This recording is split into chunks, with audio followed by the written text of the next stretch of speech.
All right. Let's hang out. Oh, man. What a day. What a day.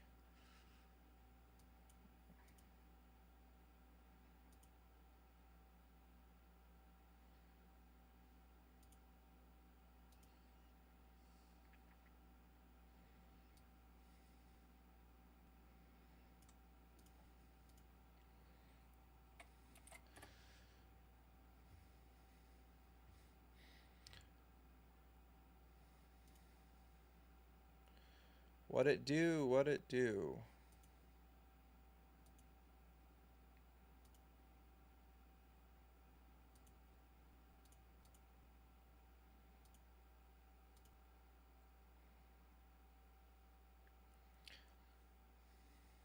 How's it going?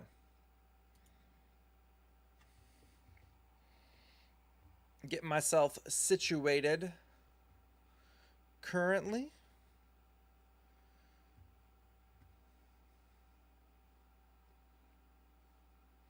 Making sure I got everything set up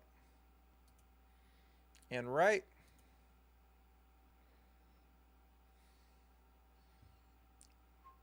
Do-do-da. Let me pop open this little bubbly water, plus a little bit of scotch on the side, because you know how I do. How's it going, guys? How's it going? Oh, hell yeah, you know it. I'm a huge Hanshin Tigers fan, so last time I was in Japan, probably like towards like October last year, I stopped by like not too far from Koshien and grabbed it. I've got a jersey as well, and I've had multiple jerseys in the past as well since back in the day when I used to live there.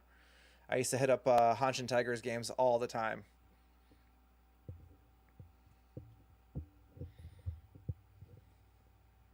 Okay, make sure this microphone's in the right place.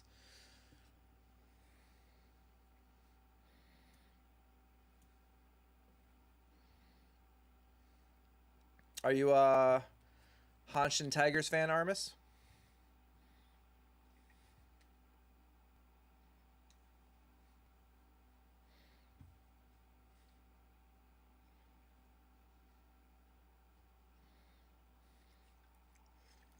Hmm.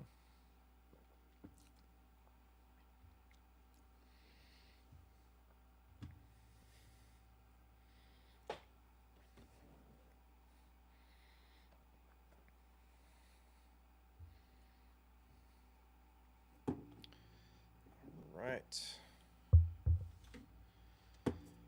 I'm hoping to get through the last bit of this game today, tonight.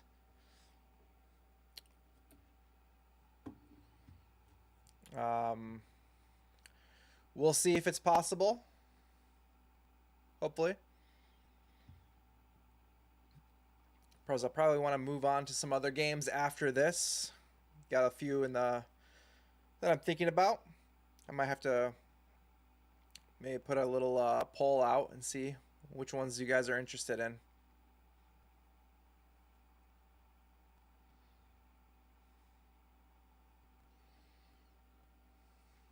Okay.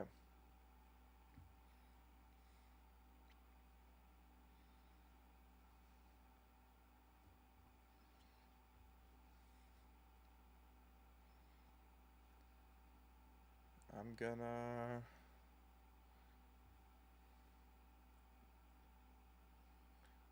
jump on, jump into the game shortly. Give it a moment.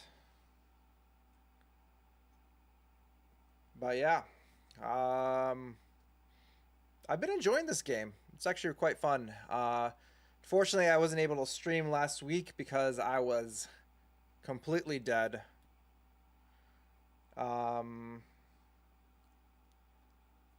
oh hell yeah, Osaka in November. That's a perfect time to go to Osaka, honestly. Such a good time. But the season ends, so you won't get to catch a game, but you definitely should get some stuff. This hat, I got it from like a third one of the third party one of the more like pricier hat stores. So like with the exchange rate in the US dollars, I think it was about probably like around 30, 25 to $30. So it was not too bad, honestly.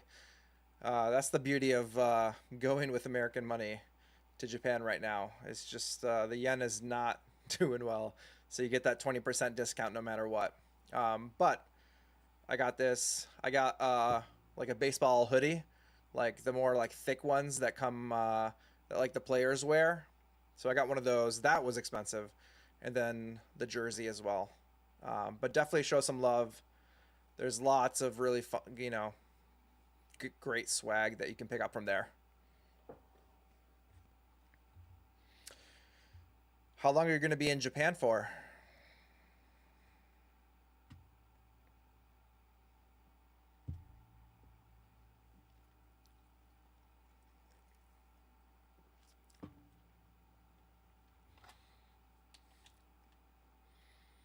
Okay. Well, while we're talking,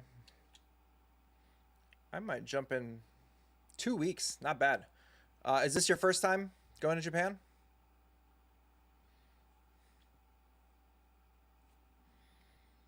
I'm going to switch over to my game screen.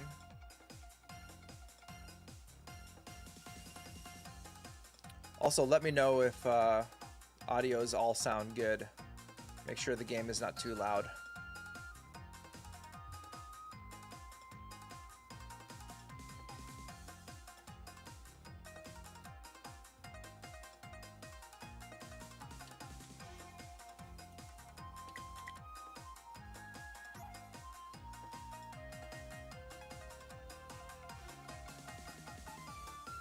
Yeah, no, I definitely recommend whenever you can make it there to catch an actual Tigers game. That's key. Oh man, baseball games in Japan are just a ton of fun. I wholly recommend it. The crowd just, I don't know, it's so much more like positive. I don't know, it's positive and happy. Yeah, I have like they're on my shelf back there, but I've got like these little bats, and like little plastic bats with like the team logo and name and everything on there. And there's like specific rhythms that you hit the bats together with, depending on the time of the game, the player, and all these sorts of like, situations. And so it's just so much fun. You get like really into it. Everyone's super hyped up there.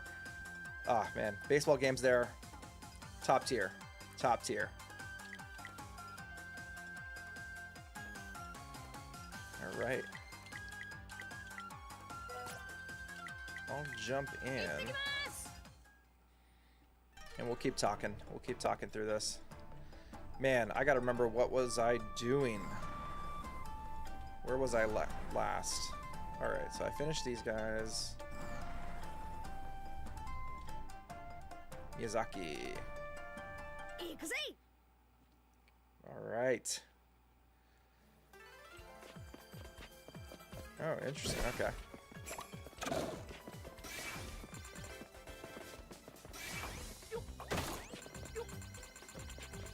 Man, I always feel like I'm missing some of them golden poops around here.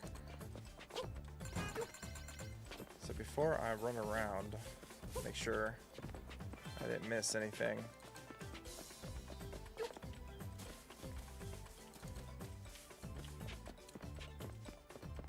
What's going on in over here? No, let's just run through it. I gotta finish this game today, guys. This is the plan. I'm definitely thinking about what my next game should be, and I'm kind of interested in playing either like Ninja Gaiden when that comes out, or Shinobi.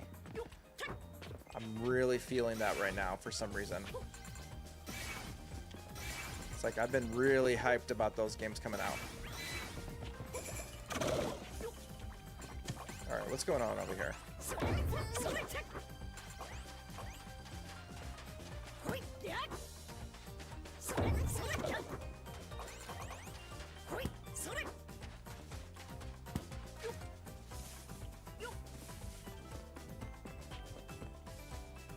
Is there anything over here? Okay. So Armis, what other areas of Japan are you planning to hit up?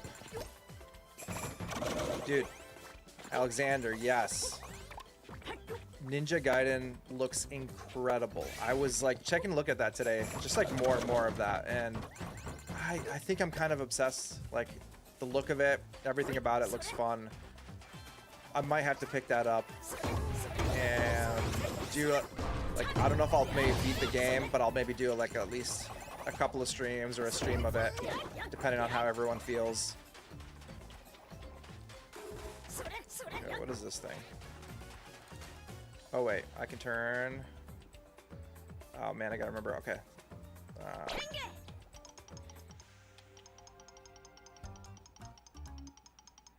Okay.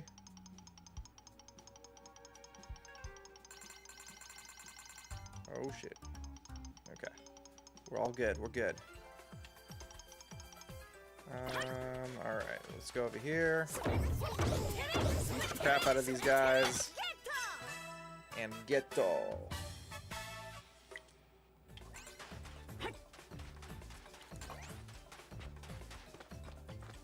Is there anything else I'm missing over here? Nope, we're good. We're good. Okay. Let's see, this like teleports me. Fork me back. Alright, perfect.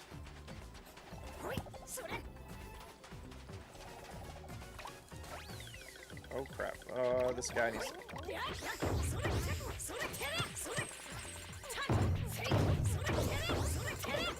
What up, Black Mamba? How's it going?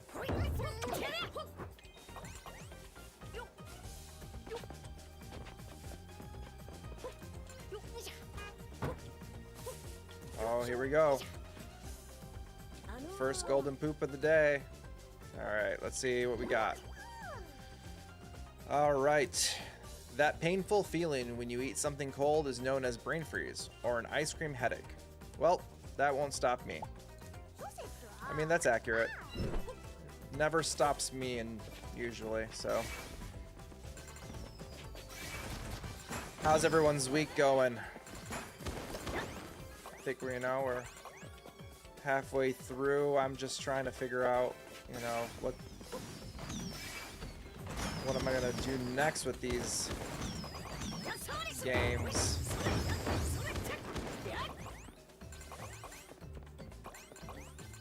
All right.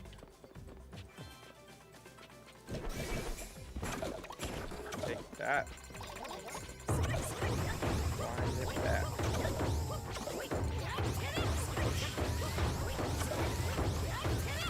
Oh man, I don't think I've seen this guy before.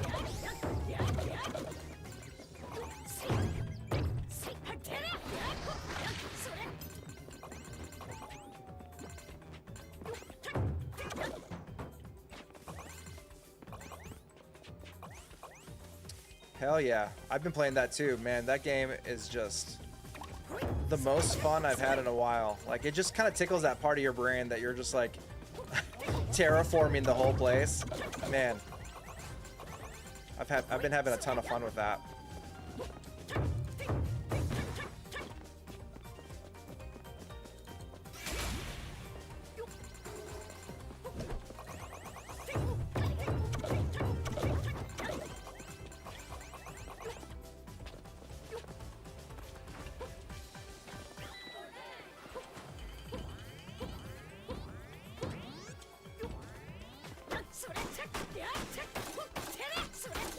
I know, like we were talking about whether we wanted to, the podcast would want to stream that.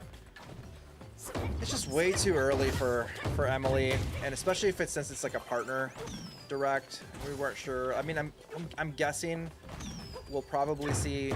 I'm hoping the new Tales like remaster, but I don't know. The last few partner directs I've not been too impressed with, and honestly, I'm just kind of worried that it's just going to be like a list of game key carts that I'm probably not going to want to buy at this point, because I just can't spend money on game key carts. I'd rather just get it digitally at that point, just the convenience of that. That's just I guess my thing. All right, let's see, another golden poop. Breathing through the nose. Apparently, we only breathe through one side of our nose, which side we're breathing through swaps every couple of hours. I'm serious. I'm breathing through my right nostril right now. All right. What are your from a third-party perspective, from a partner perspective? What are you guys looking for? What do you want to see?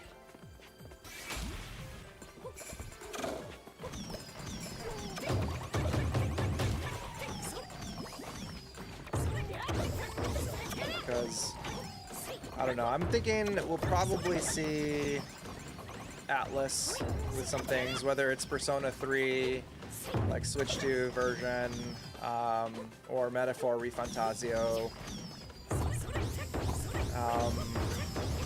Trying to think of what else. I feel like Square will probably be there, possibly, but they're like also kind of hit or miss.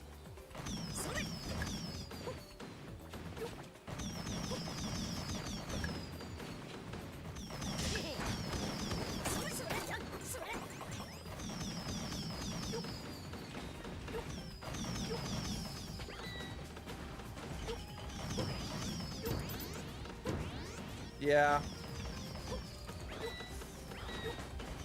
I'm definitely banking on Atlas being there. Sega will probably be there. I wonder if they'll bring Like a Dragon. Oh, okay. Should pay attention better.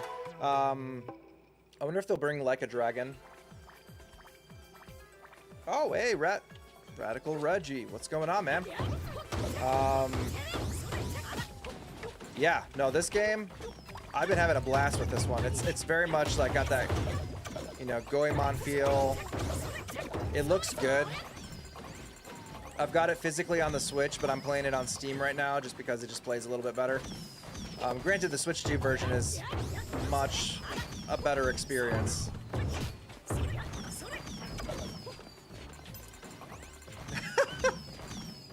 I've heard of you.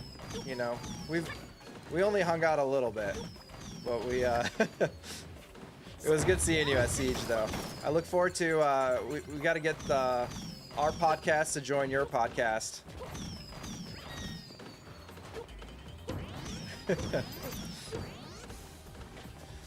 Oh no, I got you. I know.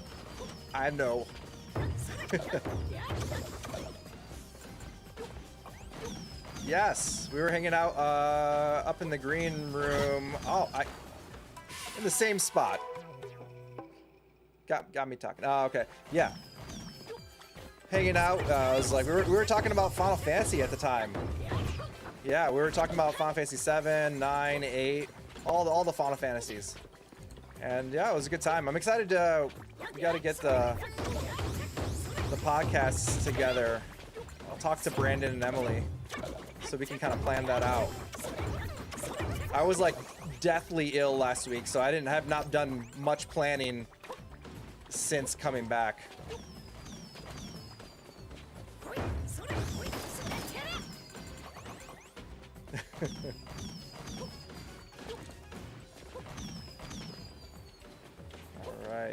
All right, this time I'm not gonna fall in the same spot. I can't be doing that. Cannot be doing that. All right, let's see. I'm still gonna go this way. Oh. Oh, okay.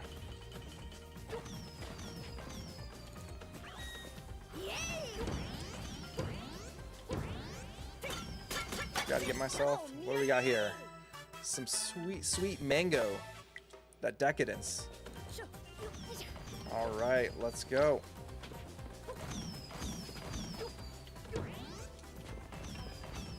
Oh.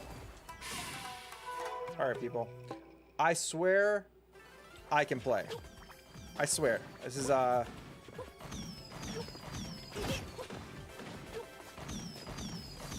But you can definitely judge me all you like, because I probably deserve it. I'm gonna jump through this quickly, so we don't have to go this way. All right. Well, what's over here? Oh, we got a golden poop.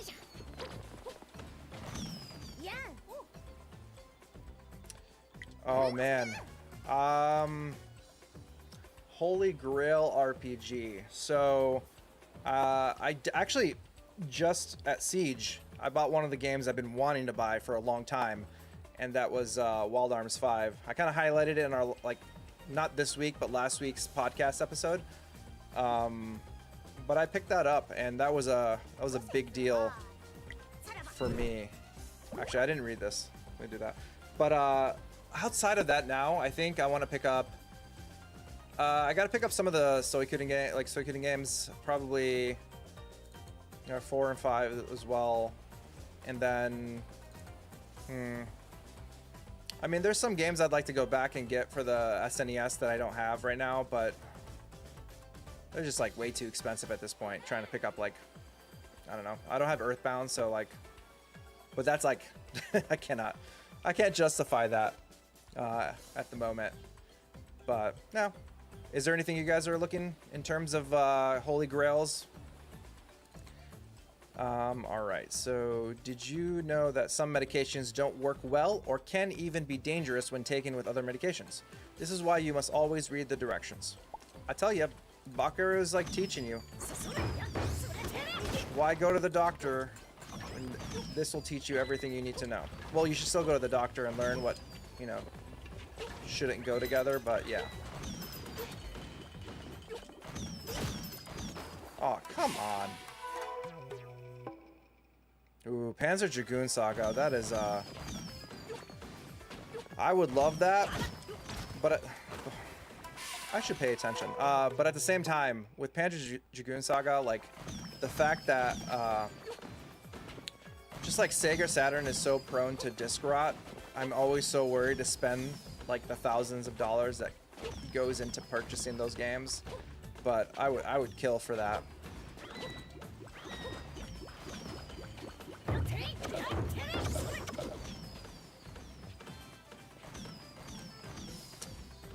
Yeah, I know a lot about how expensive Alter Code F is. I bought that at Midwest Gaming Classic earlier this year in April, which prompted me to buy Wild Arms 5 as well, because I figured, I'm like, I already got that, I might as well get the whole set. And so now I've collected all of the Wild Arms games, but it was definitely not cheap grabbing those.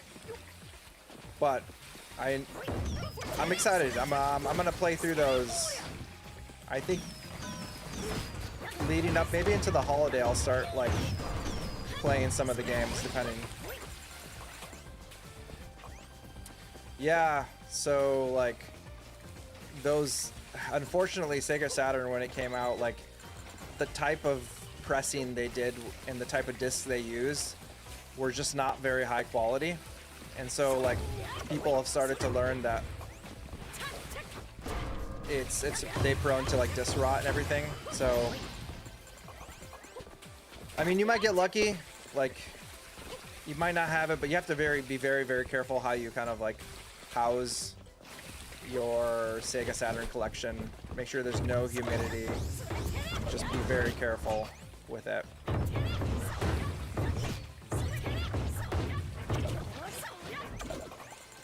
Like, the probability is high. It's, it's never 100%, but there is that. All right, let me see. Okay.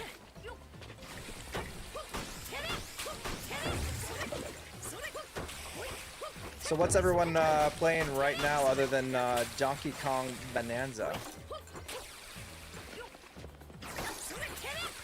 I'm finishing up Atelier Yumiya. I'm like right at the end of it, so I'm about to finish that up, and then I'm gonna jump into since like it's a bit of a relaxing period right now until like Ninja Gaiden comes out. Well, actually Ninja Gaiden came out today, right? Or tomorrow. I might actually have to pick that up. But I might start playing Suikoden 1 remastered. Just as something I've been in the mood to play, something a little bit more retro. And it's been a while since I played Suikoden 1, so and 2. It was that or Lunar 2. Kind of torn between those two, but I think I'm gonna start with Suikoden. Oh man, the classic Mega Man. I did that. It's been quite a few years now since I did that, but I did a run through with my friend where we played all the classics and then we went through all the X games as well. And that was a fun time and a frustrating time depending on the game that you played. Like Mega Man, I think was it 6 for the PlayStation 1. There's like a whole sequence in that game that like drove me nuts.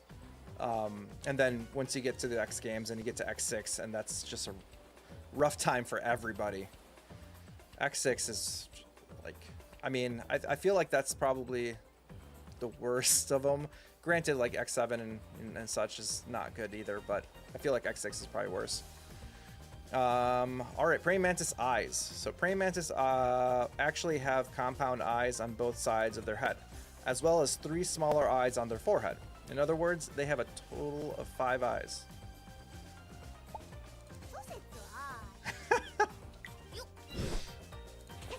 I'll start, I need to get in my ASMR voice. Just kind of like, hello, hi everyone. Today we'll be looking for all the golden poops around, so let's just take some time and think about that. We're gonna learn so much today. I hope you enjoy it. Oh boy. I need some help.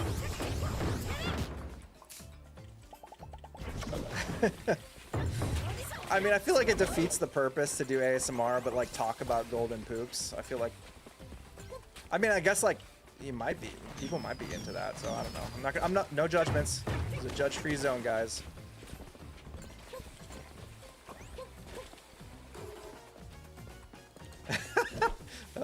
I'll have to, you know, one of these days I'll think about it. Set up a membership plan for that.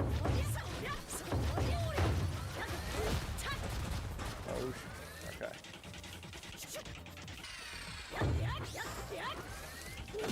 Mukbang. I mean, I do love to eat, so it wouldn't be hard for me to sit down and just scarf down a bunch of food. Just get like a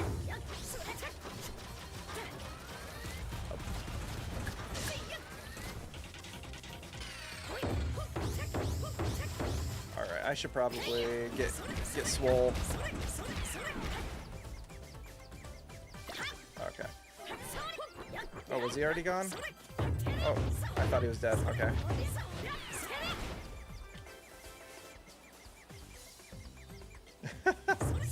Yeah, I came across a video on TikTok where somebody was talking about somebody like this other creator who like bought 12 Pizza Hut pizzas and proceeded to eat all of it on stream, and for the life of me I cannot fathom. Oh, I'm supposed to hit the top of that. Okay. I cannot fathom how one is able to do that. It would destroy me. Okay, so this is the end of the level. I came in here. Okay, now we're good. Alright, we got some golden poops over here. I should just make the golden poop part like the ASMR situation. Alright, get into zone. Alright. Crunchy cucumbers are delicious. Did you know that they also hold the Guinness World Record for being the least calorific fruit? There you go. I mean, I do love cucumbers, so you can cut up some cucumbers, eat them with some salt. It's a great snack. All right, I think this is it. All right, let's move on. Oh, did I miss something? God damn it. All right, let's do this, guys. I must have missed something. Where was it? Oh, there it is. Thankfully, it's not far. I didn't realize I'm supposed to use the geysers to jump up.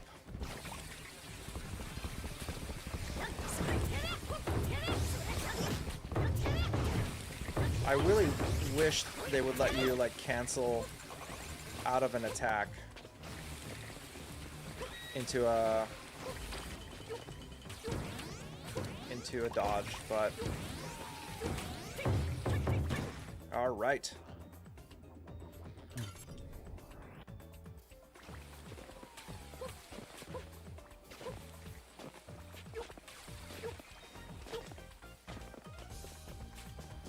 Let's go. And scotch is on the menu tonight, guys.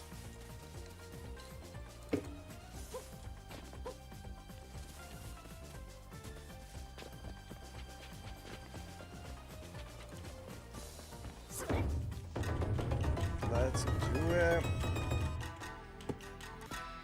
And I won. All right, so like I broke my chair like the other day, and so like it leans back way too far. And so to help with sitting down for way too long, I currently have Pikachu like lodged behind me so I just wanted you to know that. That's it. That's all I needed. I needed you guys to understand where I'm at.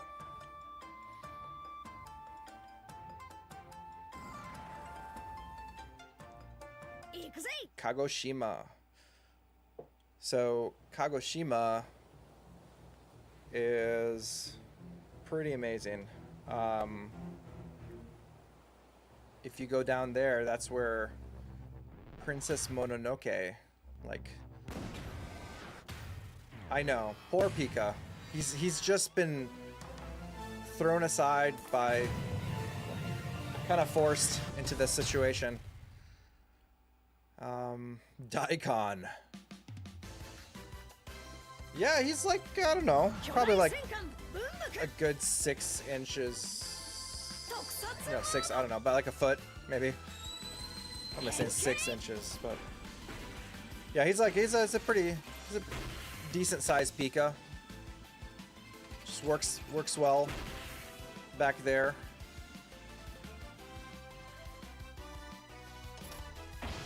For anyone joining, I'm you know, I'm not being weird with Pikachu. It's just he's making my sitting comfortable right now. And we're just about to get into that sweet giant robot battle time. We're gonna fight a giant Daikon. All right, Radish, let's go. Oh, I gotta remember. Okay, all right. Is that how you dodge? Okay.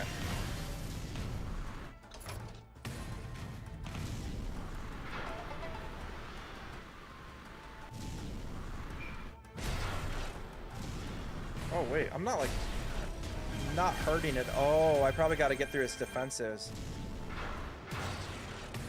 Oh, this is gonna be.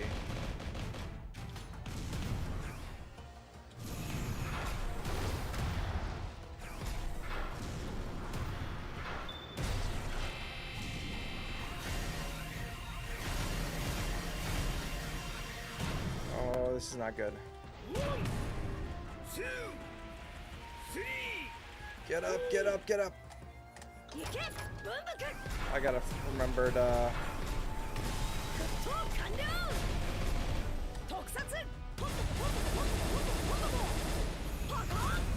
Oh, there you go.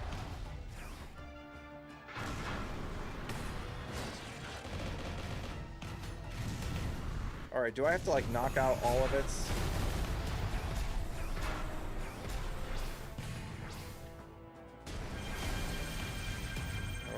This is not good, guys.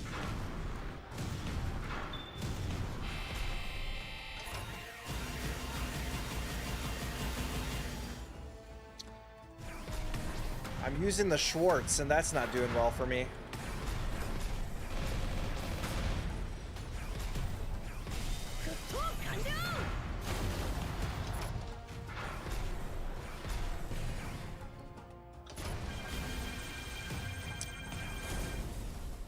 I just need to be better at defending. But also, oh no, bad timing. Alright, well, I might need to redo this one, but we'll see, we'll see.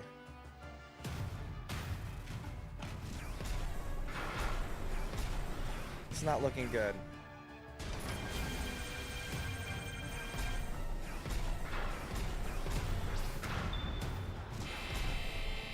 Come on, block, block, block, block.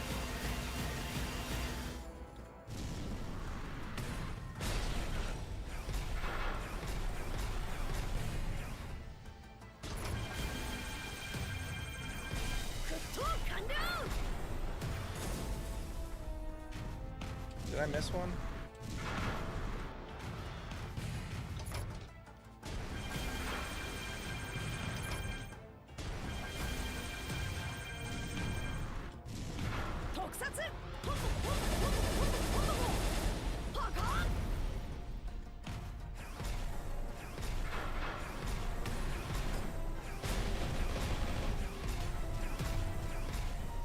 I'm locked in. I'm locked in, but forgot to... Man, how many sides is this Daikon radish? Alright. Oh, that goes against my... Alright. Alright.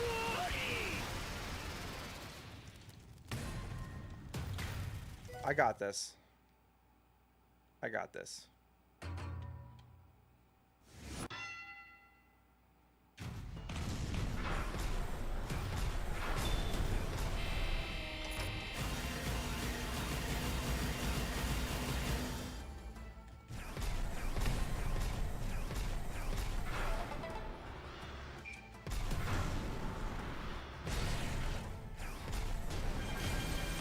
Ooh.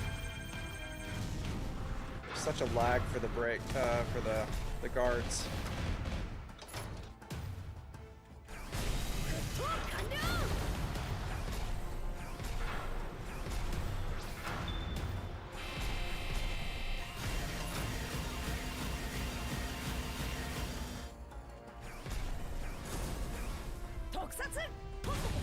Oh, I accidentally hit that.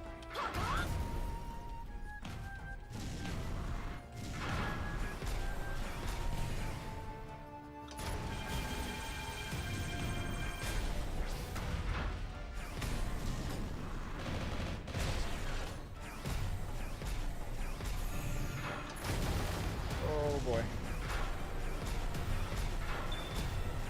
It's all good. We got this. I'm locked in.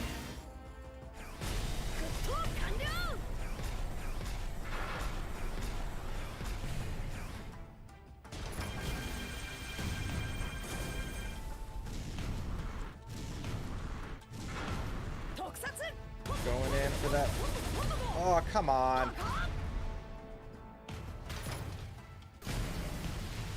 I should have moved backwards.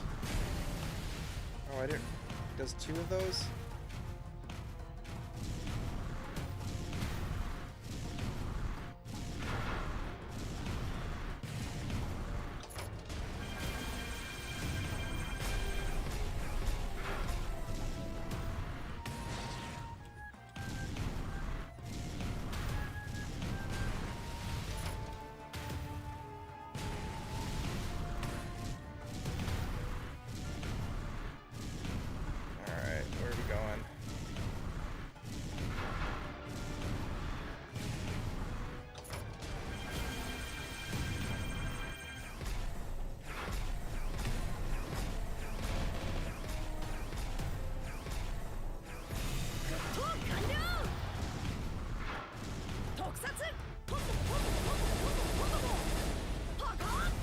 There we go.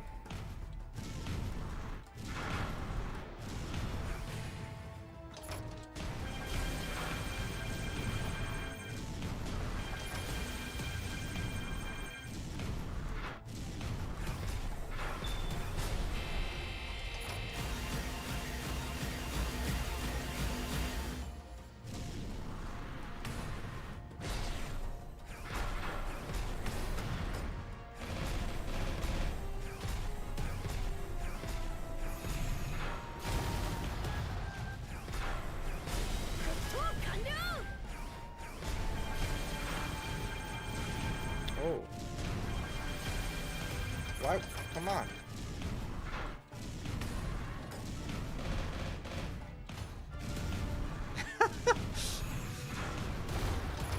I really should. This is like... Oh, okay. Alright, gotta move out of the way of this thing. Oh man, he's also gonna shoot whatever laser. That's not good. Now, is this like a one-hit KO type laser? I have a feeling it might be.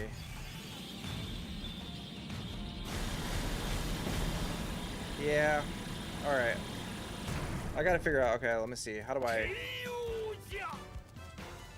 I gotta go fast. Oh, no. I still got it. Despite what I just did. Okay. Let's skip that. Jump in.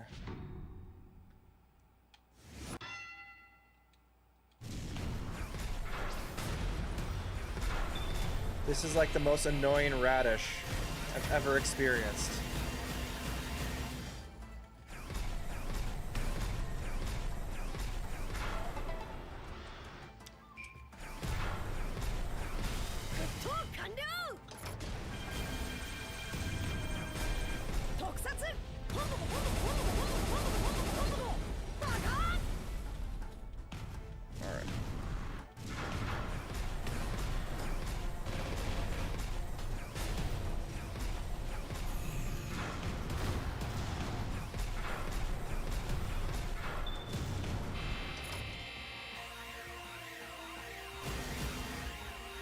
Locked in. We're gonna do this time. I'm not letting some damn radish get the best of me again. Alright, gotta move out of the way. Nope, you ain't gonna get me.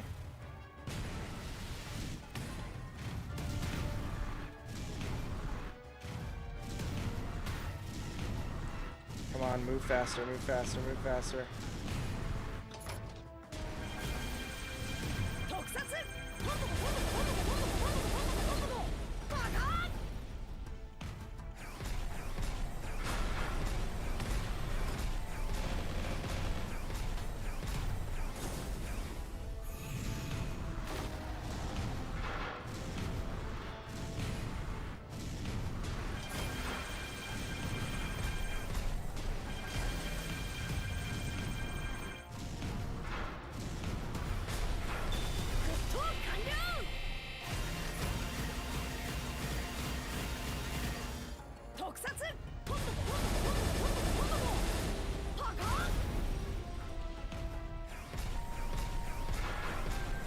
This is like such a hardy radish.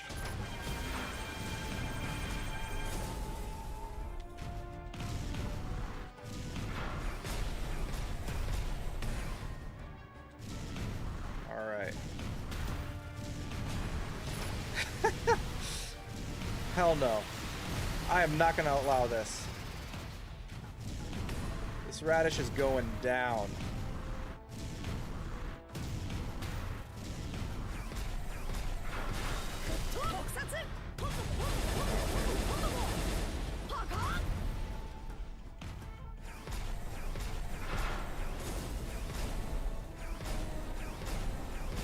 All right, let's do it. Get out of here. Fucking radish. I ain't gonna deal with this shit.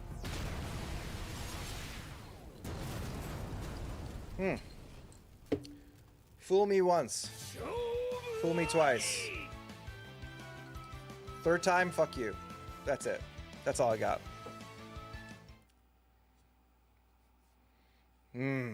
Okay, let's see. Kumamoto. There's lots of bad energy coming from Kumamoto Castle. Ooh, a castle. Sounds cool. You're not even a little nervous? I have a bad feeling about this.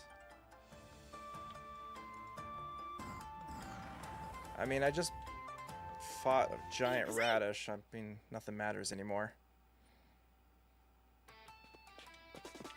All right. Castle time. Yeah, I could use some. Sup? Ooh. Almost can get a new heart. But I already have these two. Increase speed, increase strength. Okay. Oh, this is instant though. I don't need that right now. Need to find one of those like cookie teddy bears that gives me an extra life.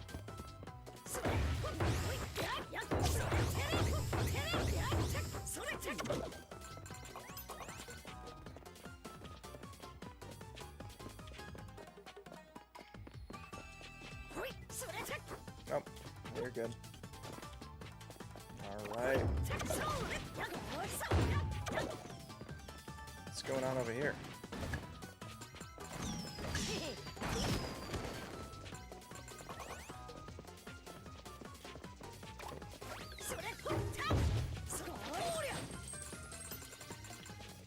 Okay.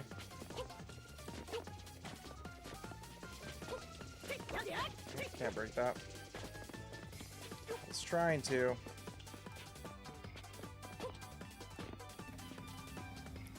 Alright, let's go up here. Wait, what are you? Do I fight you?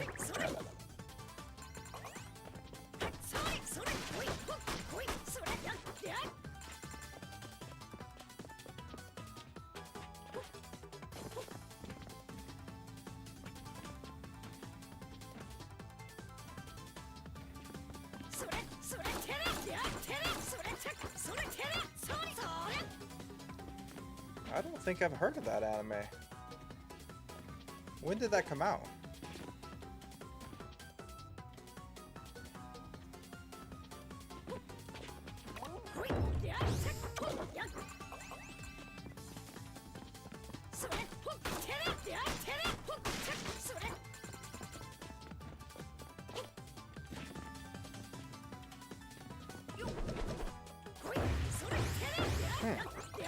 I'll have to check it out. I've never heard of that.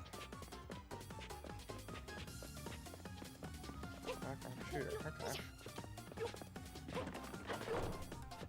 Sounds interesting. Alright. Oh, drone. Oh, okay. Mystery girl with the blue eyes and a cannon. Maybe if I saw like an image of it, I'd remember it. Like, that sounds oddly familiar.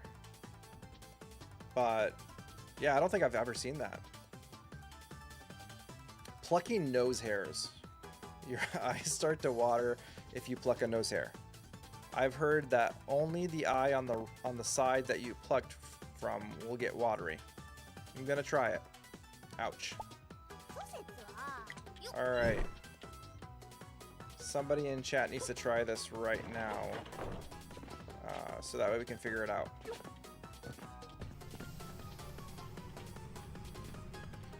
Does it actually correlate with your... with the eye?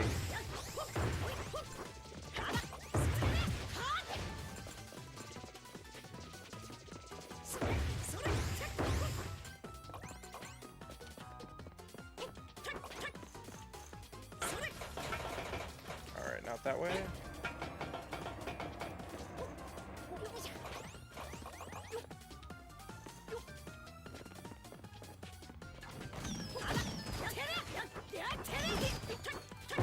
Okay, come on, guys. Let's calm it down here. Throwing these cannons at me. I'm trying to remember. I was just watching while I was sick. I ended up watching more of Windbreaker.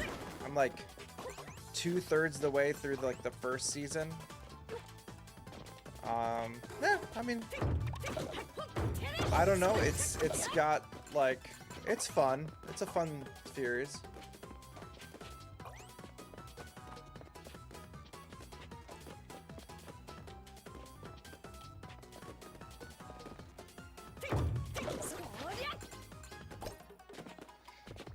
Oh, so is there a PSP game based off the anime? And it came with a figure.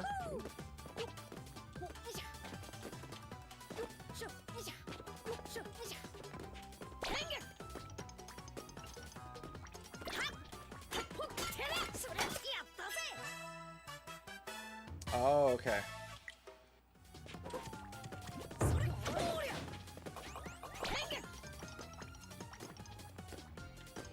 Because I don't know if I've even heard of if I've ever seen the PSP game for that. I should look into that.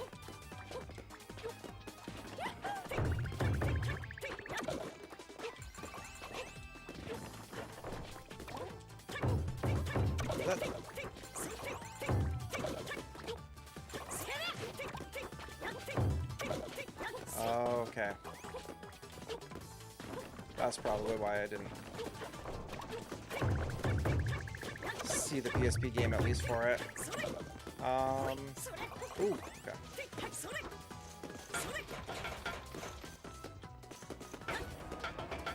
Has anyone seen the new Fantastic Four movie? I have not seen that yet, but I'm supposed to see it Saturday, I think. Some friends. I'm curious to see how that one goes. I've heard pretty decent things about it.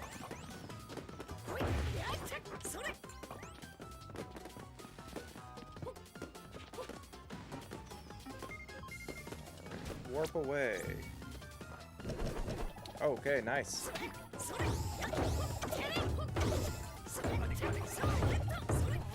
Did you like it? Yeah, I did see Superman, and I was a huge fan of that movie. I think it was really good.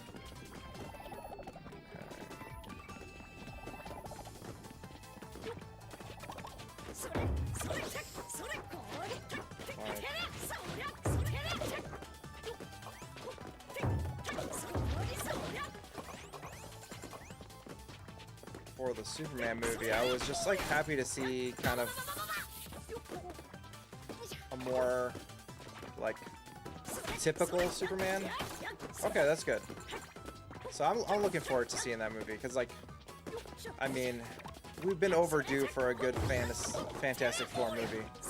I remember, what is it? I watched the one before that. That one had Michael B. Jordan and what's his name?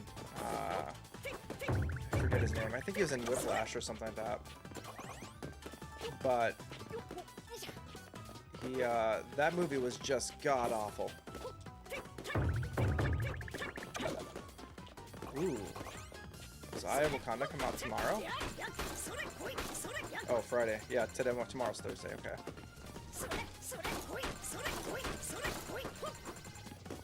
I'll have to check that out. Oh yeah, I'll definitely watch Avatar 3. I mean, I enjoyed the second movie, and they're just like really pretty movies to watch. I saw the trailer for it, and yeah, I'm sold to watch it. The toughest skin. So the toughest skin is on your heels. That's because it supports your entire body weight. By the way, the thinnest skin is your eyelids.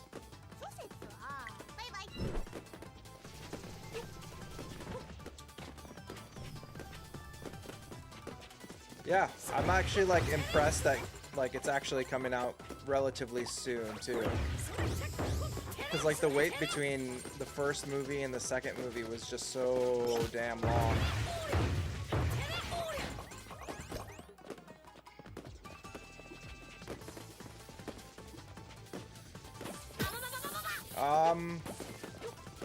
I was thinking of streaming it with the rest of the podcast, but we figured it's a partner direct. I don't expect too much coming out of it. I mean, granted, this will be the one direct we don't stream, and Bandai Namco is just gonna drop like Xenosaga or something ridiculous. But no, I'm not. I don't think I'm planning to stream it myself. I don't know if I have time in the morning to stream it. I might have to just catch it whenever I can catch it. But I'm hoping, what I'm predicting is going to be, you know, they've been hinting at the whole Tales remaster, the next Tales remaster, whatever that's going to be. So I'm hoping that that gets like announced tomorrow, because that gives them enough time to like start do some like, because like PAX is coming up soon, and so they can do some promotional stuff at PAX as well. So we'll see. Outside of that, I'm trying to think of like if there's anything. I'm under like, I'm thinking it's just gonna be. I'm really hoping that we get some like third-party like exclusive type business, like even if it's a time exclusive, so something that's like interesting. Hopefully like Square comes out with something, maybe Harvest Stella 2. Probably not though, let's be real.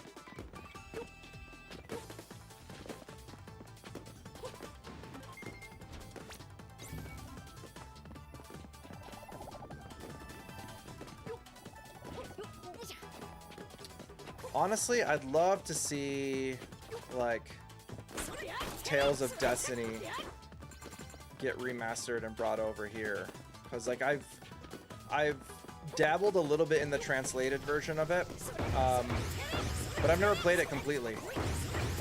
Like I played like a little bit of the fan translation for some, like I was grabbing some footage and just trying it out in general, and that game looks like it would be really fun, and I want to play it like in a better capacity, like just kind of play it on like an actual system. So I'm hoping we see that. I'm guessing that they're probably gonna do Xillia, which I'm all for that. I love that game. So I'm torn between either seeing like Tales of Destiny, like the PS1 version, and then that, or Xillia. So how about you guys? What are you guys thinking? Armis, is there a particular one that you like?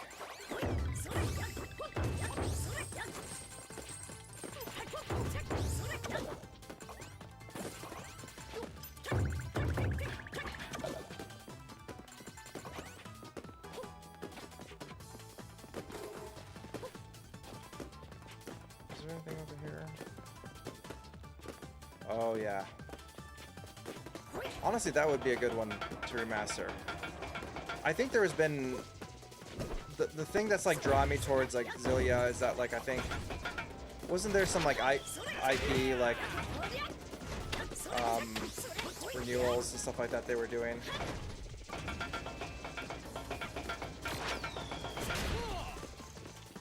I mean, yeah. I'd love to see some of the PS2 games. I'm trying to think what on the PS2, like, I mean, we got Legendia. I know that's not like loved by everyone, but I like that game. I don't mind. I like a lot of the Tales games. They're just like fun, relaxing JRPGs.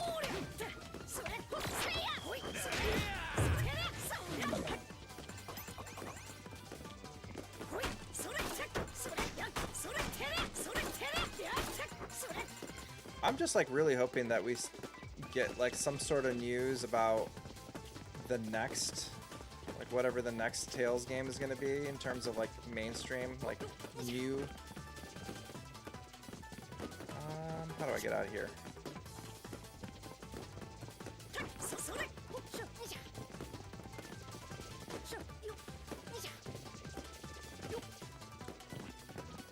How do I get out of here?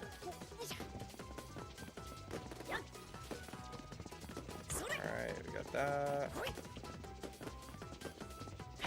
Okay.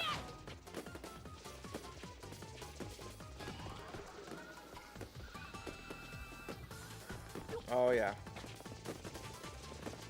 Yeah, Fantasia or Destiny. Would love to see that.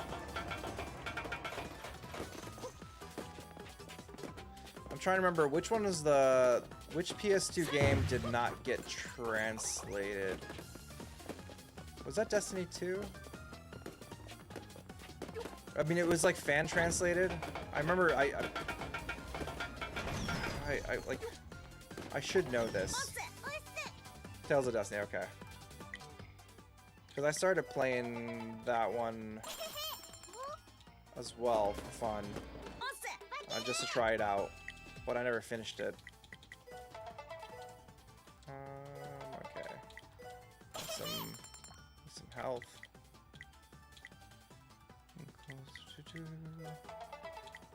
Eat some grilled corn.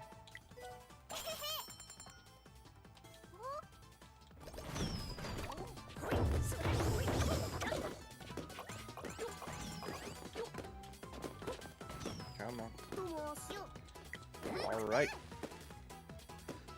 Secretly sold meat. In the olden days in Japan, it was illegal to eat meat, so the sellers renamed horse meat to cherry blossoms, and boar meat to peonies, and sold them on the down low. Interesting. I did not know that meat was forbidden. Maybe it has to do with like Shinto Buddhism piece, or maybe just not enough food.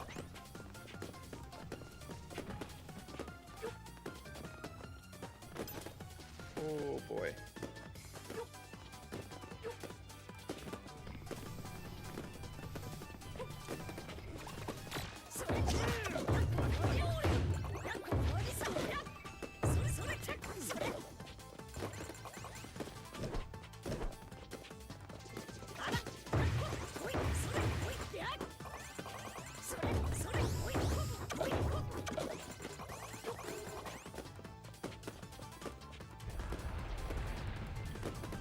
That's not great.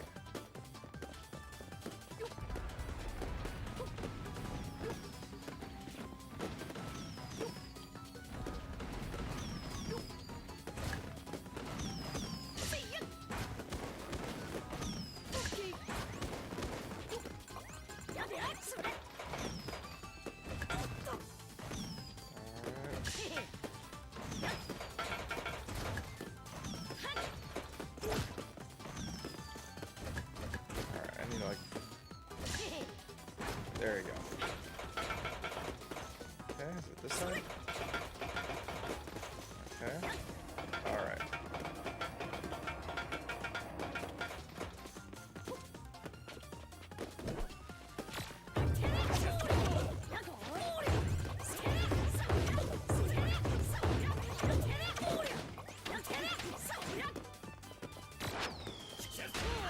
Oh!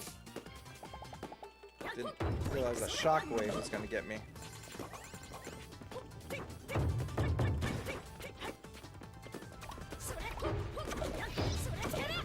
Okay. Oh, yeah. I brought that upon myself.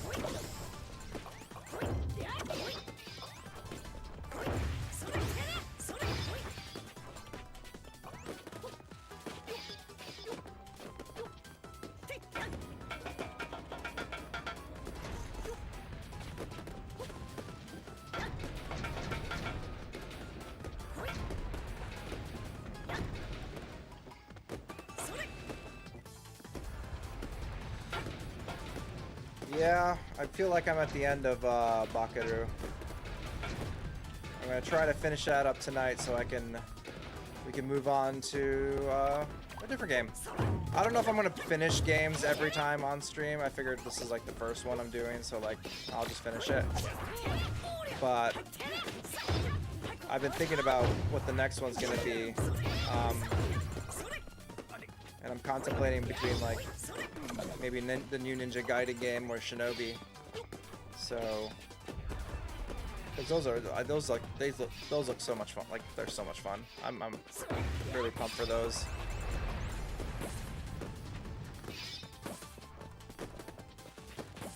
But hopefully we'll finish this up.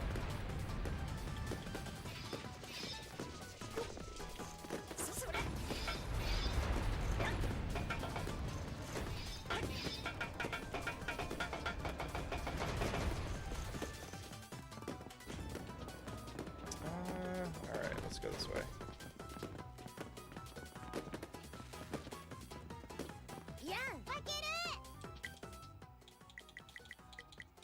Ooh, I'm almost... Okay, so Tales of Destiny, Tales of Rebirth. Was it Rebirth that I tried out too? Tales of the Tempest. I think Tales of the Tempest, isn't that the one that was like it's kind of like a side game? They turned it into a side game after the fact or something like that.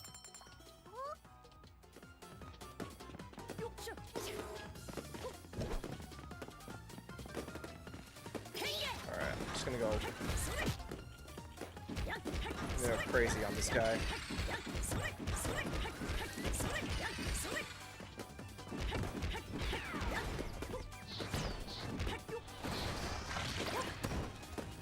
Alright. Where's this gonna take me?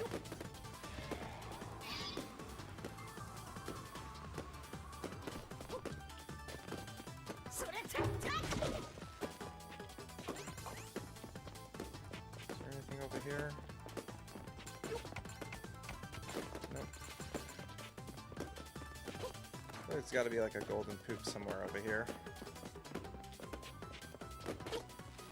Oh, maybe not. Alright, let's go up here. Oh.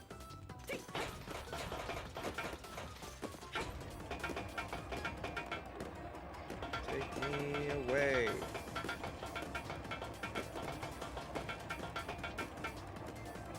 That moon has like a mochi making shadow of sorts. Oh boy.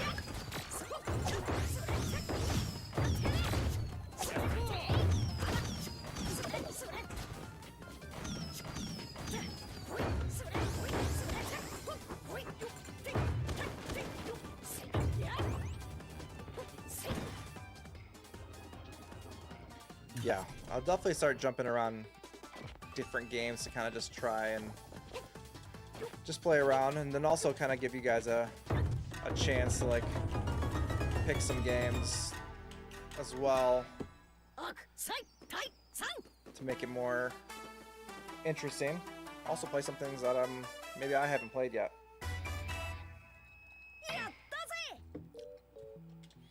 I don't know how everyone feels about JRPGs on a stream. Maybe when Trails in the Sky 1, like first chapter, comes out, maybe I can do like a stream or so of that. I feel like Emily's gonna also do that, so...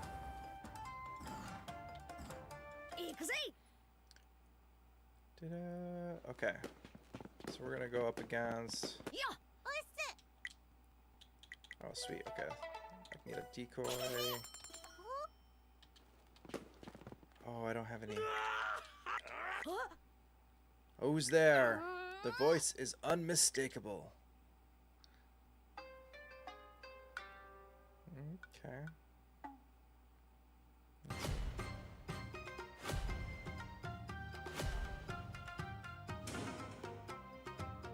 That's unmistakable. Who is that?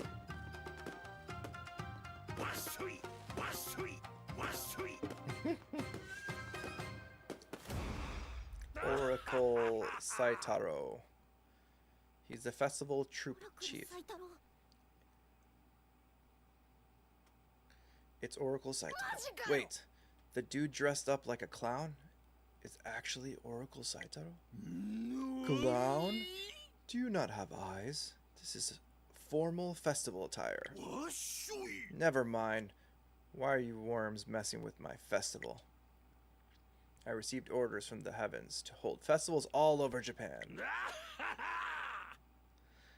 I'm just trying to make this a fun country all year long. Washoi. What? No, you're bending people to your will. The festival isn't fun for anyone but you. That's just your opinion. Let's try changing your mind. Heh, do your worst. Yeah, I'm really hoping the first chapter sells really well, and I hope it does show up in tomorrow's direct. It needs more like love, and I hope they kind of show Beyond the Horizon as well.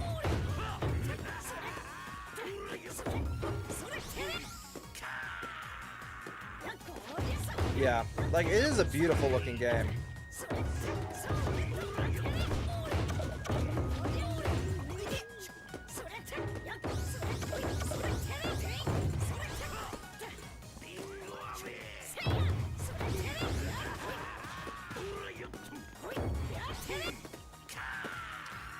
Like if you're into JRPGs and you see the trailer for that, it is very good looking.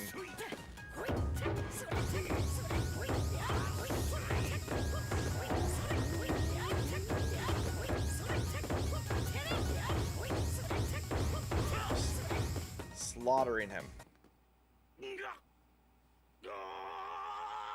Oh.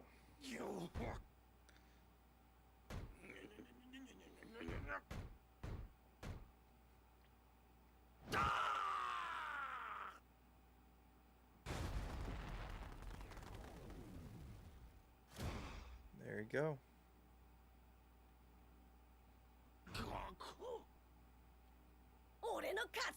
You won.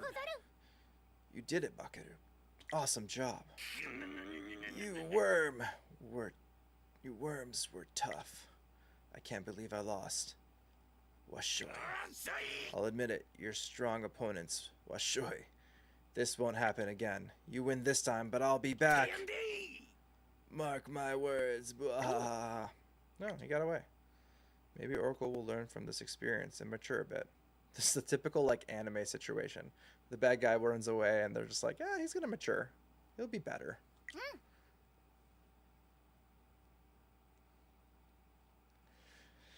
I think it's going to be similar to Daybreak in a way. I know it's going to have the action combat to, like, you know, typical Trails turn-based combat aspect to it, which I think was... I love Daybreak for that. It just made it so much better. I love the mix of that. Okay. What is she wearing? Like a onesie. A little dinosaur onesie of sorts. Seri.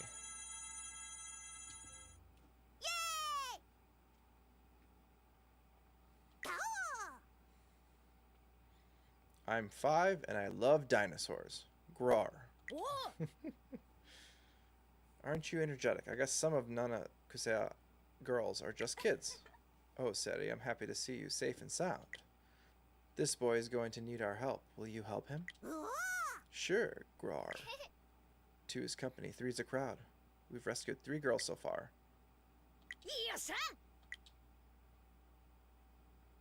Oh, man.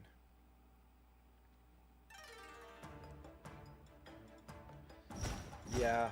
No, that Trails remake, I am so pumped for that. Like, that is number 1 on my list of games to jump into. That is a day $1. Alright. Okay, so we're going all the way up here. Huh. So even if we don't finish this game today, I'm hoping we can finish this game today. If not, then that's okay.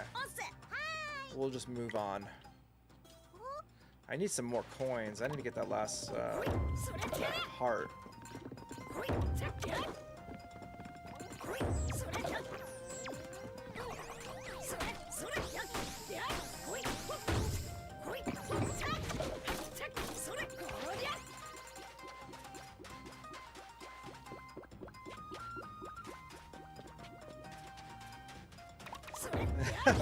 Yeah, he said the thing. Okay, can't go there.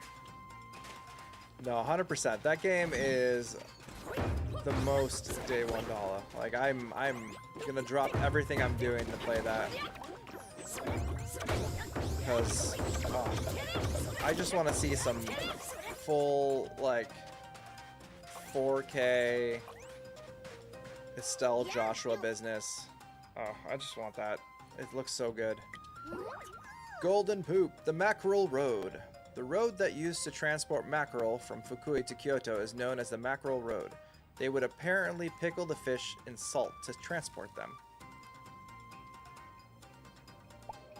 No, 100%. That's what I've been. I was talking to Emily and Brandon about that. Is like, it's been slim pickings the last couple of months, and this whole month of August is not too crazy. I know there's like some platformers that I'm really excited about, but in terms of long games, oh, what the hell was that?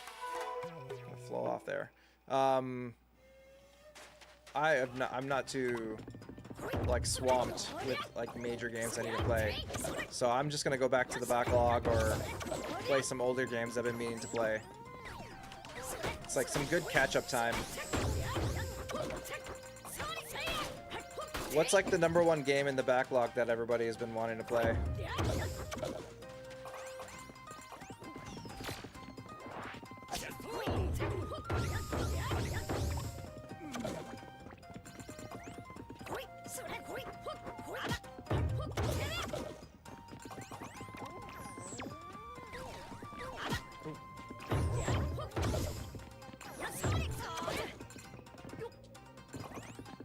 I don't fall off the sides again.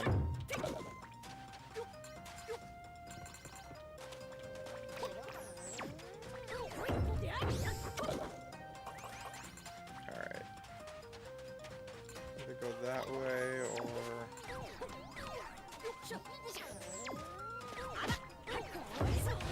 Ooh. Some Final Fantasy.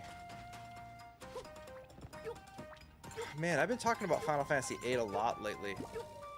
It's gotten me wanting to replay Final Fantasy VIII because it's been a long time. But between that and like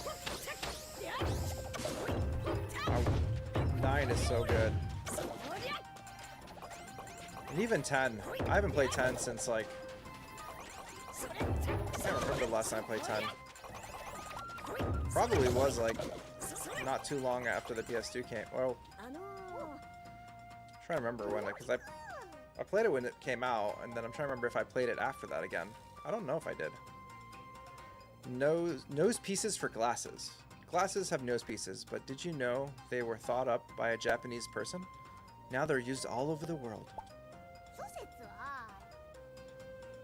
Oh, SMT, yes. That's actually in my backlog as well. I've not.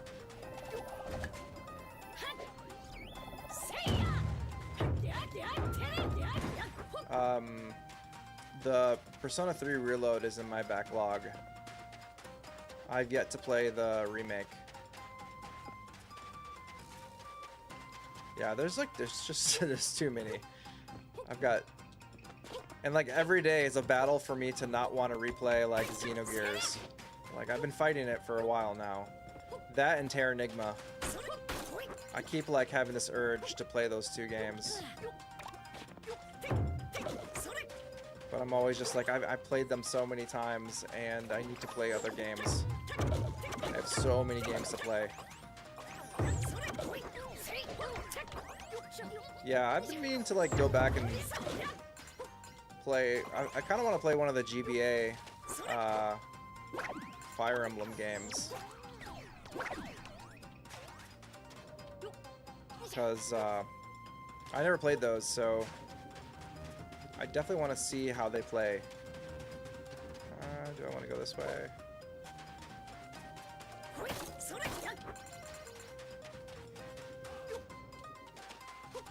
And I picked up this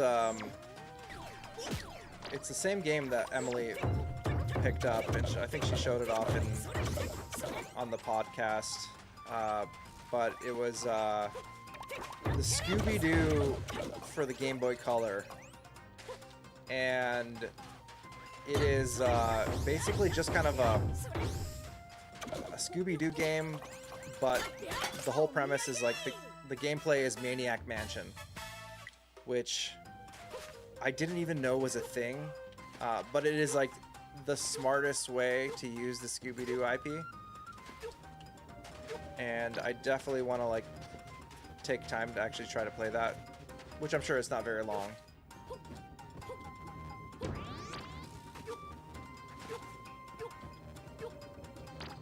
Oh, come on. Come on now.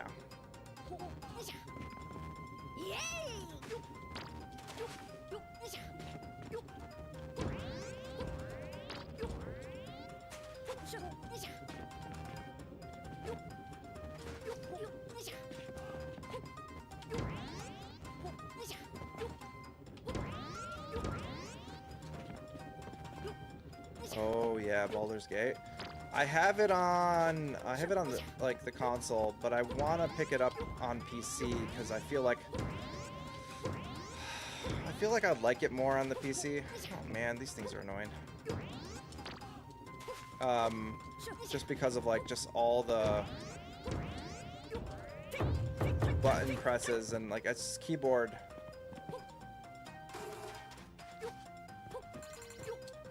The keyboard would just be so much easier to use.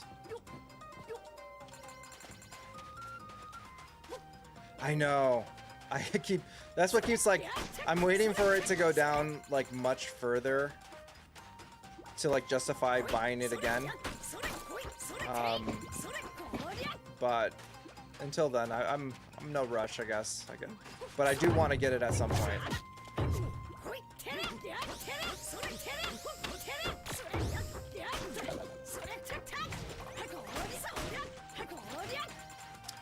Oh yeah, so last week we dropped our episode where we went over most of our pickups.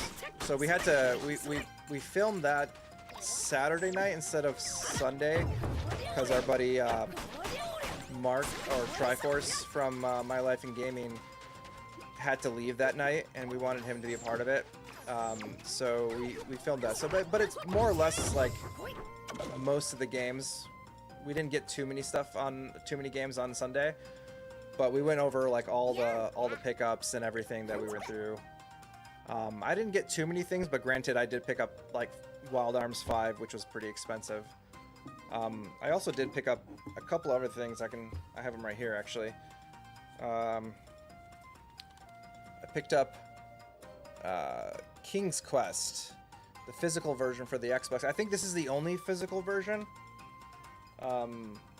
out there, because I have it digitally, like I got it back in the day, and I really liked that story, and I wanted a physical version, so picked up that. Granted, it only has like the 4 chapters, and then I think the 5th chapter is you have to download, which is pretty annoying. And then I picked up Yurukill. I don't know much about it, but it's called Yurukill. The what is this called? The Columniation? Whatever it is. It's some weird name. But it's like some sort of bullet hell visual novel that Emily recommended. And so I was like, alright, I'll grab that. Try it out. But yeah, it was a good time.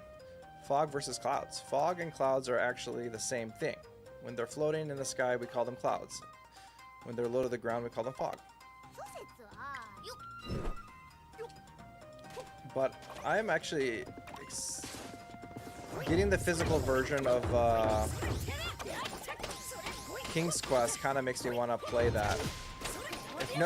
I don't know if anyone's played that game, but it's like voiced by Christopher Lloyd, and oh, it's so well done.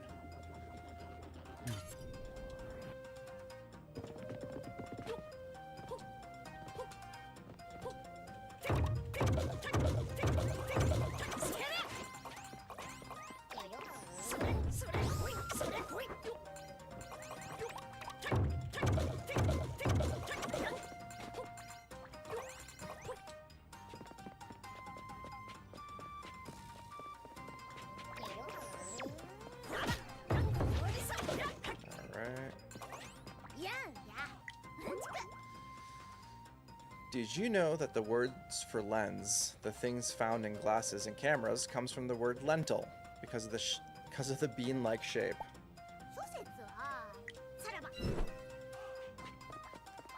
The more you know. The more you know.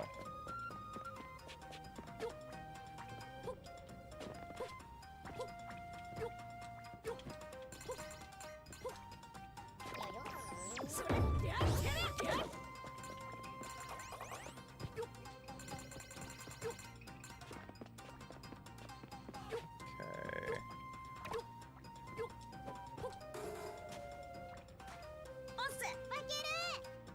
Wait, how many coins do I have? Oh, not yet. I need more.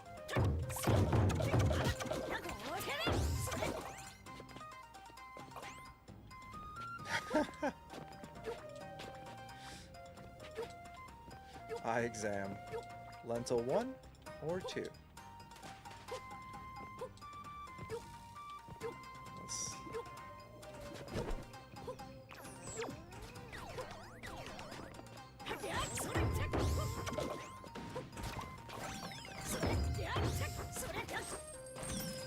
Ooh, so close to getting another heart. Almost there.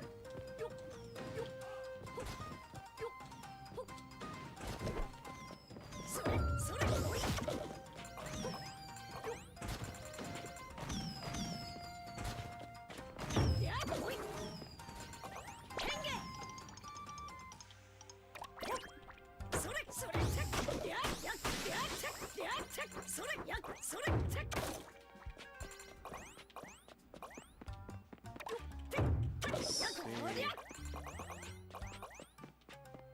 What is in here?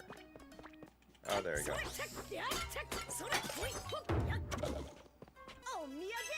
Omiyage. Got a dinosaur fossil.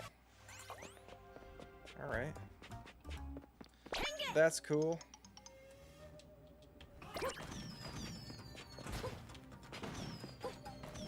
Let's go.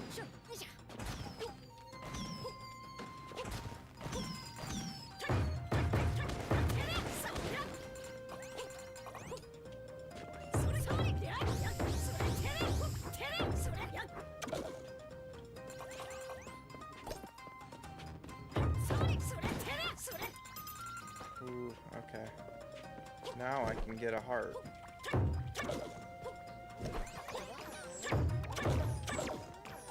feel like I should go down here. Oh, yes. It's a very wispy cloud level. And hey, Emily. Welcome, welcome, welcome. I'm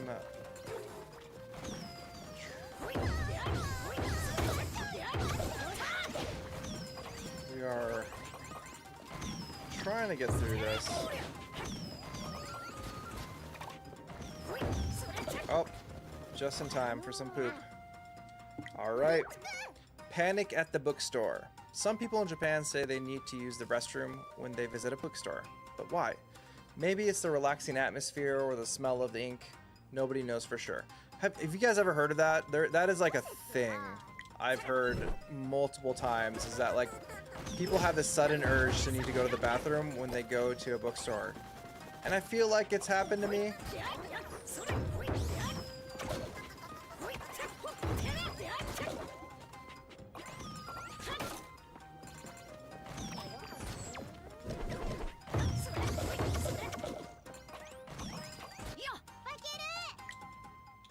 Alright, we got an extra life.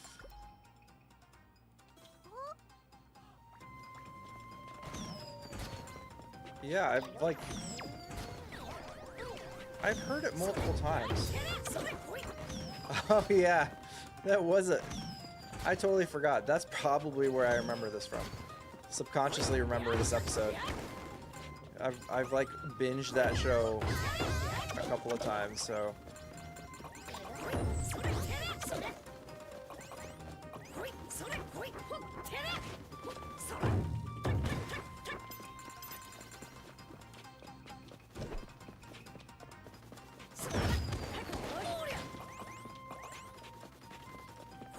It's quite the foggy. Let's go. Is there anything down here?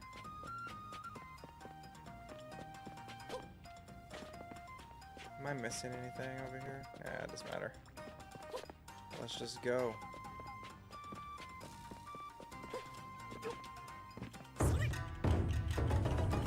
go.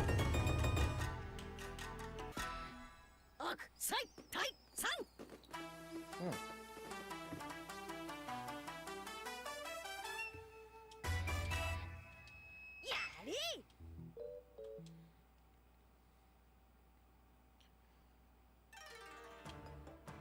Alright, where are we going next? Gifu. So Gifu is like the Alps of Japan. The mountains there are incredible.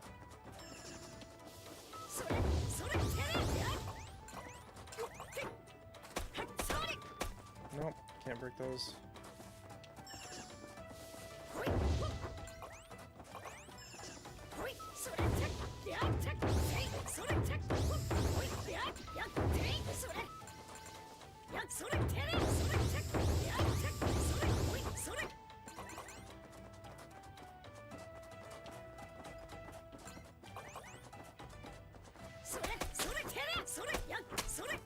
Oh, there you go. Gasho-style houses. The thatched Gasho-style houses, famous in Shirakawa-go, are known as praying hand-style houses from their shape. Okay. So they got like thatched roofs. Really? That just makes me like this look always makes me think of Dragon Slayer now. I can't like not think of that anime when I see that now.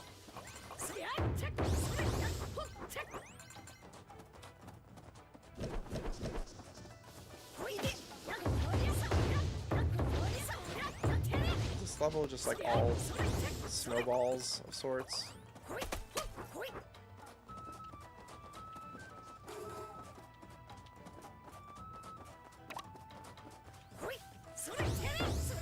Just beating up deer.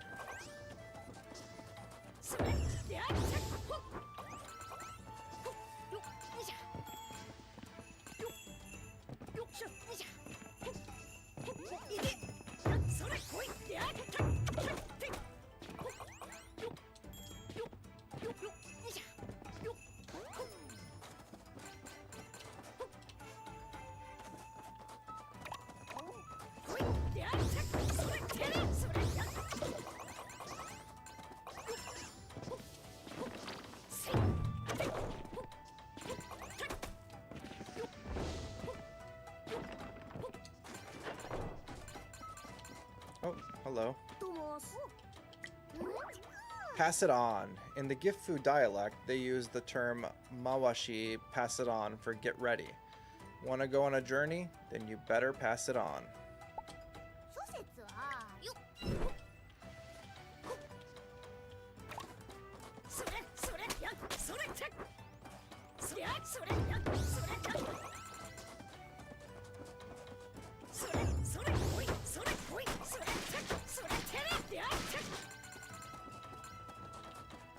Alright.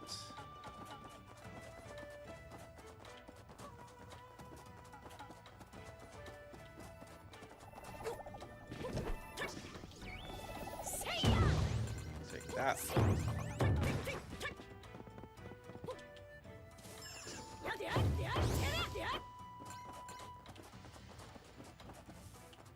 Did I go up there? Yeah, I did. Alright, let's see. Let's beat the heck out of these deer.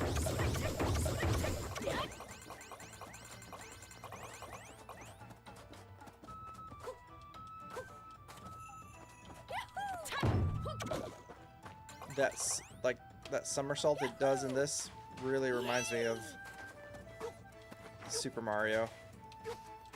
Like it feels exactly like it.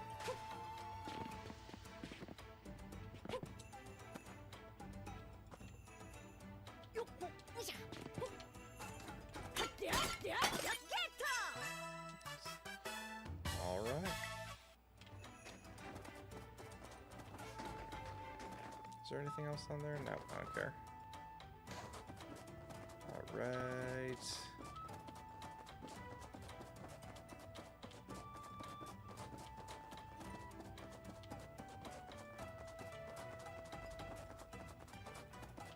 Where do I go now?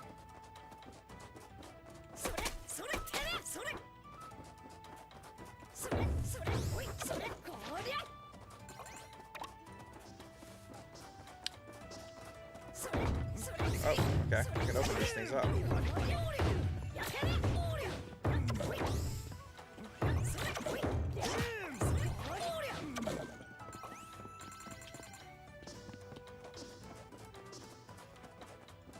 I can open this. No, okay. Damn deer. Alright. Am I missing? Oh, okay. This way.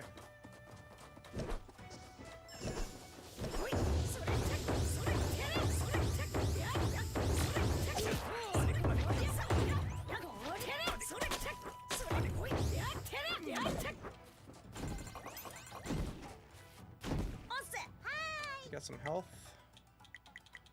I'll take one.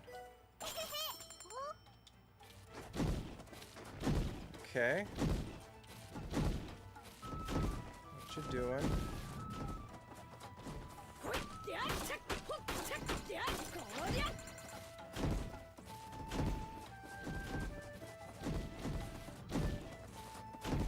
Alright, wait till you pass.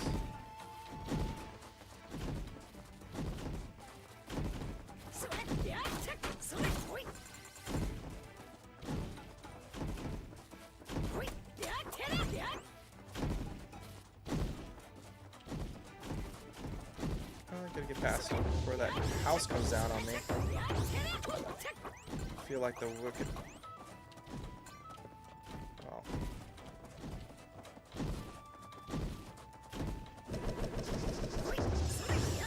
Alright.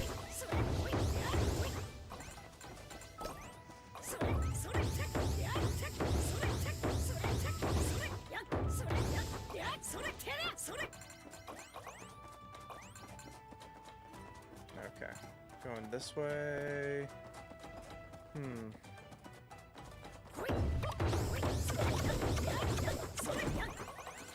What is with these houses? It makes no sense. Oh wait, is that house gonna fall?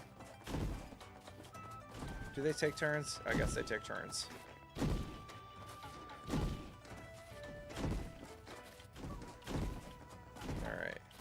So that fills up the whole space.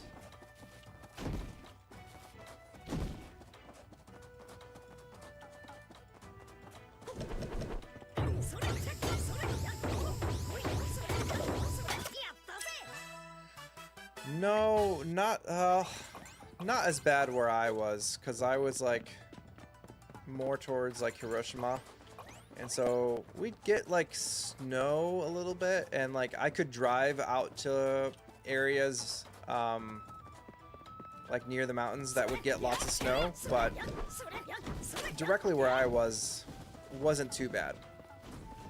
We'd get like a little bit of snow, but it was more mild. Is there something up here? Yo! How's it going? Welcome, welcome. Dollar stream indeed. I'm just, we're chilling, playing some Bakeru. Seeing if I can finish it. I don't know. This game is deceptively long. Yeah, this is the Goemon successor. And totally worth it. It's such a fun game. It's Tsukemono steak. Add an egg to fried tsukemono and you have juicy tsukemono steak. These days, it's considered a local Gifu delicacy. Okay. Oh. Come at me, bro. Yeah, no, I have it on the Switch, but I'm playing this on Steam. So, you've got, I think it's only on those two. Has not been ported to any other system, but definitely worth a pickup.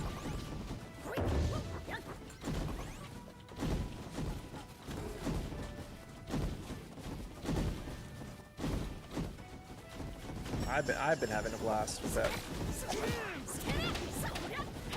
It's not terribly hard either. I mean, sometimes I make a ton of just terrible mistakes, but that's just on me.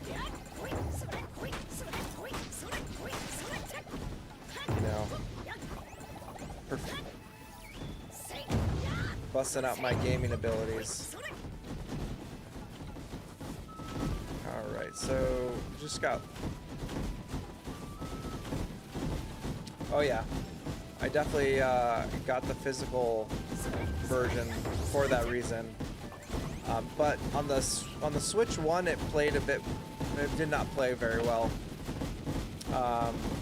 So before, you know, so I ended up picking up this Steam digital version when it was on sale during one of the sales, and plays well. But I heard it does play really well on the Switch too. Okay, who plays the water bill? In Japan, the water bill for water used to put out fires is an emergency is paid by the water utility company. Crackle, hiss, fire is dangerous. Huh. Interesting.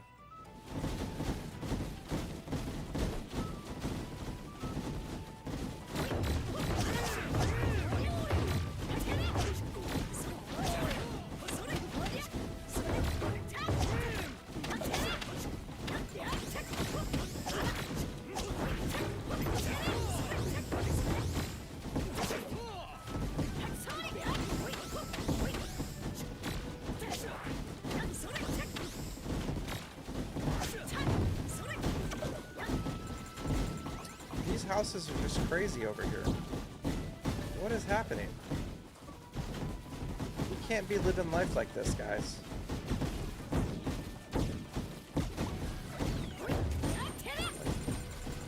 These houses just need to chill. Alright, which way am I? Alright now. Alright.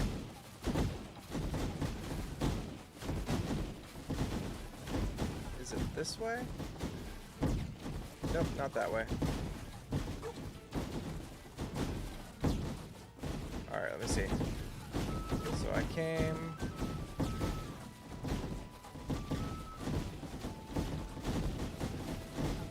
Alright. Is this just like a dead end over here? What is happening here? These crazy houses. Okay.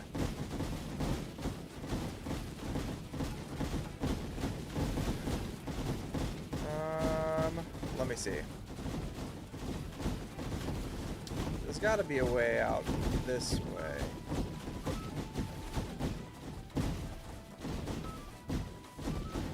Beware of houses.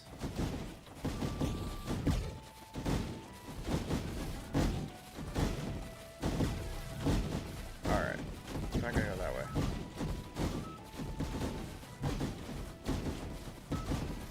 Are there any houses coming this way? Okay. I can't go up there. Okay. So there doesn't seem to be an exit here. Oh, I'm gonna get smashed. Okay.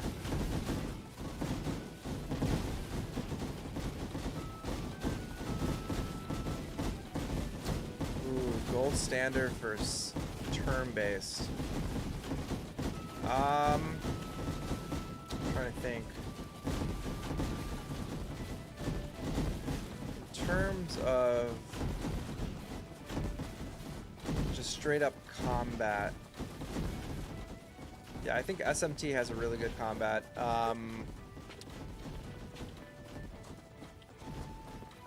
Honestly, I think Persona does a really good job of it. I mean, this is basically the same thing. And I'm trying to think. What else is there? Honestly, like, lately, I've been really, like, just into, like, Daybreak's battle style. I know not every, like, that's very, like, specific case of things, but just to be able to grind in action combat and then get into, like, more tactical turn-based when you need to is just great. What am I supposed to do here?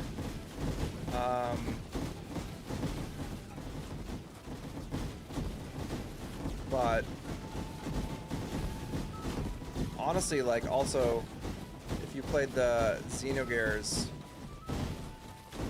I loved that combat system in terms of just coming up with combos.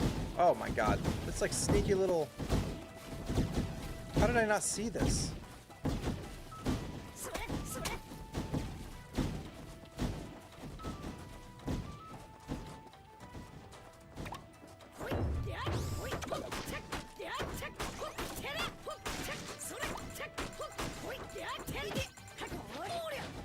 My hot take for the night is that the system I'm not a huge fan of is actually Xenoblade. I like Xenoblade. I love Xenoblade games, but like I think the combat itself is the least interesting, or like I'm not as big of a fan as of the combat of that compared to like other games. I enjoy everything. Oh my god. Okay. I enjoy everything else about that game way more than the combat itself. Okay. What are we doing now?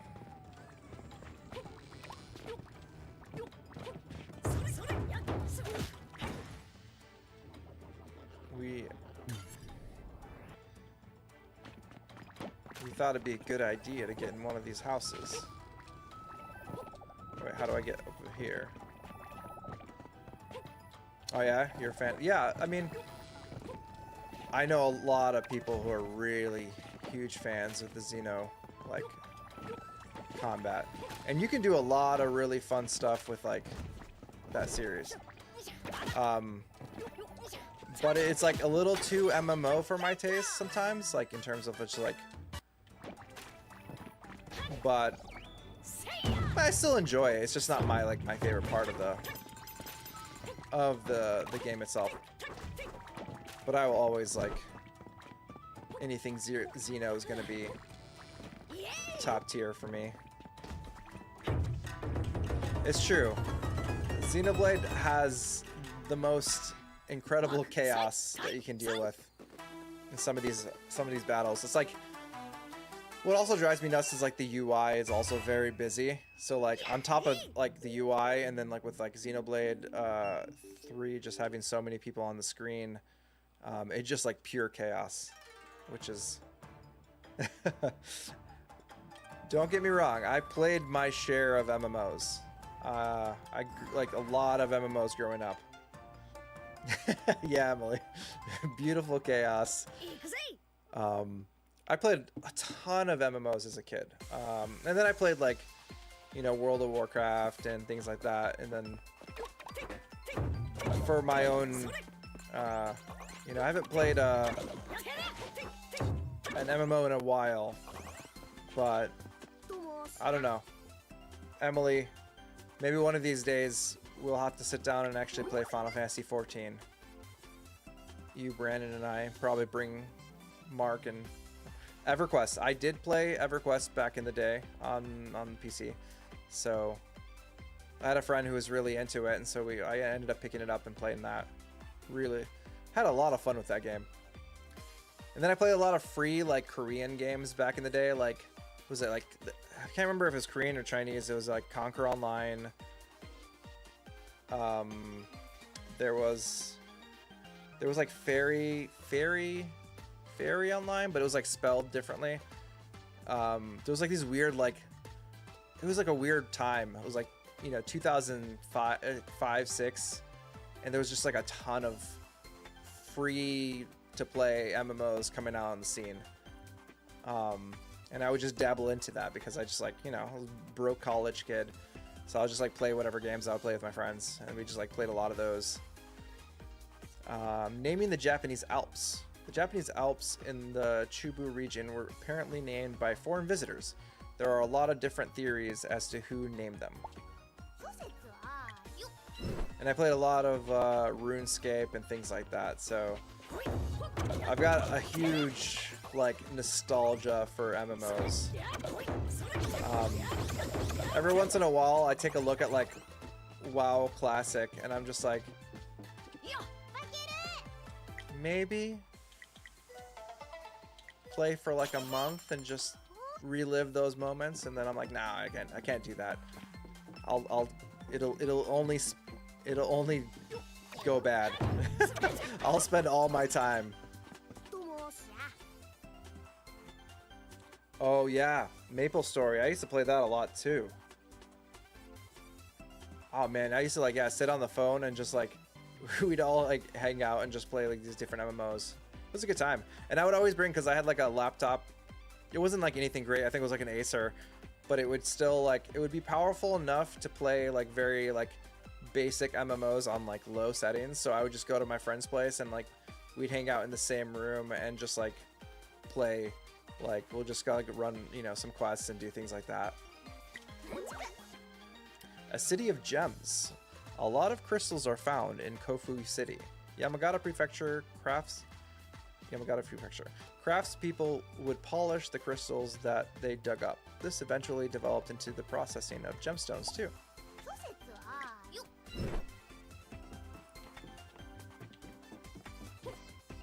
Oh boy. Going for a ride. No, I have like a huge nostalgia for that era of like computer games and like MMOs.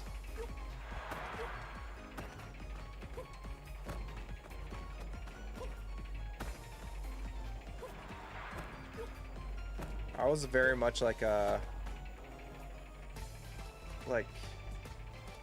very split amongst being a PC player and a console player back in the day, because like I played the hell out of like PS, you know, all my systems at the time, but I also loved playing on the PC. I used to play you know, I don't know if anyone's ever played Tribes, which was like one of the first like PC like shooters that did like capture the flag and had like up to I don't know how many like players would be able to play in the game. It was like 20 or 30. I cannot remember for the life of me because it's been so long.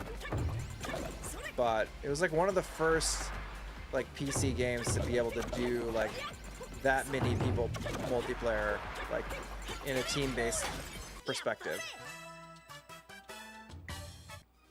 And then you get like these jetpacks in that game. And so you're like, I would get myself killed all the time because I would just like fly way too high and come down crashing pretty hard.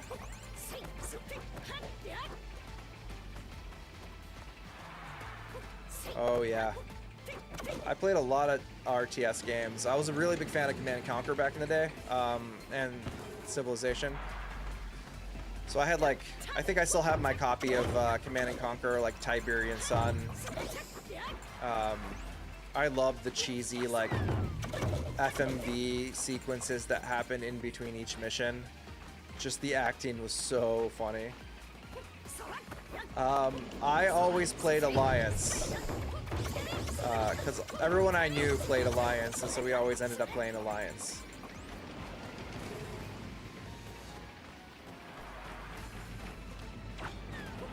So I never actually ended up playing Horde.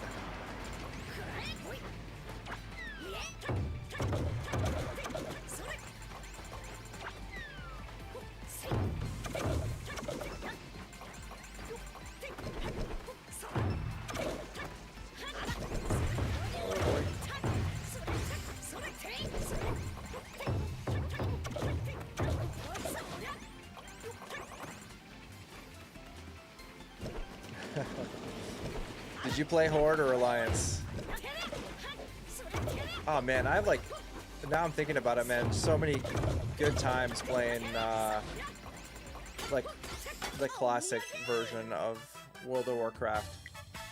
Because I played, like I was addicted to it before, I think the first expansion came out. So it was like, what was it called? It was like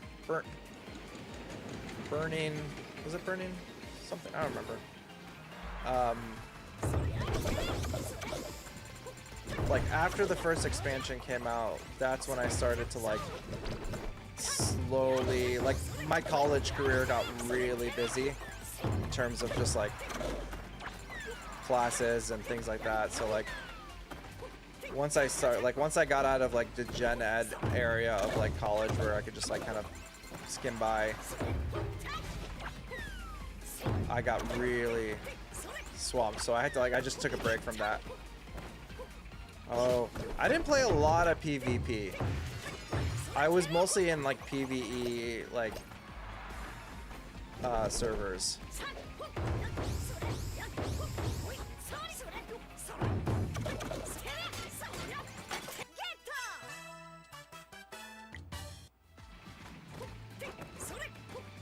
But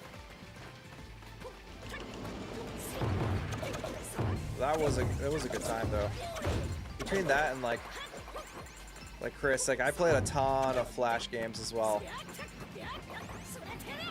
I was on Newgrounds a lot, so like I watched a lot of like Flash animations. Like I think that was like a lot of my high school time period, like late middle school, high school period. Did a lot of Flash animation. There was like this one I think it was called Adventure Quest game. That was like,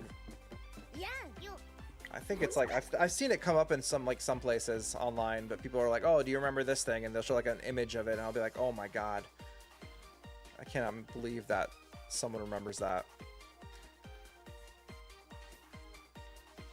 Oh yeah, Flash games like Homestar Runner, like that whole period of time, like Newgrounds, that like such an impact on my childhood. I remember all of that, and it was just like such a good time. I remember there was like this Lord of the Rings Flash animation that was just so good on Newgrounds. I used to watch that like over and over again. The sunflower got its name from how it turns to face the sun. Apparently, the stalks that receive the least light grow the fastest in order to reach the sunlight.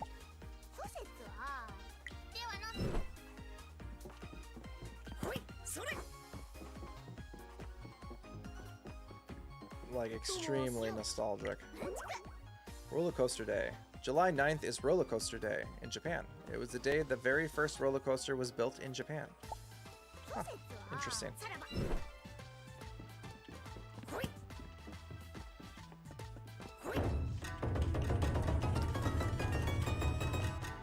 I'm trying to think of like other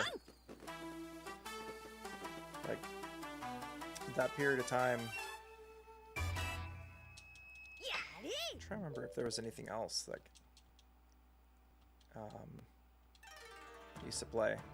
I've been meaning, like I was talking to Brandon about this a little while ago, and like we were making like, you know, Strong Bad references, and I was like, I should go back and watch all the Strong Bad emails because I was obsessed with those. Yo, Bakeru, have you been? Oh, ara. Oh, I'm sorry, but Bakeru isn't here right now. Whoa, you have a beautiful voice. You want to hang out sometime? I don't think so. Hey, don't you talk to Nazuna all casually like that. What's all this?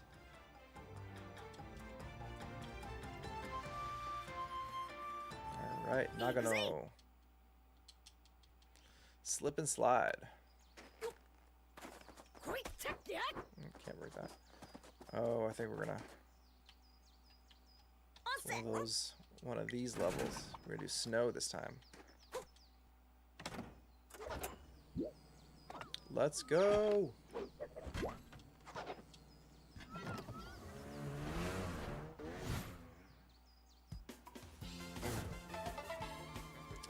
Alright, remember these. Okay, just speed up, break, okay. And drift. That's all I need to know.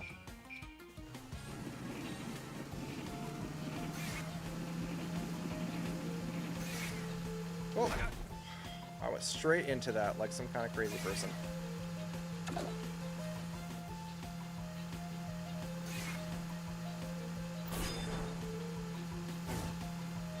Alright, I gotta catch up.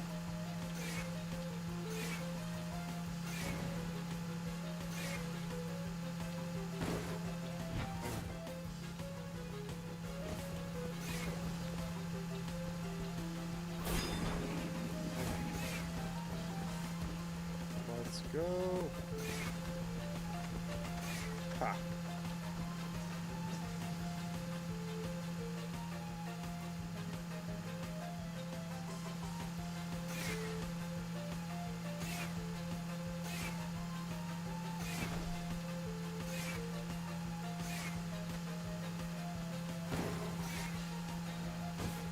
Okay. Oh, come on.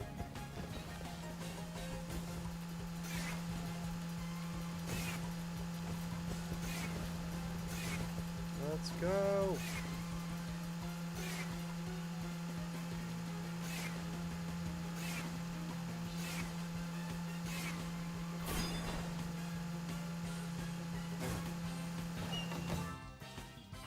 I made it.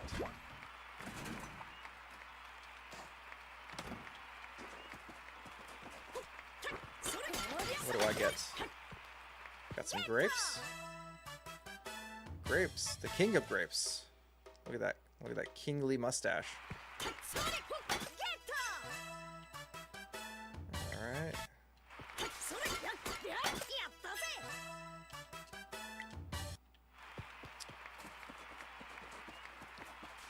Oh man, early YouTube. That was a vibe. I was it was like the Wild West back then. There was all so many interesting things. Kendo dual wielding. Apparently it's not very common to dual wield swords in Kendo. It's actually not very helpful during a match. Oh man. Okay.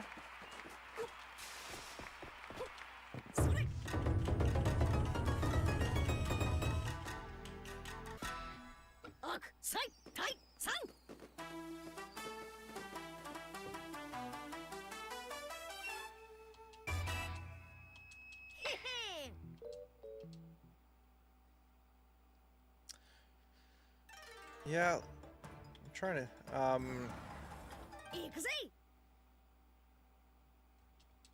trying to think of like that period of time. There was just so much. I mean, my biggest like thing I watched probably in the early years of like YouTube was probably like Angry Video Game Nerd and things like that. But I feel like everyone experienced that at the time.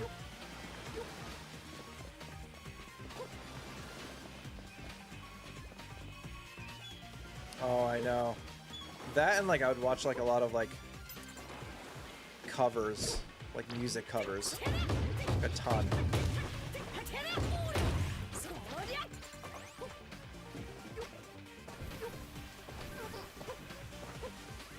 Is there anything down here? No, okay. But I got rid of those guys anyways.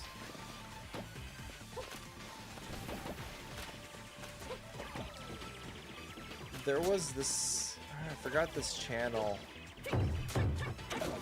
They used to do like a lot of like kind of game reviews of sorts, but they do like a lot of older games and stuff like that, and like I can't remember, but they like, you know, they're gone now at this point. But yeah, there was a lot of like just good content back then too. I used to enjoy.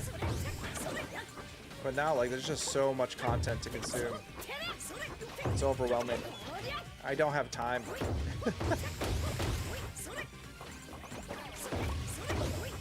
You always, like, have to pick and choose. Especially with, like, streaming and everything, too. Like,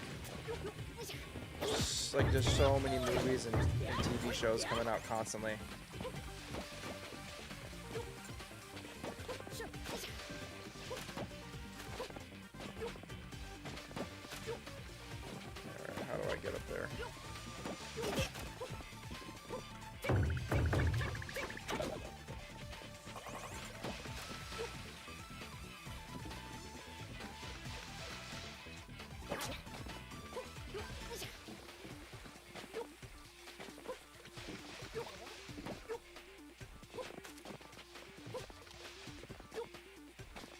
Come on now. Let's see. Do I gotta go up and then come down in there, or? No. That's not gonna work either.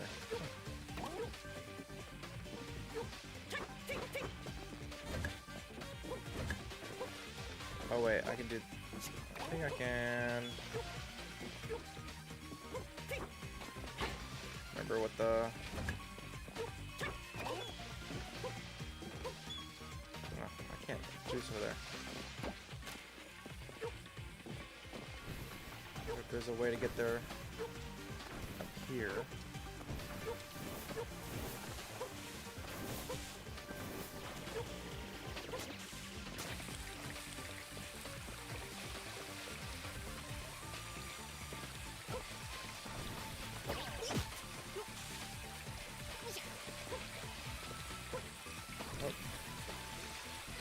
Down.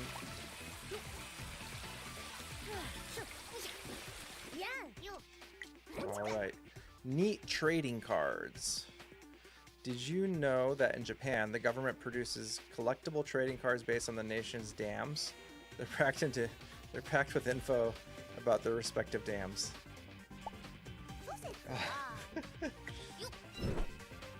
gotta love Japan for that.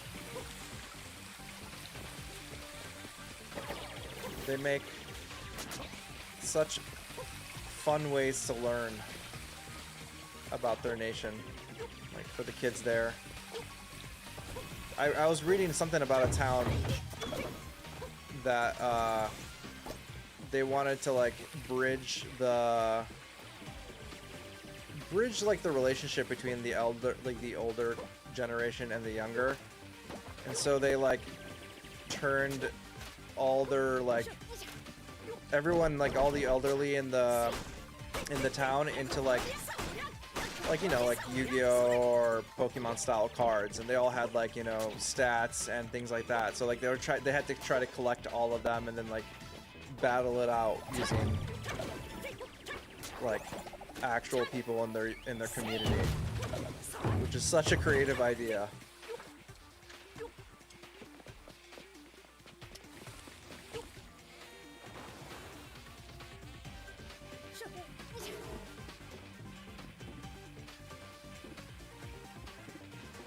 Oh,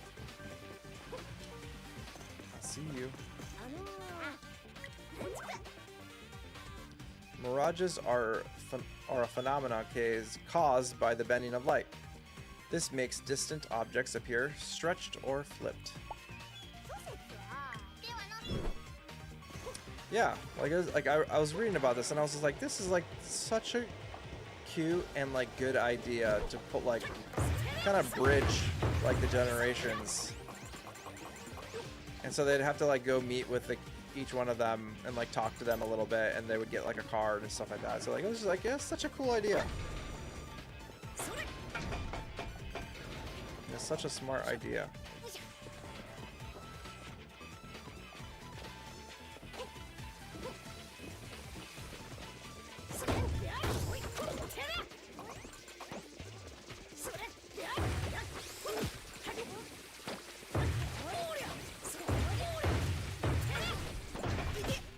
Oh. Take that. How dare you.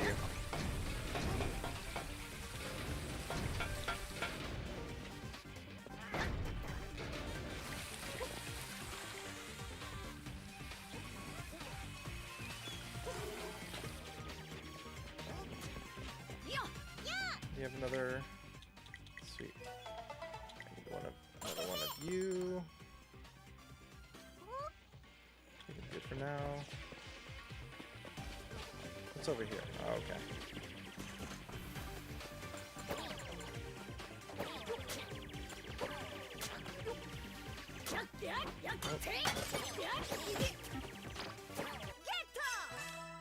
Oh. Ooh. Fish-shaped fish cake.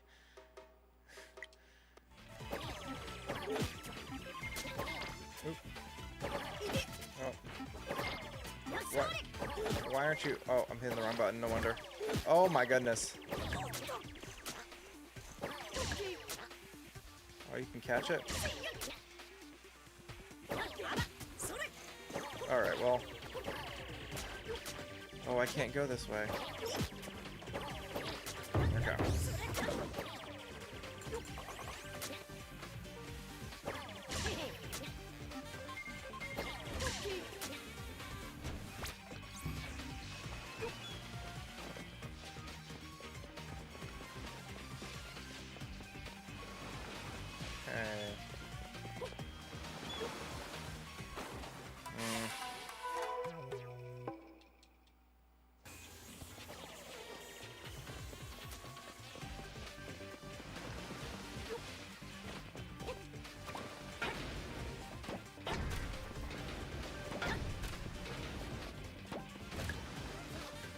Come at me.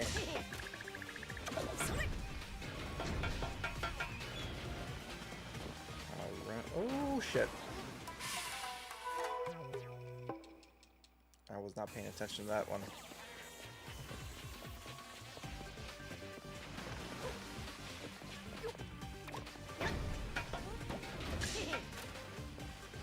Alright, come at me. Oh, no.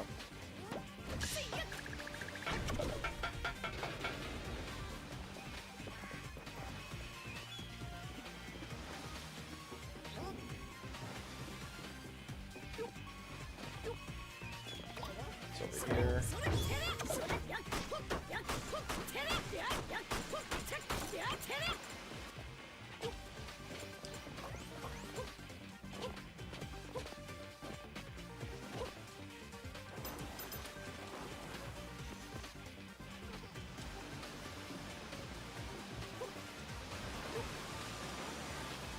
There's something up there, I'm sure.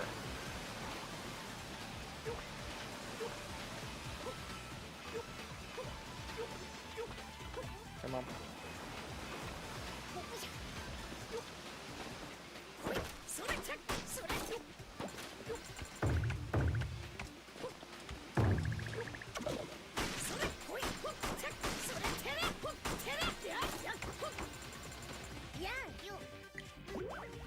Usable water.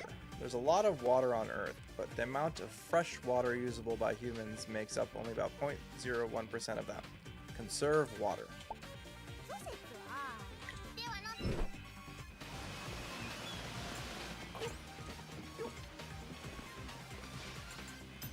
Alright, let's get back down here.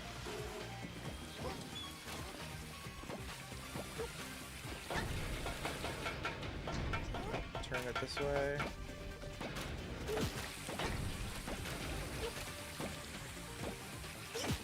Right. I need to go back.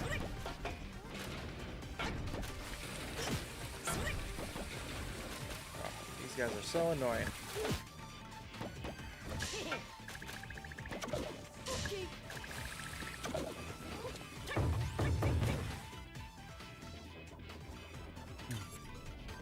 Okay.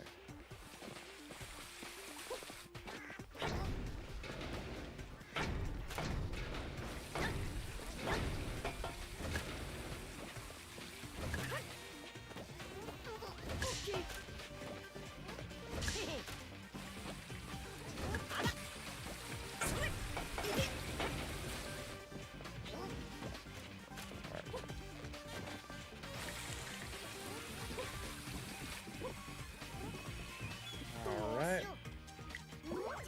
Name-changing fish. Japanese amberjack fish are named differently in Japan depending on their stage of growth. The small fry are called inada. The youth are called hamachi, and the adults are called buri. Huh. Bye-bye. Alright.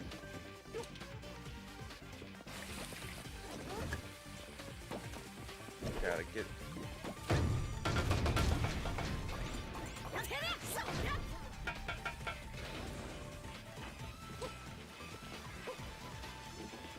Let's see...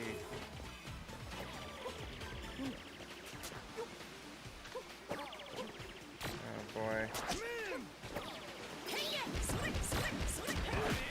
Ah.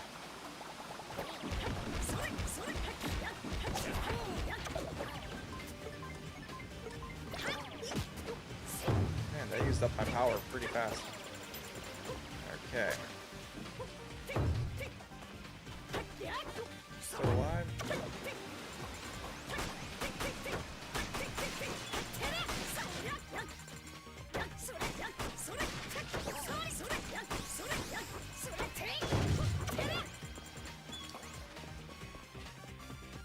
Okay. Let's see. Let's go up here. Ooh.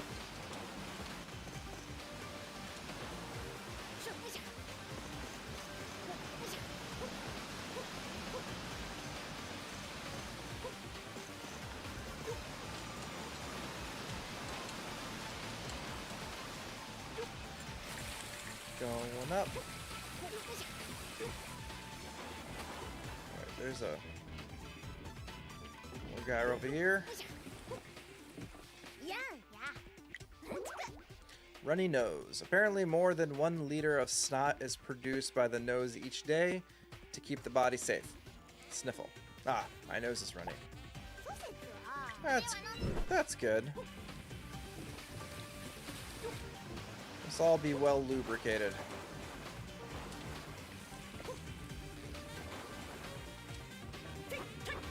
Ah, missed. Okay. Let's do that again.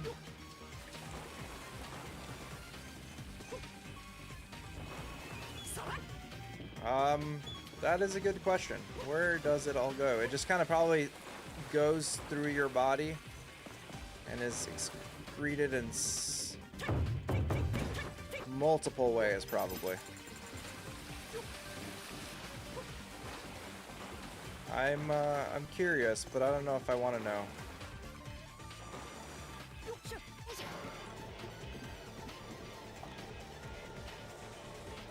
We made it.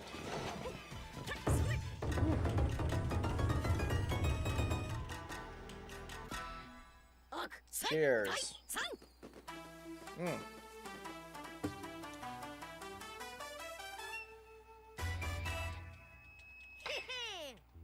Hehe. All right. Going over here, Ishikawa. Combat training in the garden. Ah, nice relaxing garden. Oh, damn it, it's the deers again.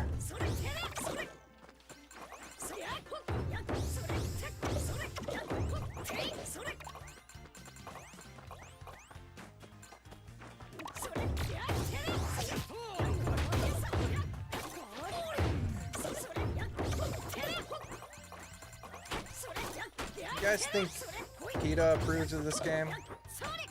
By the amount of assault that you make on deers?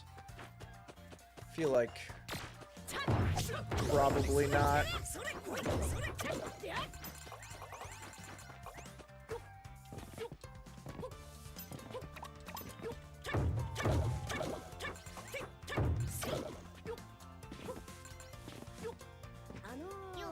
All right. Whew.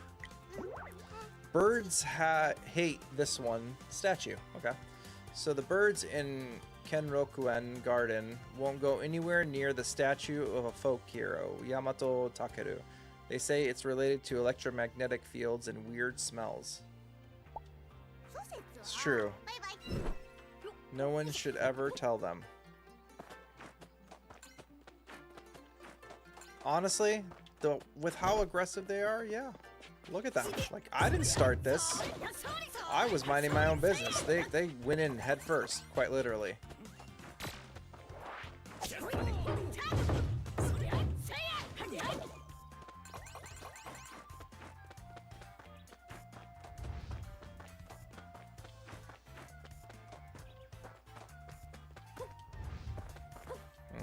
Okay.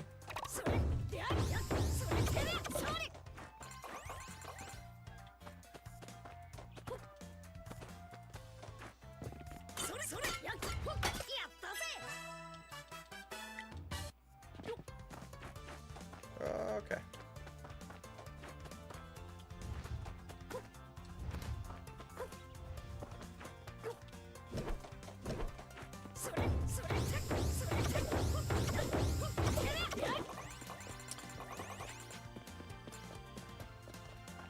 You know what game I need to go back to is Yakuza 0. Because we were streaming that one for the podcast, but I do need to actually like beat that game and get through the Yakuza games at some point. Because I definitely want to play Infinite. What was it? Infinite.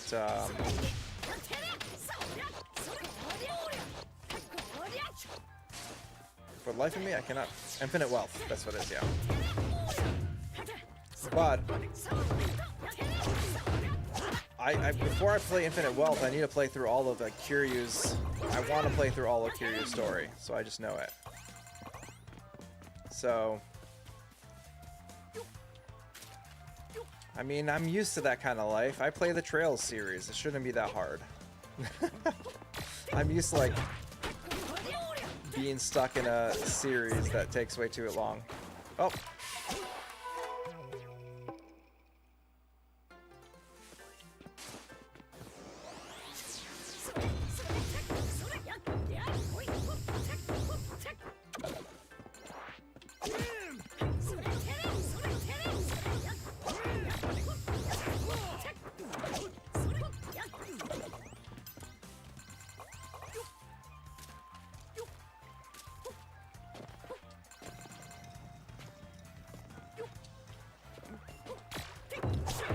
Oh yeah. Is it a lot? Does this move over here? Okay.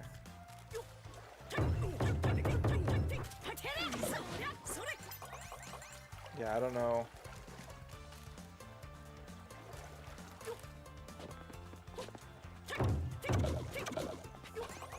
I play like some games just like kill your hands.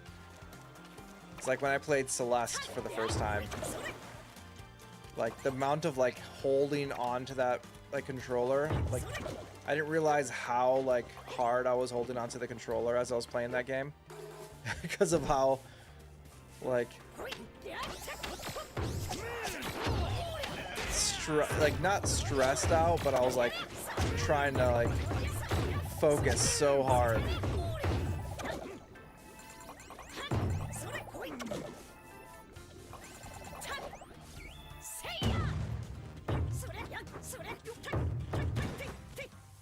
That's a game I've been meaning to replay as well at some point. It's very short. I played it in like one sitting, I think.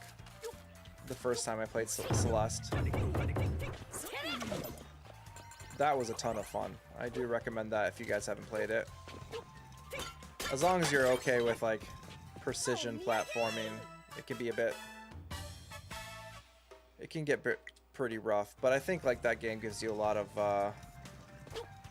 like some easy modes that you can kind of like span through it.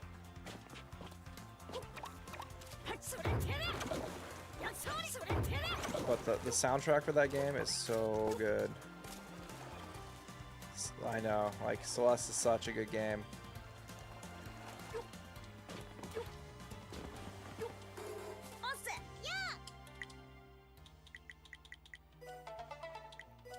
Got myself another decoy. I might as well heal up a bit too. Let's see, a hot dog. I'm gonna get one hot dog and a... Oh, I don't need a max dumpling now. I should have gotten that one. That was fine.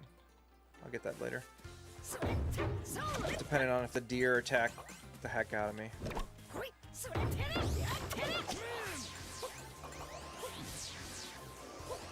Whoa!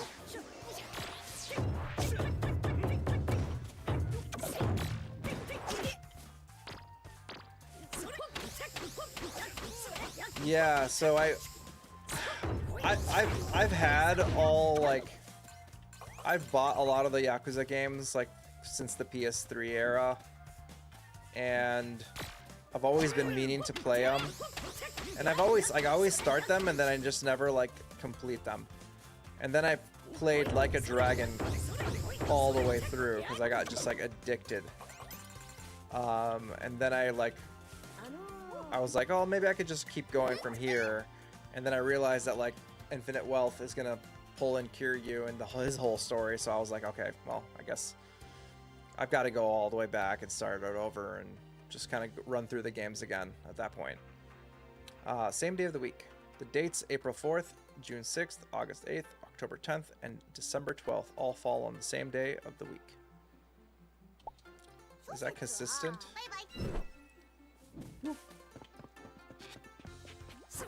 Like a Dragon is probably one of my favorite like JRPGs in years. Like just the sheer like the story did it right. Like the gameplay was just so much fun. Oh man. The fly somehow got in here. But that game just blew me away. I was addicted. I platinumed that game, and I was just completely. It's literally crack. I completed that mini game. Like, I completed that empire, and I was just addicted to it. I spent so much time doing that. It was so funny, but I loved that mini game. The mini games in that in Like a Dragon were so much fun. Yeah, it was wild how how it all started as like an April Fool's joke, and it like actually legitimately turned into an incredible incredible game. I'm so glad they like switched over like that, and I'm glad that they like balance it out with like actually making, you know, other games that bring back the typical Yakuza style beat 'em up as well. So it's not all just like completely switched over. Oh wait, I can jump like that. I forgot.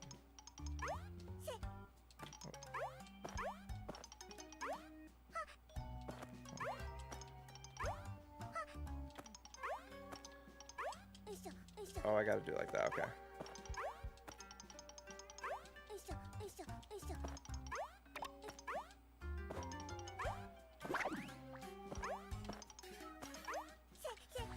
That Judgment is like definitely a series that I've been meaning to like dabble into. It seems really good.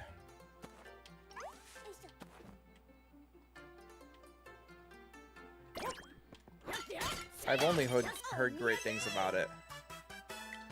It's unfortunate that like, I think they got the famous Japanese actor like Kimura Takuya, I think, to do it, like the casting, and so like I'm sure that if they lose like the license to use him, that game will be. I wonder what they're gonna do with that. Like, is that a reason why they haven't like made any more of it?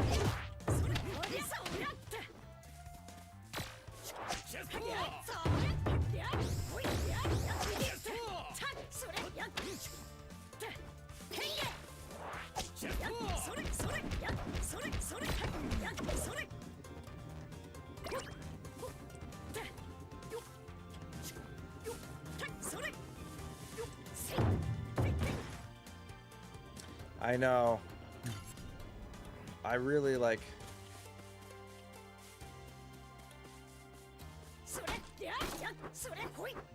Ooh.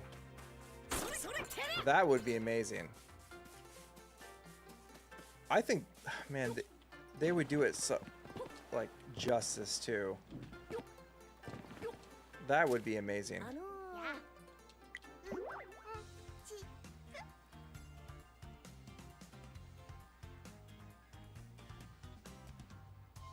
Yeah, I wonder, because, like, I guess they can always change the main character's likeness, like, down the line. And I guess it wouldn't be such a bad thing. But, yeah, I wonder, like, what they're going to do with that. I would hope, I want them to make another one of those games, like, even though I haven't played them, but they sound amazing. It sounds like, you know, what do you call, that DS game. Basically just like lawyered up. June 18th is a rice ball day in Japan. It's the day of the oldest rice ball was found in the ruins of Ishikawa Prefecture. Huh, interesting. Ooh, no, I have not. I have not checked that out. I will. I'm gonna 100% check it out after this, actually, or just at least find it so I can grab that. I could always use a new movie. And I love anything Hitchcockian. Huge fan of like Hitchcock style movies.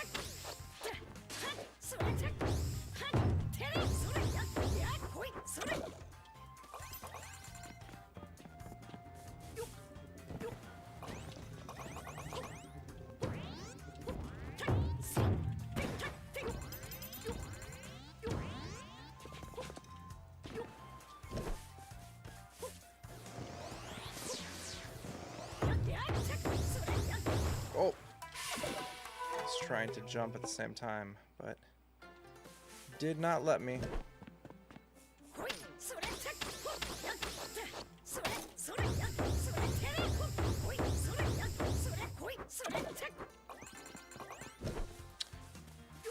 Ooh, I'll check out and see if they are showing it there. Oh, oh, God. Oh, what'd you think of Seven Samurai? That is like a great movie. I'm always like tempted to rewatch it, and then I always like, I'm like, oh, I gotta do it in parts. It's a very long movie. Gum versus chocolate. If you chew gum and eat chocolate together, the gum will melt. No taste team both for me, I guess. Ugh. Gum and chocolate at the same time just sounds terrible in general.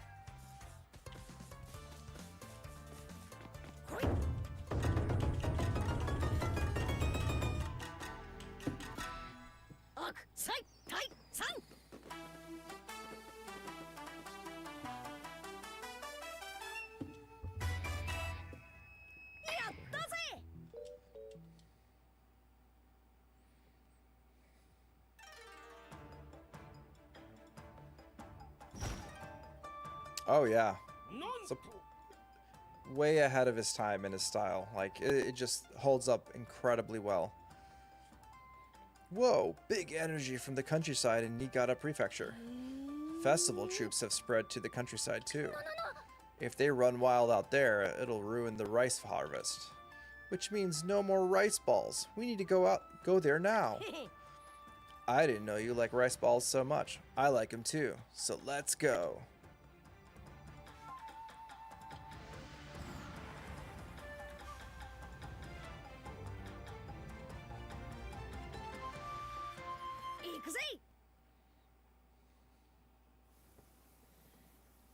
Oh, is this gonna be one of those? Yeah. Oh man, Rashomon, yes.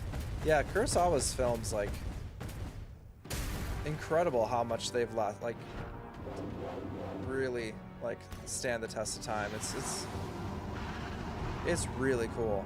Like, and same thing with like watching like Hitchcock movies and things like that. It's just like they did such a good job with their cinematography and like what they had at the time that it just like works so well in this like modern era as well.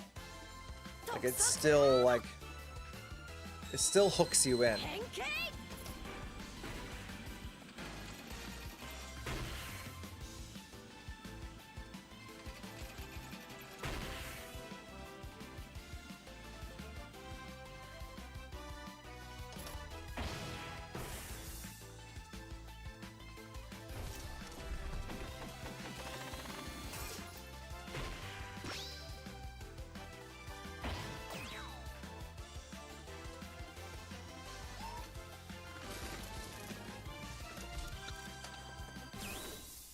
Alright. Time for some giant robo battling. Oh, hell yeah. That sounds like a good time. Yeah. Take your time.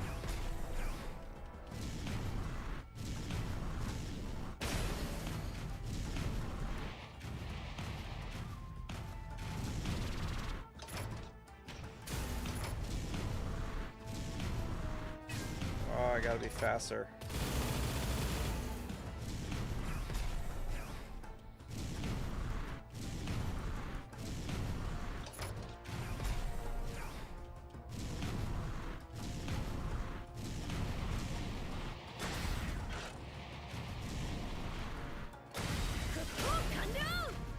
Ooh. Alright, Onigiri boss.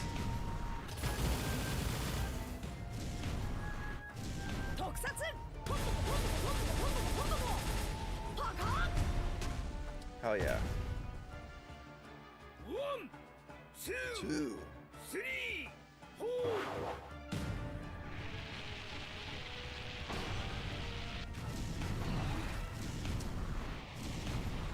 Tell you, this giant robot of mine kind of reminds me of, I don't know if you guys ever watched Big O. Kind of like the colors scheme. Oh, gotta get up, gotta get up. 3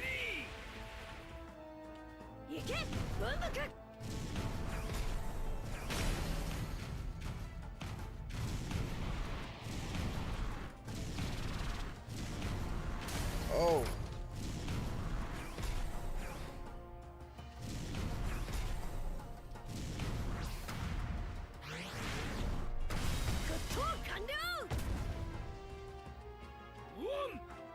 All right. 3 4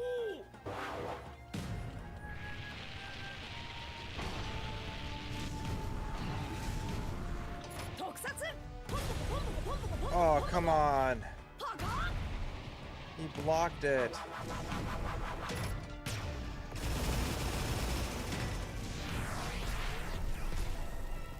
I did watch that one. Actually, I didn't mind it. I liked it a lot. It wasn't like perfect, but I remember at the time, it's been so long, so many years since I've watched it, but I remember I had the DVDs at some point. 2 I think I lent them to a friend and never got them back.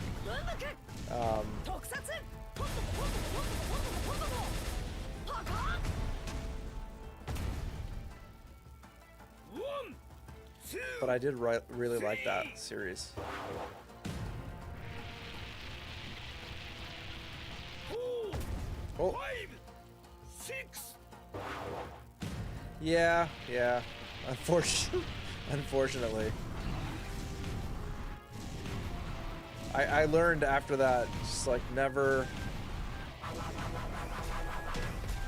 Be very careful who you lend your stuff.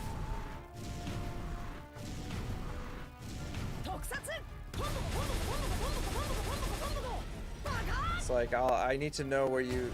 I need to be able to find you and get my stuff back afterwards, but yeah. It's like I lost, like, I think I had like my copy of Tales of Symphonia for the GameCube. The same thing happened with that one. So never again on that point.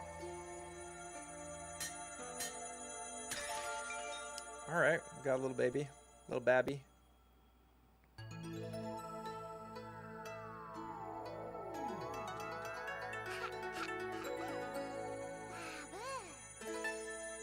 Hotoke noza. Baba. I like that they like use baby speak and then just give you subtitles to that baby speak. Thank you for saving me.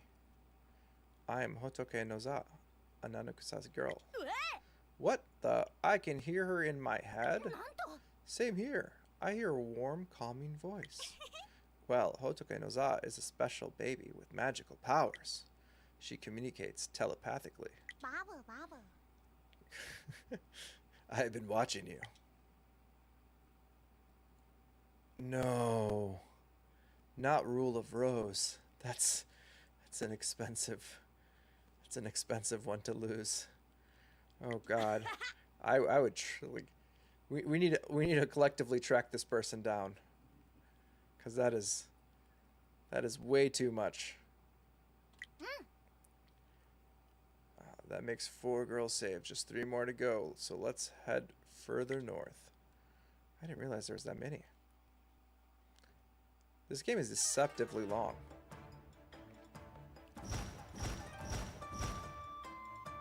Fukushima.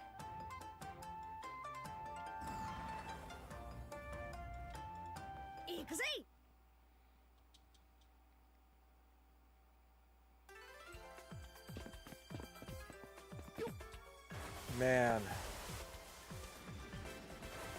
God. Like, I'm pissed off for you right now. Like, that game is like It's not like something that you can like replace like easily. The game is, it's wild. That's a dick move.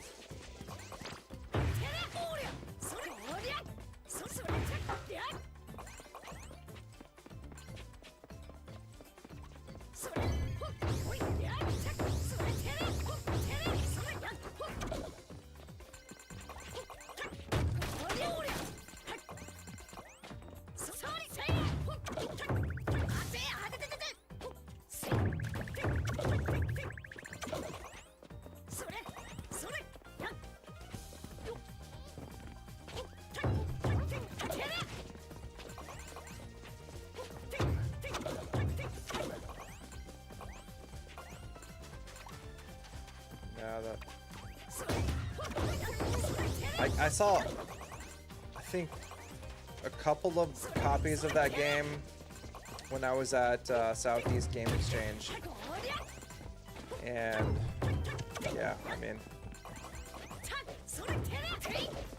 I don't know, like, I guess if like somebody is collecting to try to get the whole like PS2 set, other than that, like, it's just so expensive. Oh, kidding me?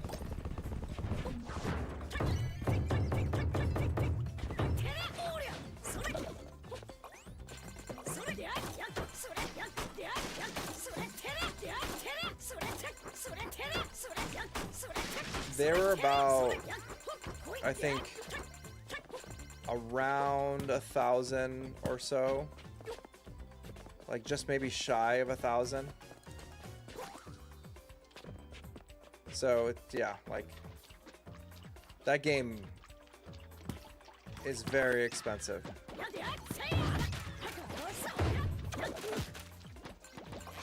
Like I'm sure you can talk them down a little bit at this convention, but like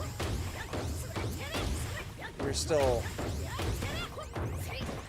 paying a lot out of pocket to get that game at this point. I know, that game is like one of the most expensive on the PS2. Like, because they made, that did not sell like that many copies, so there's not as many out in the wild. So like that's why like it's just so damn expensive.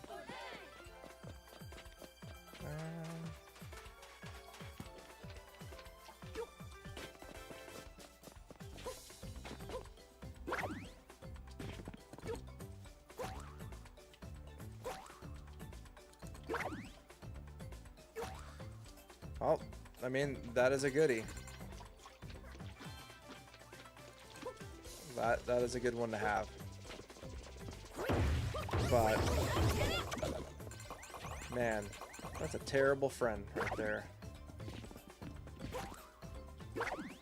But I know how that goes though.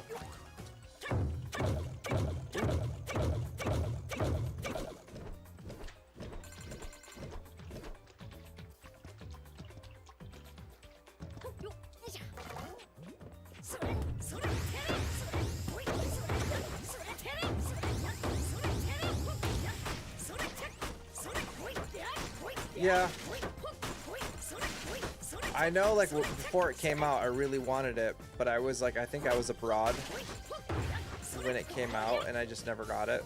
And then, yeah, I just never ended up playing that game. I hear it's, like, not the best game, but, yeah. I don't have as much, I guess, nostalgia for it as others, but it sucks to lose a game like that, yeah. But that's kind of, like, how I collect at this point. Like, it's gotta be something that, like, I know I have, like, either nostalgia for, or is a game I know, like, I'm gonna wanna own to play, or, like, own it, because I know I'm gonna play, like, even if I play it digitally, like, owning it is, like, nice. Yeah, no. That makes exactly sense, because yeah, it's all about like the storyline for that game, which is very like, from what I know of it, it's pretty intense.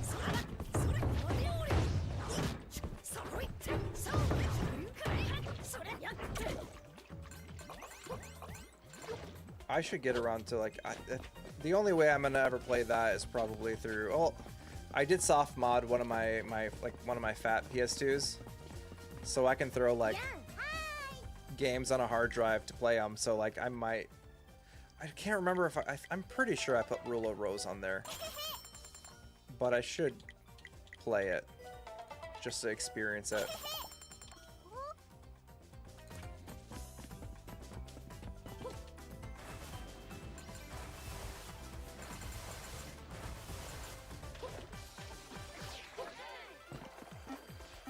Where does this take me? Oh, okay. Takes me back.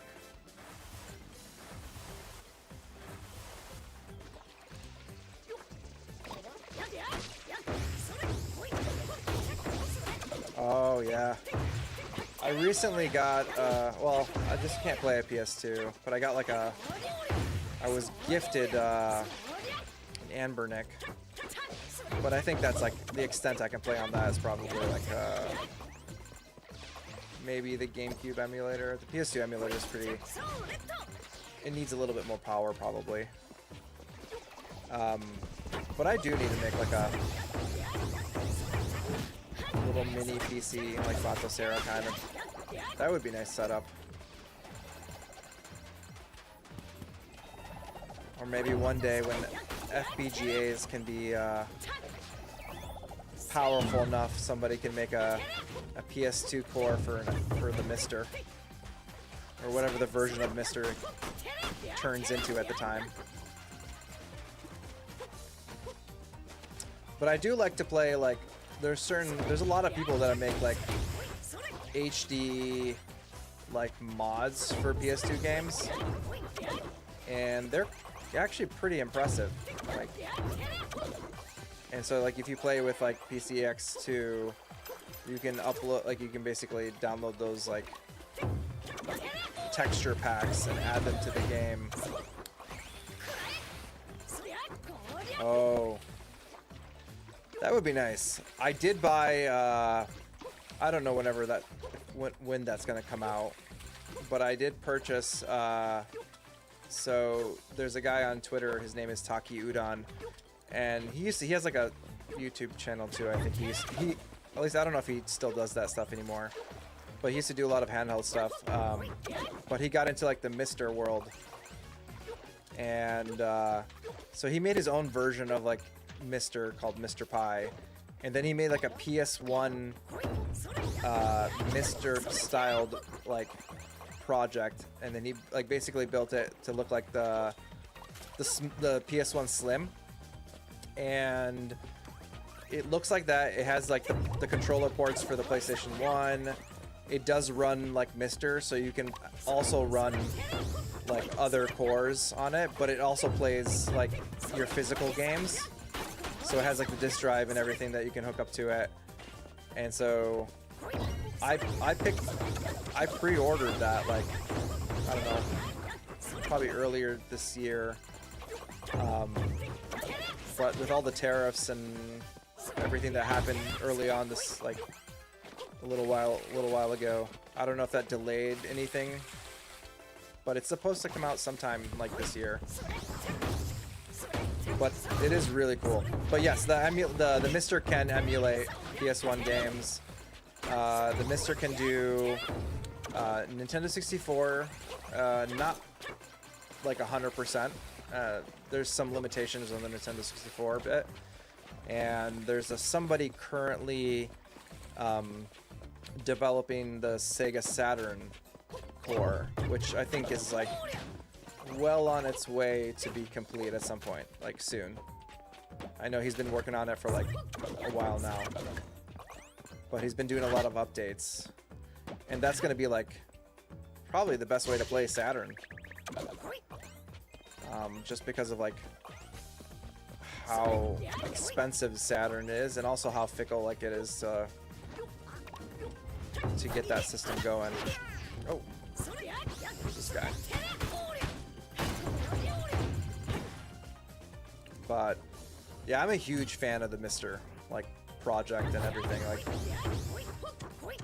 if you don't have a Mister, look up Mr. Pie. He takes a while to ship these things out, so you just gotta have to like, you buy it and then you hope that you get it in the next 6 months. But whenever you do get it, it's great.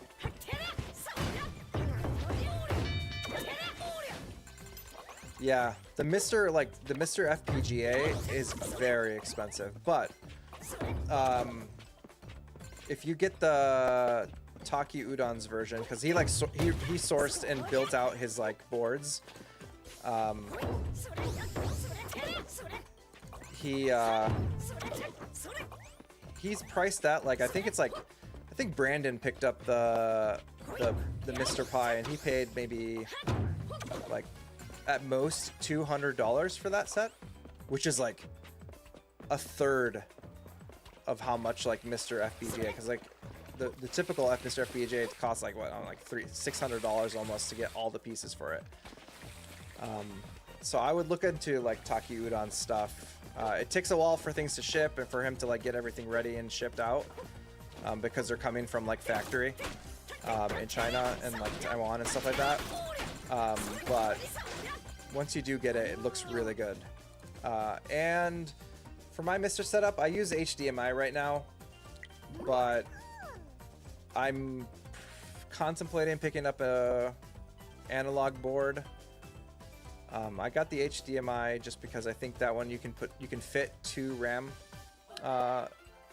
pieces for some of the arcade boards, but I do want to play it on my CRT, so I might have to get the analog version as well, or like the analog board add-on to that.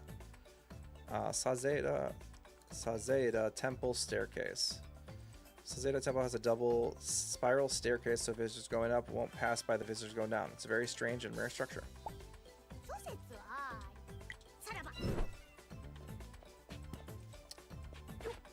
Yes. Those are really good. The old Lenovo's are... those things like last forever. And they're really good for emulation. To an extent, like up to a certain point. I think you could do like basic, especially if you're doing on a CRT, you're not gonna like upscale, you know, you're not playing at any higher resolutions, you're gonna play it at 480p. So that's perfect.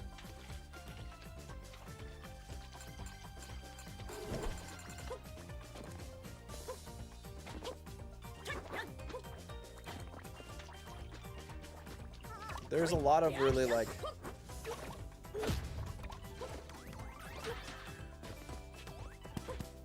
oh yeah? Yeah, especially if you get one of the like the smaller low profile like GPUs. Those are nice.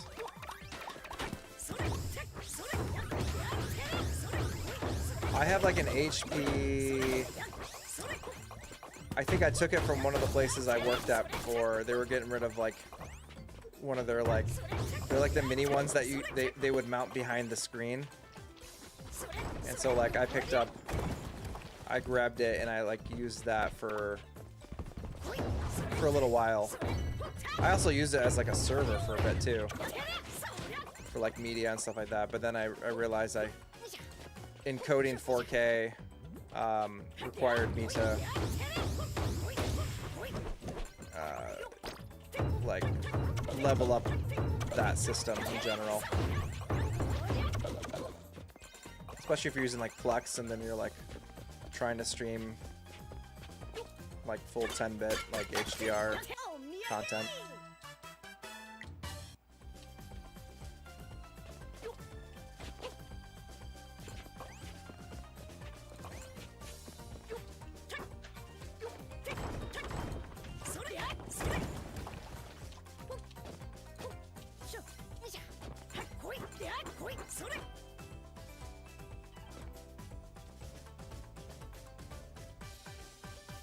Oh man, that is something. Like I have a PS3, Fat Boy PS3 that I bought from somebody on Facebook Marketplace like a handful of years ago, I think. And they never like used it. It had like very few hours of actual use on it. But I've been meaning to, like, I want to figure out somebody who does delitting and everything along those lines, because I don't trust myself doing that. I'm too scared to like take those the GPU and CPU off. But I would love to get it like redone. I wonder if like I wonder if there's like sellers or people on there that would like I could send my PS3 for them to like work on. Because I would rather do it like, because those systems are getting so old. Like that thermal paste and everything must be bad. Like it needs to be redone. Yeah, I need to Google it and see if like Etsy or if anyone at eBay is like selling their, I don't know, their time to do that. But I also need to like make sure they're good, actually good at it, because I don't want to break my PS3. Futabasaurus Suzuki was the first fossil of a long-necked dinosaur to be found within Japan.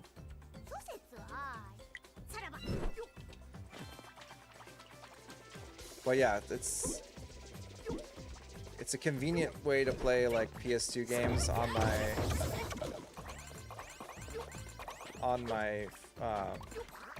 4K TV, but lately, like if I do play PS2, I just play it on my CRT at this point, because something about like PS2 is just like they need that CRT.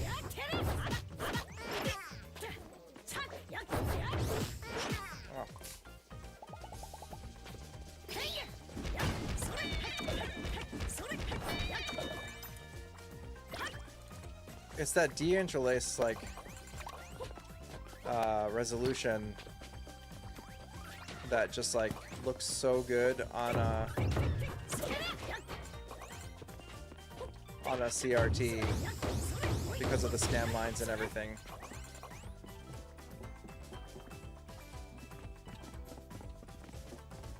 See, that's not bad. That's like, it's a really good price. 300 for a fully like delitted PS3. That's a really good deal.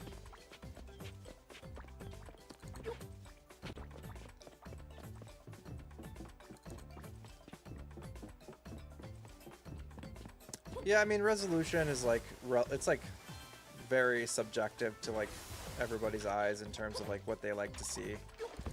It's like some people are sticklers for it, some people are not. I don't, like, it depends. Like, I'm used to playing, like, on CRTs and, like, and low-res stuff, so I'm used to that. But I do like high-res things for certain, like, for a lot of modern game, at least. Oh, yeah. And I have my CRT has, like, component inputs and outputs, so it gets, like, a really good, like the colors are just so good, and so I have like the component cables for my PS2, so when I run it on there, it just looks so good.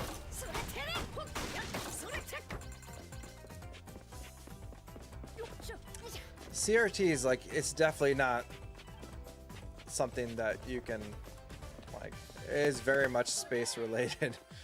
It is not, I don't think most people have the space for a CRT. Now, like, but they're getting really good at slowly, like, creating ways to emulate, like, the CRT look.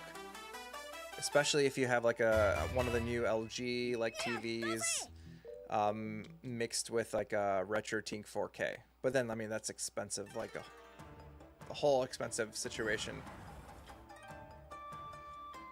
Yep, Black Flame insertion is like, it gives you that really good motion clarity, And I know they like the C1, the OLED C1 has it, and then I think they brought it back for this, like one of the other ones. I think they got rid of it for the C2. I don't remember what they did after that. Yeah. But I think also like if the RetroTink 4K has its own version of it.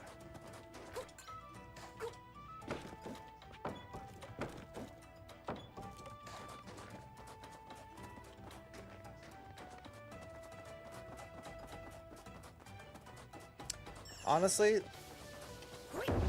if it's doing you well, awesome. If you ever come across like a CRT with like component and whatnot, then yeah, I mean, why not? Sony Trinitrons they're the, you know, the best for a reason, but it's not like worth going out of your way to get one unless it's like something that's very important to you.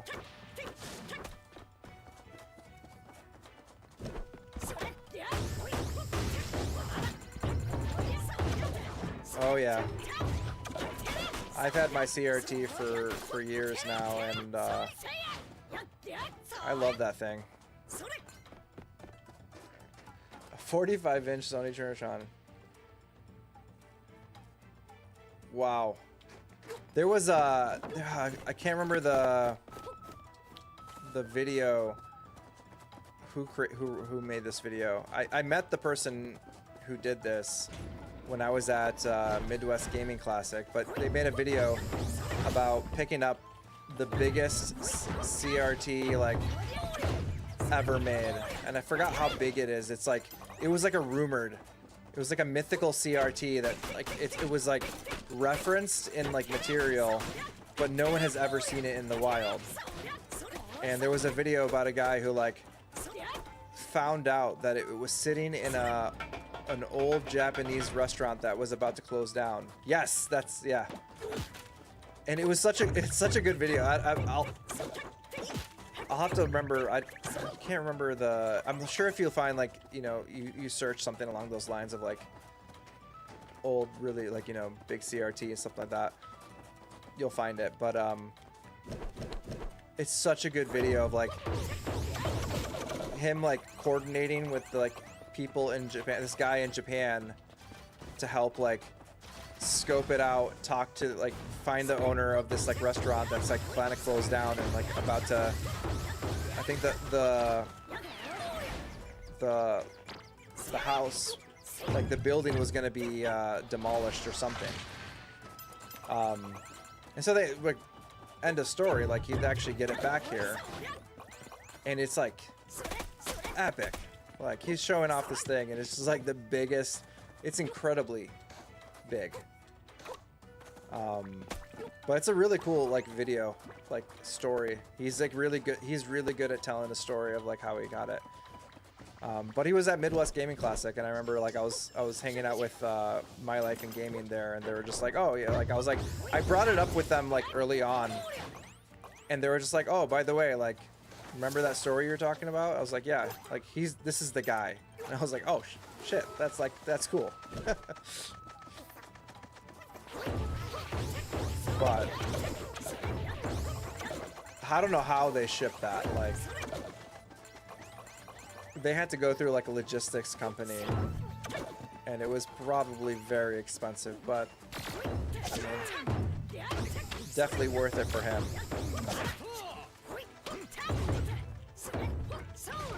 Hopefully he made back some of it with his video.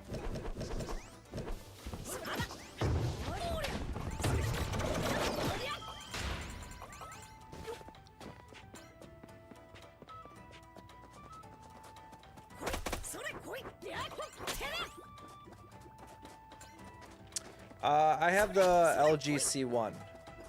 So I've got like a 83-inch C1. And I can't imagine replacing it anytime soon, just because it literally took, I almost broke it like, you know, multiple times trying to get it down into my basement. I bought it not without thinking about like the 90-degree turn that happens on my stairs. And so like I was carrying it with my dad and my brother-in-law, and we had to take it out of the box because it wouldn't fit down with the box. And we basically strategically took like the styrofoam and kept like changing it and position it every time we moved the TV, and like flipped it as we were going, like pivoting down the stairs. And I was so like, it was just nerve-wracking. I was like, I'm gonna break this TV. I know it, because like, if you ever seen like the LG, those LG OLEDs are so thin. But it's I love that TV's. It does me good for both games and movies.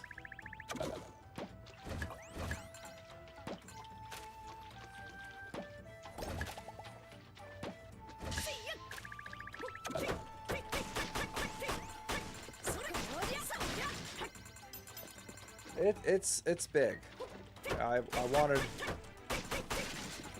I like.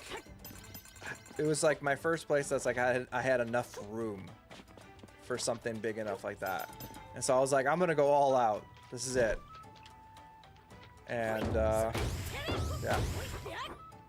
because I'm also like a huge like movie guy, so like I was like, I want something I can like enjoy movies on as well.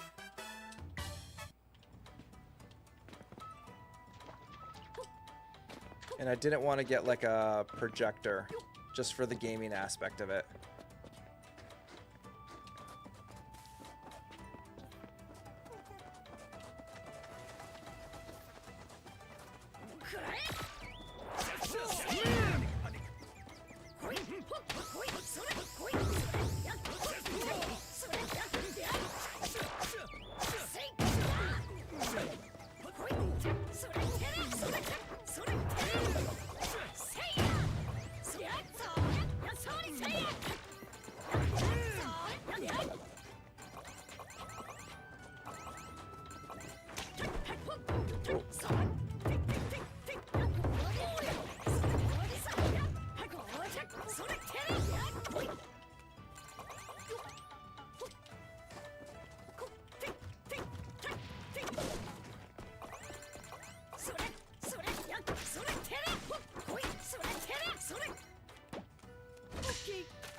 Ooh.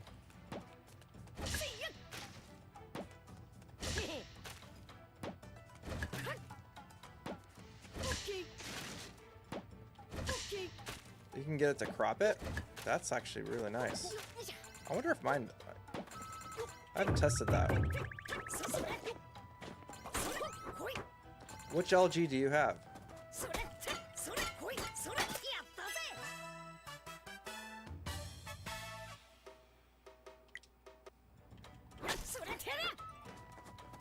Oh, okay, yeah.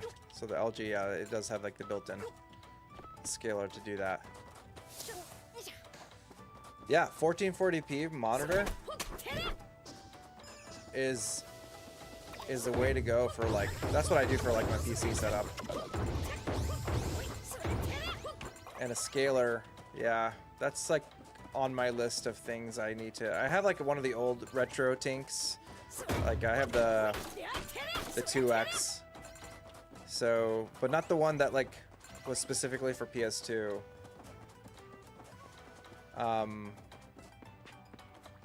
But I do want to get, like, I've always wanted the 4K, but also like I can't justify spending like $1,000 on a like RetroTink 4K,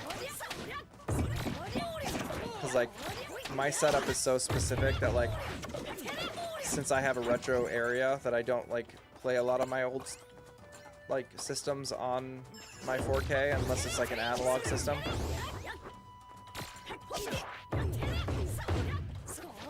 Oh hell yeah. Almost done. See, I love building models, but I'm terrible at painting. I'm not good at it. Cause like I wanted to pick up like some of the trails, and there's like a bunch of Xenogears ones as well, but I just don't have it in me to like actually do it justice with my art abilities.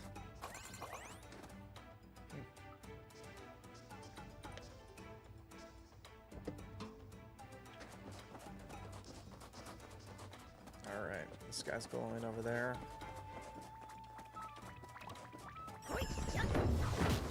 Oh boy.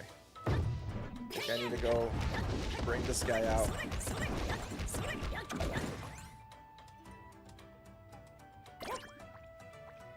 Okay, so then okay, yes, I think I know that one.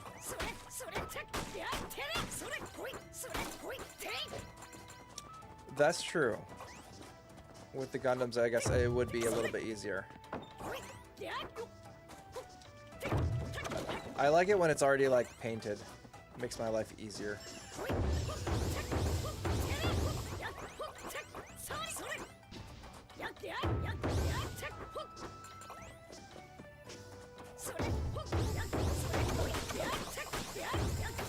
I'll have to look up Black Mama. Like, I wonder if I have that feature. I imagine so. Like, to be able to cropping feature for like DVDs and such.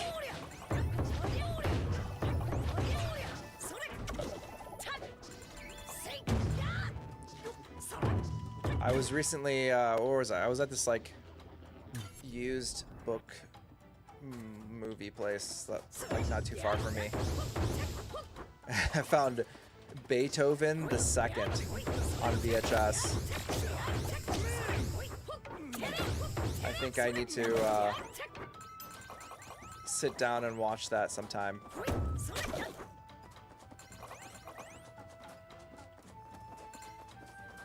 Okay, that's good. Manual's the way to go.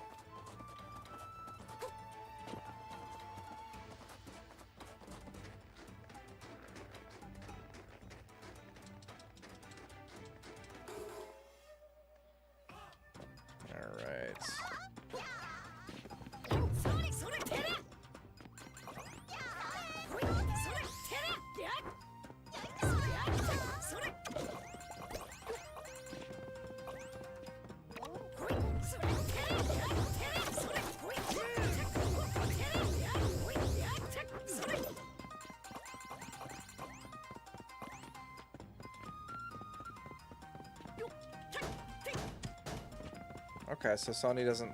I wonder if the newer ones maybe have it or not. I know the new Sonys are, like, nice, but I'm always been partial to LG when it comes down to their two TVs, specifically.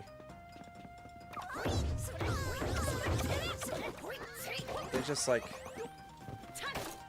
They're much better. Especially, I've heard the LG G4 is incredible for like gaming and retro gaming.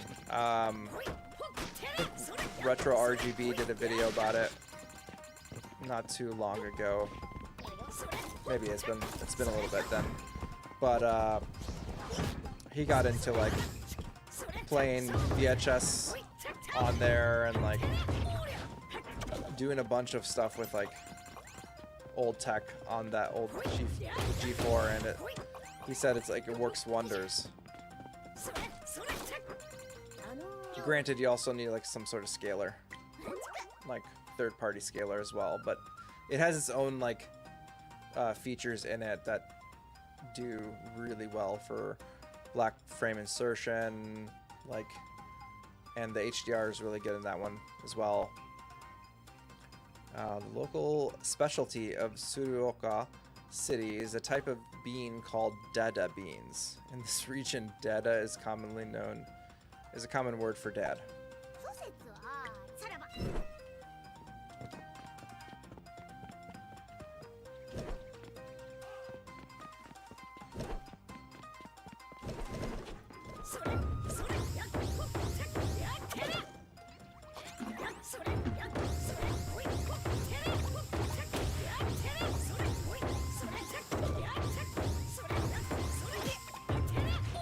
Does the image stretch at all, like in terms of like pixel? Do you notice any like pixel stretching?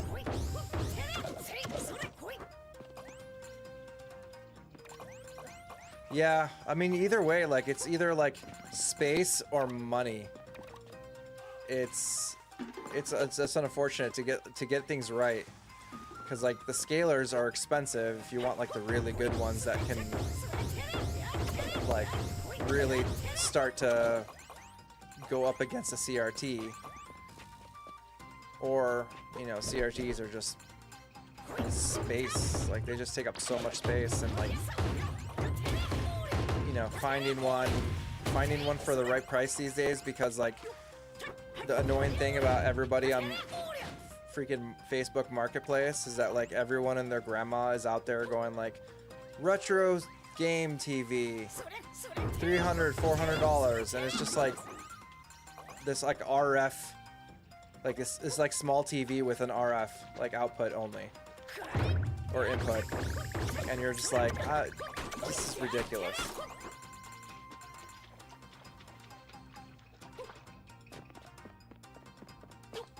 Ooh. Do you have a CRT, Chris? I forget.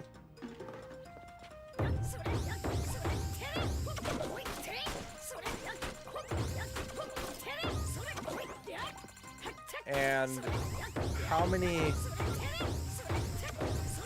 systems are you looking to like set up? Or is it like only like you're like nostalgic for one system, or you're looking to do like multiple systems that you wanna?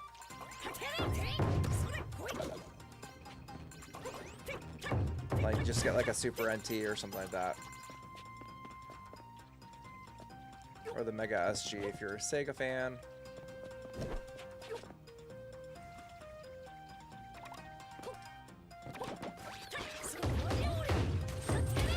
Oh, they are discontinued, aren't they? I forget about that. Because I say that because, like, honestly, but like, at this point, I would just get the Mr. Pie. Because, you know, at this rate, that gives you access to just about, you know, every system leading up to Saturn, let's say. It's, you know, with Saturn being worked on and almost done. And it has HDMI output, and it has access to a bunch of like arcade boards if you're into arcade games and such.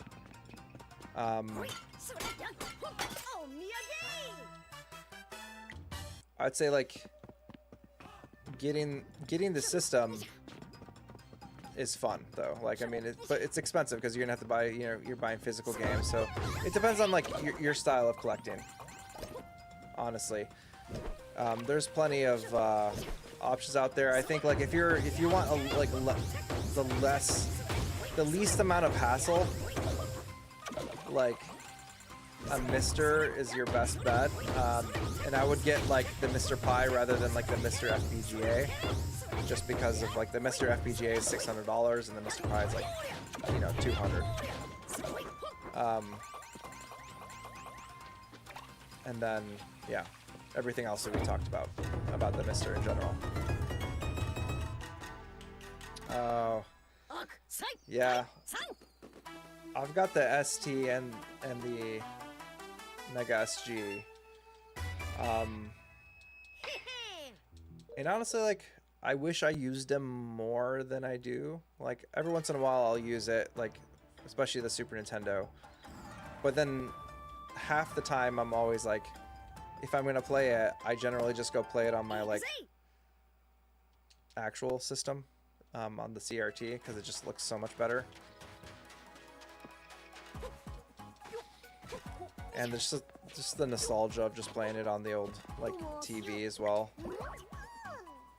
Iwate Prefecture, located in the middle of the main island of Honshu, is Japan's biggest prefecture by land size. It's about the same size as the whole island of Shikoku. 諸説は おっす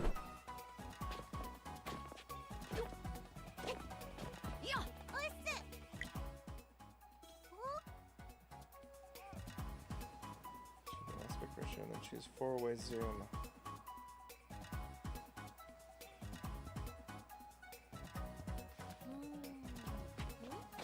Oh yeah.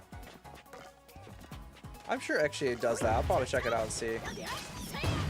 Because I could do that with the PS2 from my PS3. But yeah, there's the whole idea of like hardware versus software.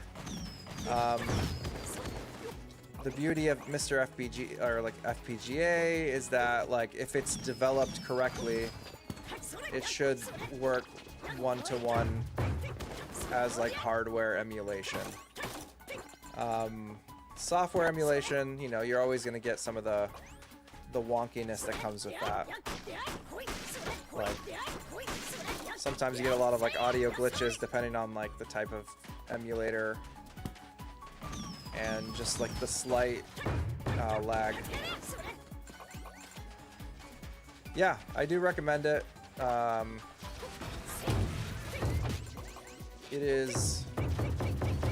It takes a while to get it. I think like just in terms of shipment, but once you do get it, it's worth it. Because then you have access to like, you know, you can Game Boy Advance, NES, Super Nintendo, like all of like the, you know, TurboGrafx CD and whatnot. So you got a lot of options, and also like the old PCs. That's what's cool about it too. So you can like they have like PC-88 and like Commodore and all these other things. Oh man, I've been waiting. Like I can't imagine how expensive of an FPGA it would have to be able to run the PS2 on it. But hopefully one day it gets like the bigger ones get cheaper and that becomes like consumer friendly. But I would 100% like jump in. I want that PS2 so bad.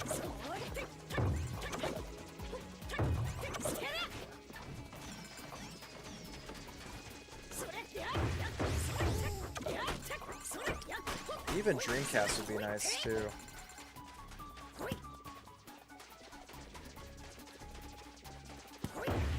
There's a lot of random fun games on there.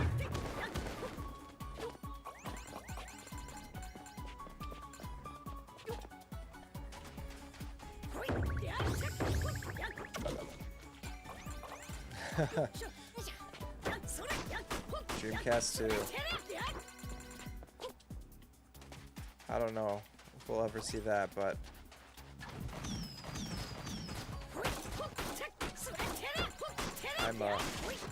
I was always a fan of the Dreamcast games. There's one game I've been meaning to pick up on the Dreamcast. I think it's a bit expensive these days. Like not super expensive, but like just expensive enough. It's called Mach X, and I think it takes place in the SMT world. But it's like a first-person kind of like you get like a blade that you fight with and stuff like that. My friend had it back in the day, and I remember going to his place and playing it a lot and like really liking it. Yeah.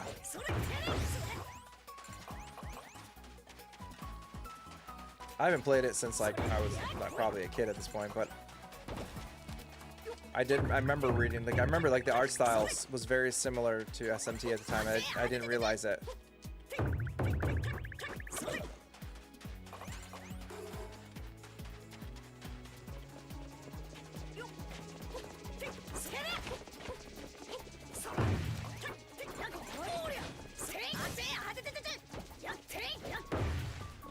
Because I also need to get like, I've been meaning to pick up Skies of Arcadia for Dreamcast.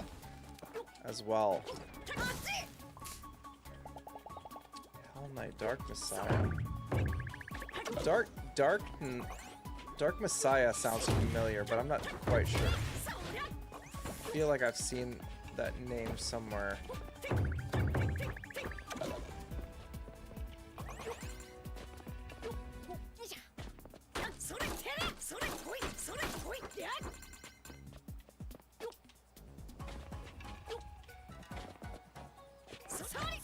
I'll have to look it up to remind myself of that one. Ooh. Oh, come on.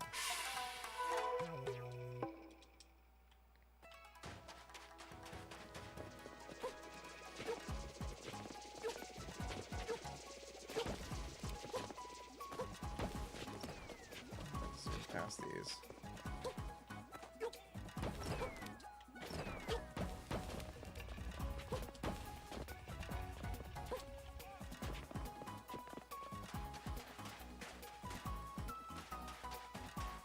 Oh, okay. I mean, I've probably seen it. Like, Yeah. Hi. I'm pretty sure if I saw a picture of it, I'd probably, like, jot my memory. But yeah. Hiding mechanics.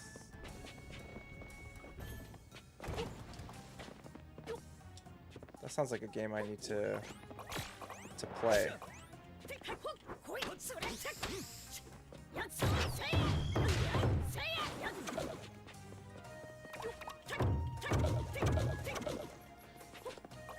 I need to beef up my my PS1 collection in general.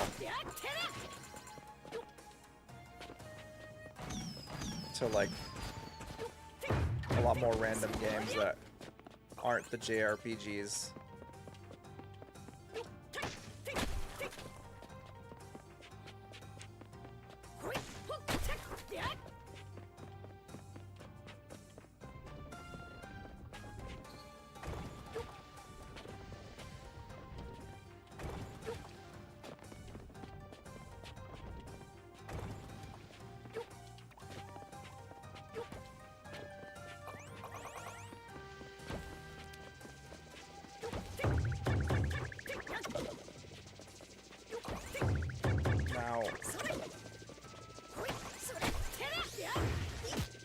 Yeah. I do recommend the Mr. Pie, yeah. Like, save you definitely money and space. It's very small, easy to put on your shelf. Desperia. Okay. I'm surprised no one has, like, I wonder, like, no one has fan translated that. Because usually, like, I don't know, there's, like, a lot of horror games love to be fan translated. Because there's such a following for that. Ooh, RPG mechanics. Happy dancing mushrooms. Head of the wood mushrooms are called maitake, dancing mushrooms in Japan. They say it's got its name due to being so rare in the past that people would dance when they saw one.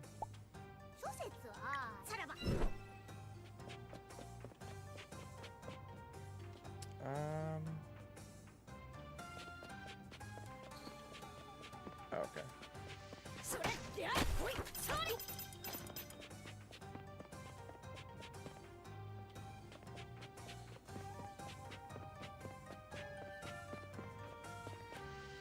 there a place to go?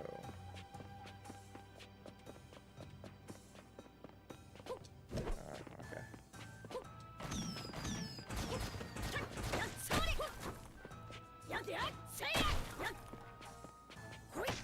Yeah, I'm gonna look that Desperia up as well.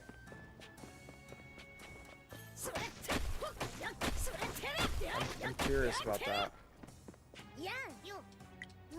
I love the look of like a lot of those games on the Dreamcast. They just quirky enough. Packing tape has been known to light up. Apparently, if you rip it off as fast as you can, the friction will cause it to discharge electricity. How shocking.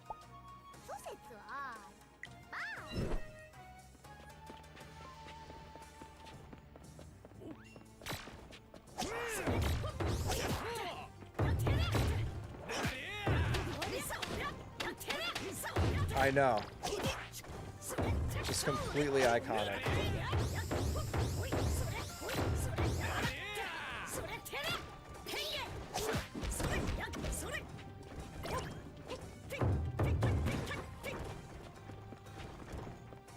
Yeah, I like a lot of nostalgia for the look of the Dreamcast.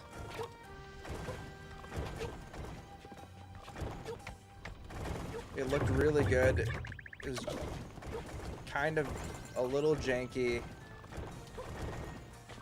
but still.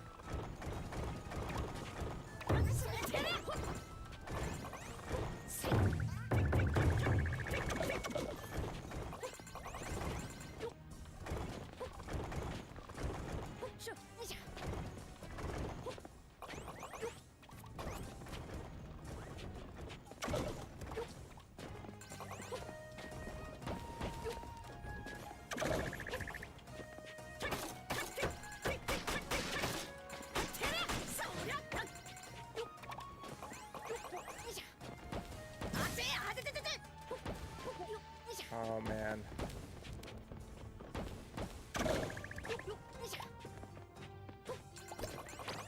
I agree. That VGA look. That would have been nice on the PS2.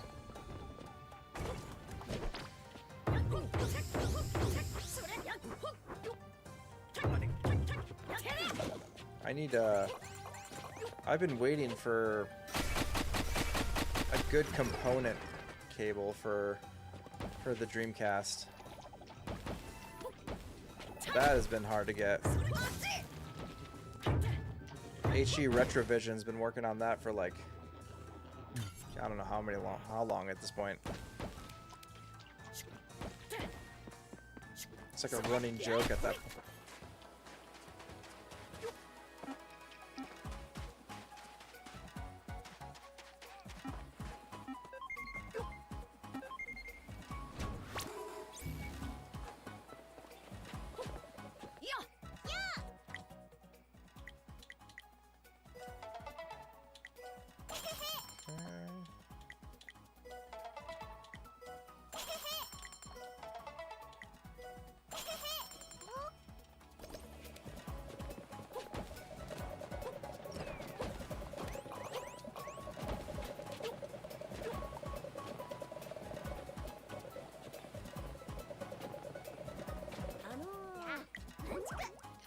Feign sleep. In Japanese, the term tanuki sleep means to pretend to be asleep.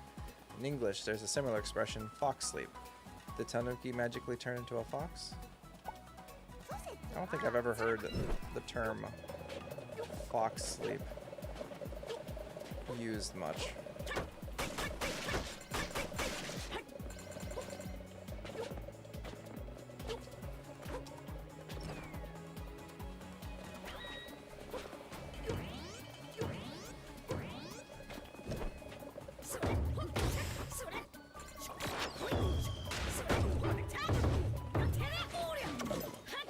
Maybe it's like more in British English, but yeah, don't know where that's a popular saying.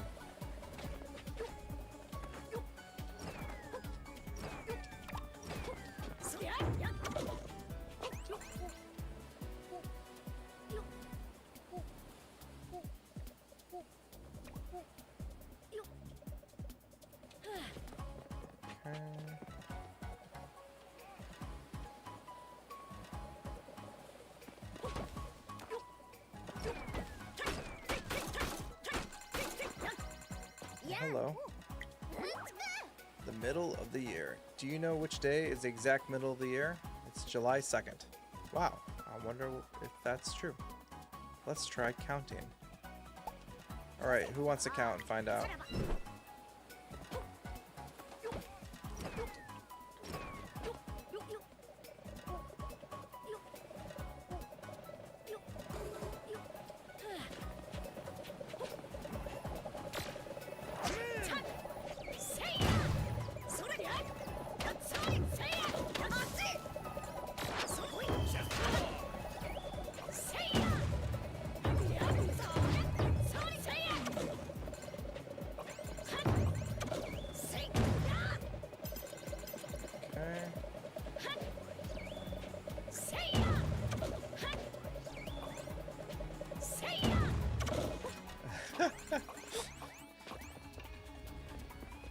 That would probably get very...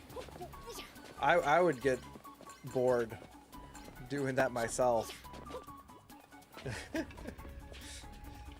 don't think that would not be a fun time for anyone.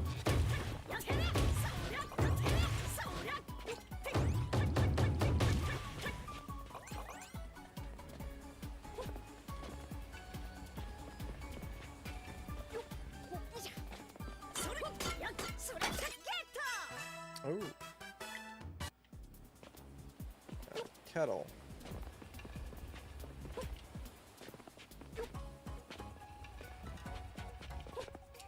But yeah, I think for a next stream, I'm definitely contemplating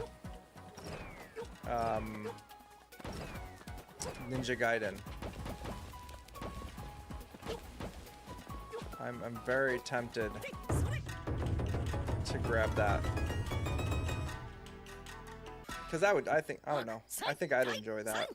I'm not sure what you guys would think about playing that. If it would be interesting enough.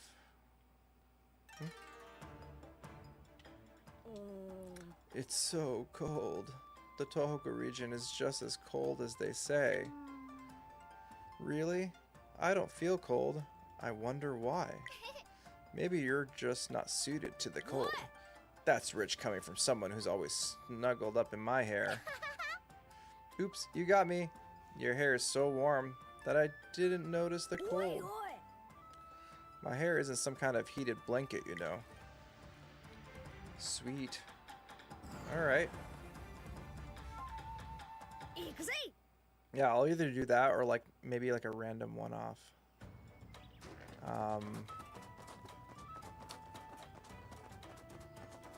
Something more.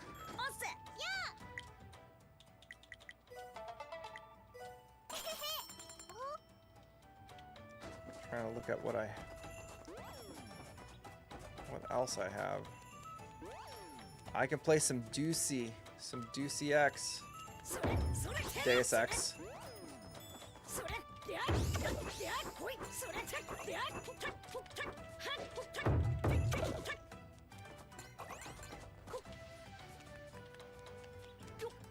At some point, I'm gonna play Deus Ex. Like a one-off stream for that, maybe. The original. I have to redeem myself because we did it for the podcast, and I like locked myself within the first like I don't know, like 15 minutes of the game. I like locked myself out of the progression, so I just had to like turn it off, and we just like ended up moving on to something else. It was bad. I forgot because like I played Deus Ex back in the day like a lot, but it's also been like many years since I've touched that game.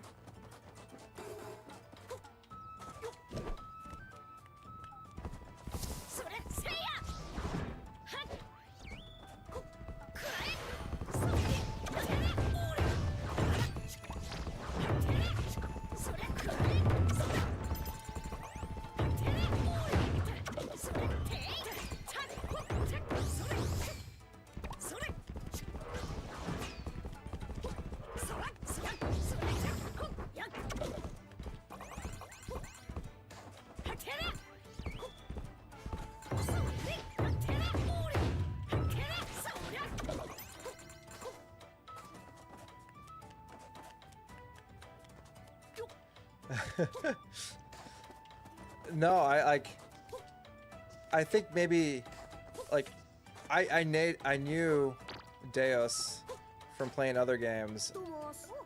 When I said Deucey that one time, I don't know what happened to me. I was like deliriously tired from Midwest Gaming Classic. And it was the funniest thing. But oh man, but I also probably like mispronounced so many things back then, because like there was nobody like said it like the games weren't voiced for the most part, so like all these different names. It's like the battle between back in the day with like Ninja Gaiden or Gaiden, who, you know, there was a whole like battle on I guess amongst people. It's like how do you pronounce that? So like everyone had their own way to say it. The red Namahage Oni, Japanese ogre, is the grandpa, and the blue one is the grandma. Oh yeah, Titus and Titus. That was a big one too.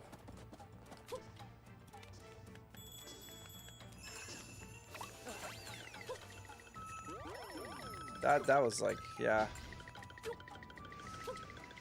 There were so many like different like battles of how people pronounce things. Because there's like so many Japanese words that were coming over, or like Japanese made words that like they would pronounce it one way and we pronounce it a different way, and so like everyone here would look at it and be like, oh, like that's how it should say, but it's actually not.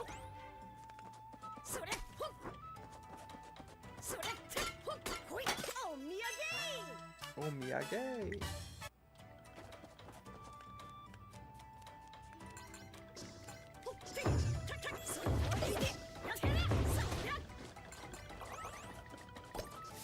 Ball.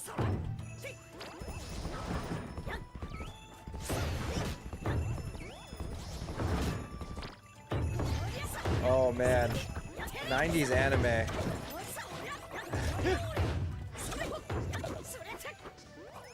I remember, was it?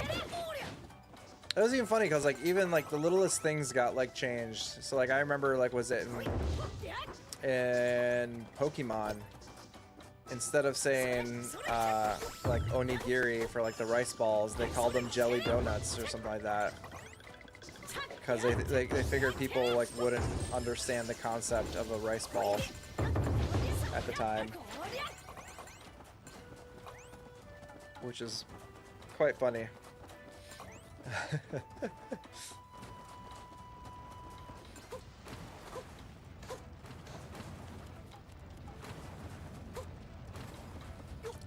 But it's funny because like that was part of like the awkwardness of the dubbing in like 90s anime. It's like you know, you had all these like voice actors or voice actors that like haven't been you know, new to this, trying to pronounce like Japanese names, and they would come off so so randomly sometimes. Kamakura snow huts are made from snow, but they're built so that wind can't get in and the warm air inside can't escape. Warm and toasty.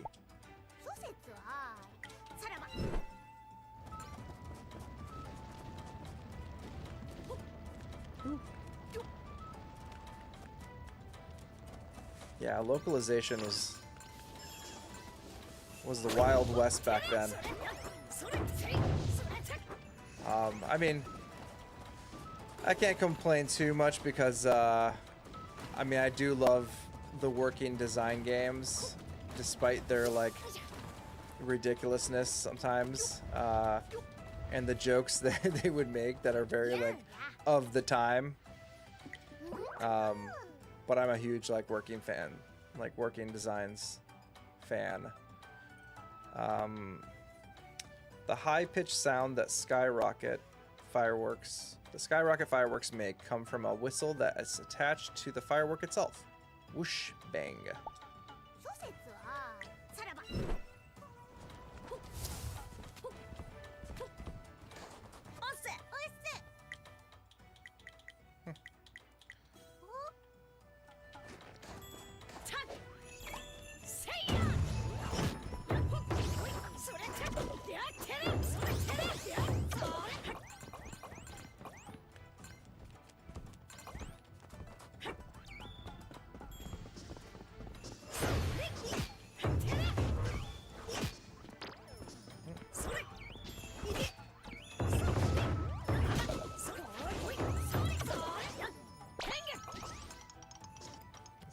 here.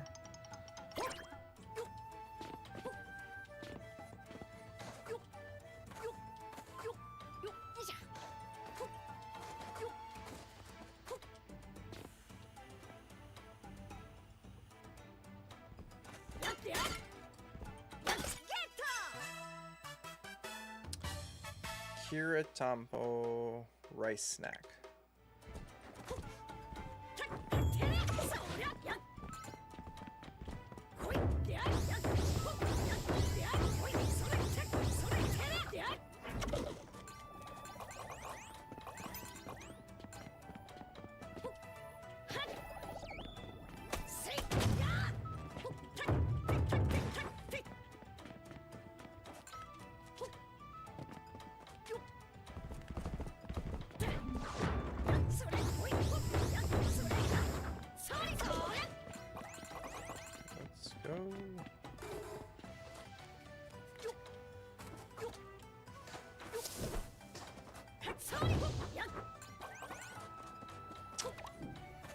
Are there any good, has anyone been watching any good anime this season? I don't know if there's anything. I haven't really watched anything this season so far.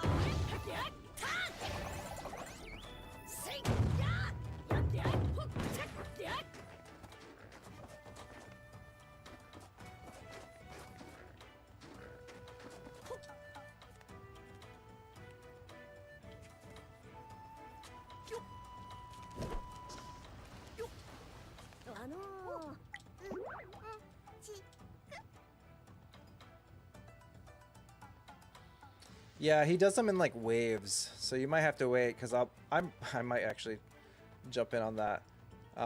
But yeah, he'll probably have something at some point.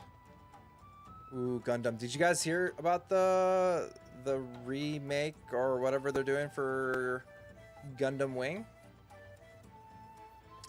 Akita dogs are known for their loyalty to their owners. The faithful dog Hachiko was one of such doggies. Hachiko, come here. I said, oh. I watched like a decent amount of that back when it came out, and then I just like stopped for some reason. I've been contemplating whether I should go back and like get back, like watch the rest of that,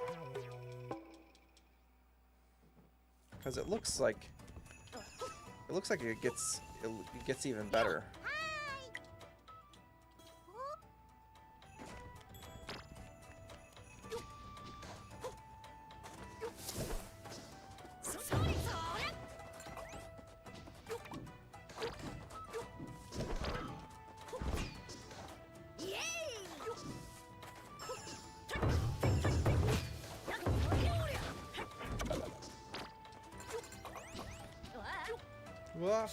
Ooh, that was close.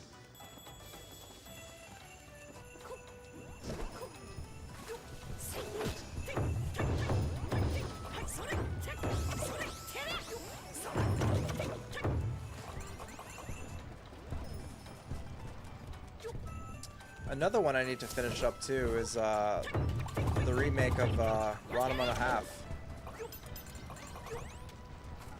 I have not watched that fully yet. I remember watching like the original series.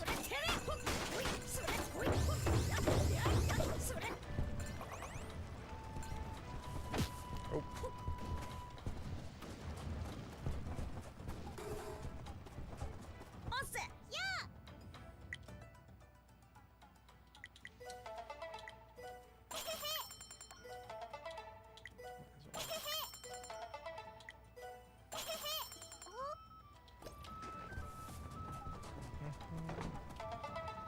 Defeat all the rascally. Yeah, the animation in the remake looks so good. Like the colors just are like incredibly vibrant. So it's always been on my like I think I watched just like a couple of episodes of that. Oh god. Get out of there.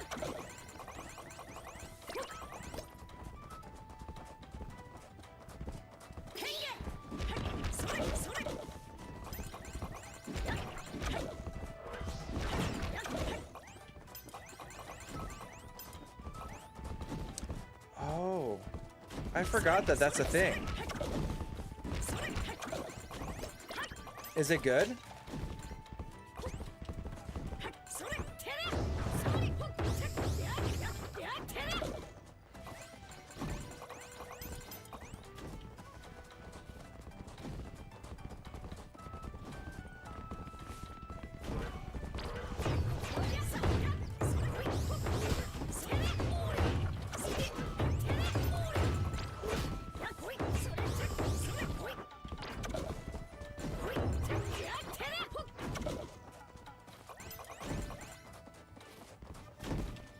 Oh wow, okay. I didn't like. I totally forgot about that.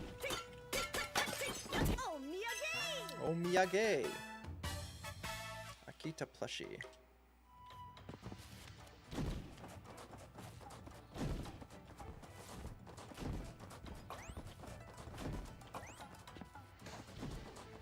Oh.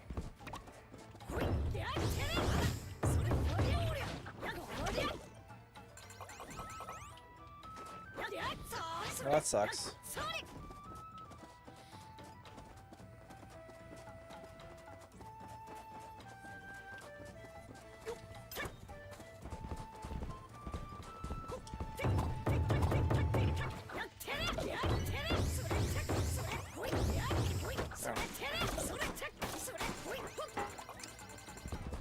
Alright. If everyone can hold on for 1 second, I'm gonna run to the washroom quickly.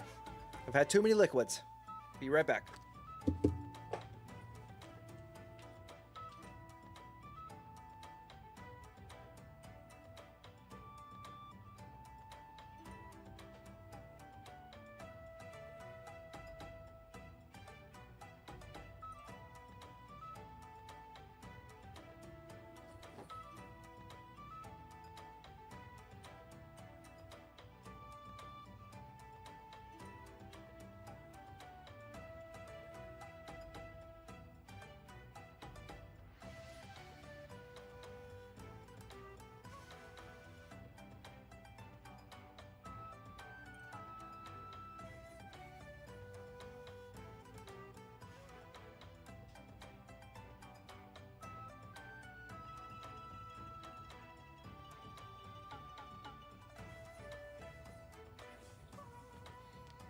Whew.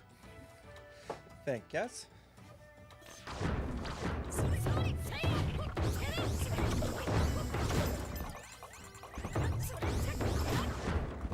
Oh, focus.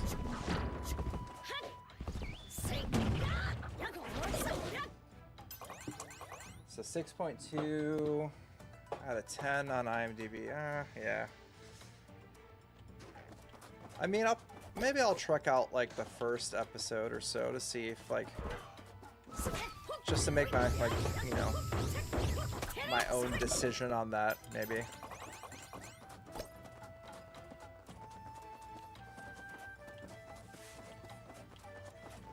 I've not played through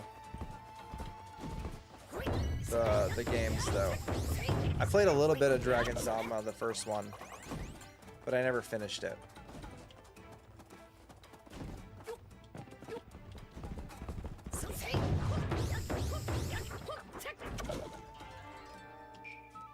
Sweet. Got them all.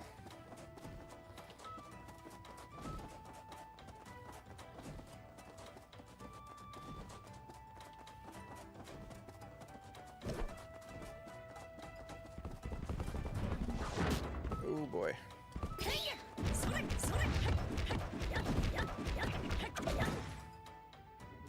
There you go. Go back to normal. Let's look around and see if we can find some.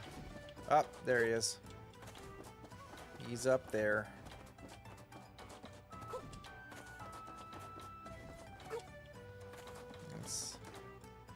Yo, Lurok, what it is? Welcome, welcome. So, Dad is scary when angry. There's an expression in Japanese that goes earthquakes, lightning, fire, and dad. Honestly, I get it. My dad can be just as scary as a typhoon.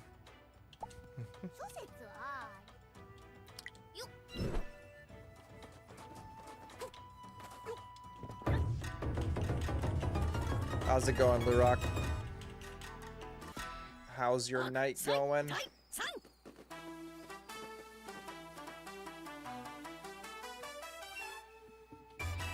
Ooh.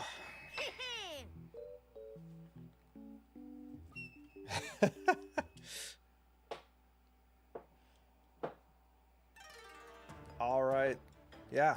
I mean, yeah, it's getting late here. I'll probably do one more level and then call it, because it is getting pretty late and I'm getting pretty tired as well. So, but yeah, thanks for joining, Chris. I'll catch you later. I'll post up my next stream should be sometime soon. I'll probably like in the next couple days.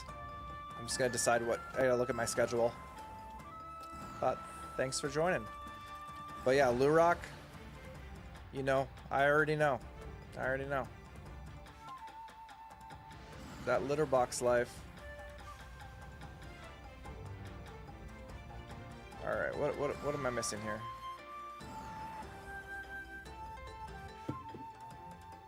You missed a little bit of the ASMR earlier, but hi, how's it going? Today we're gonna be playing a little bit of Bakeru, but next time I'm gonna make sure that we're gonna be playing a lot more other games. So stay tuned. Maybe we'll play some Ninja Gaiden. Who knows? Just like scratch, I don't know, tappity tap tap. You know, as they do.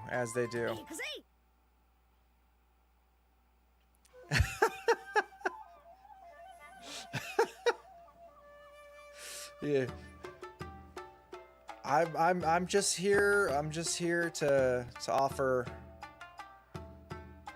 I don't know what this guy is, but we're doing an all ASMR stream next time. Master. Oh, is it? Oh. Giant robot time. Doesn't it? Like, that character like looks like something straight out of Paw Rappa.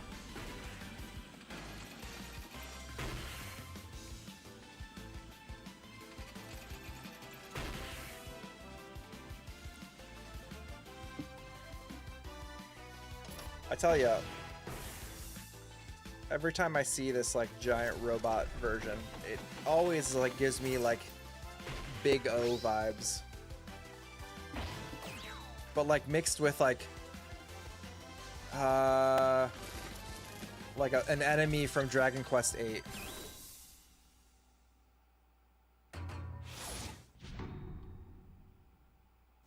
Like one of the robots.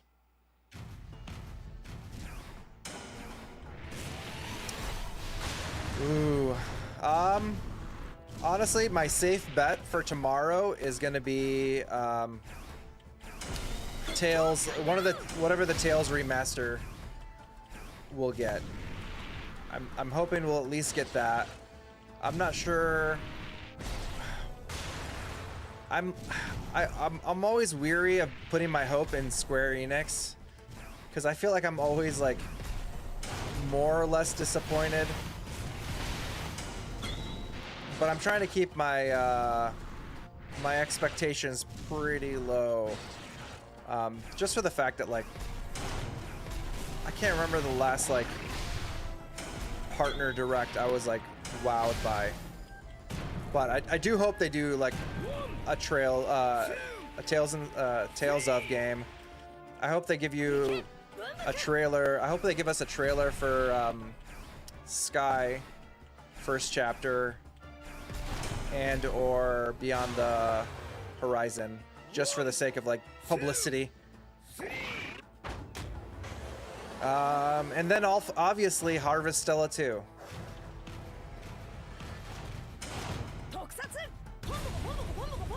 Oh. Okay. 1, 2, 3. Yeah, I'm not sure if I'll be able to Fragrant Story 2. I never played that game, but I've heard I've heard things about it.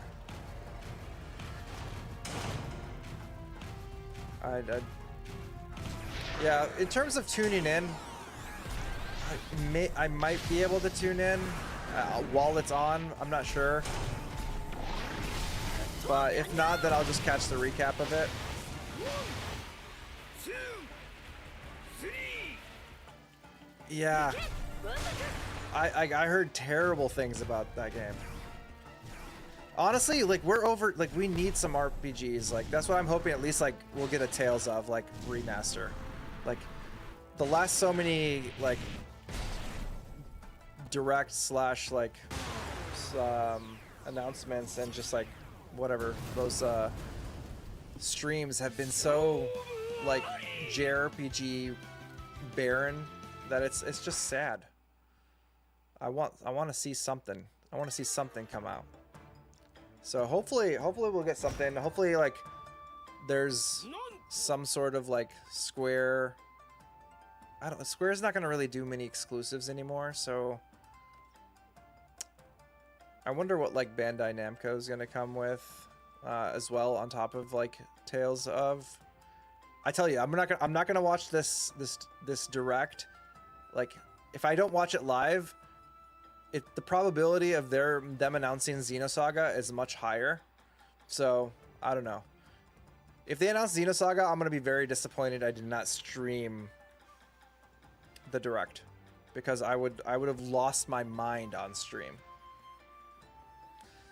I'm seeing energy spikes from the summit of Mount Osore.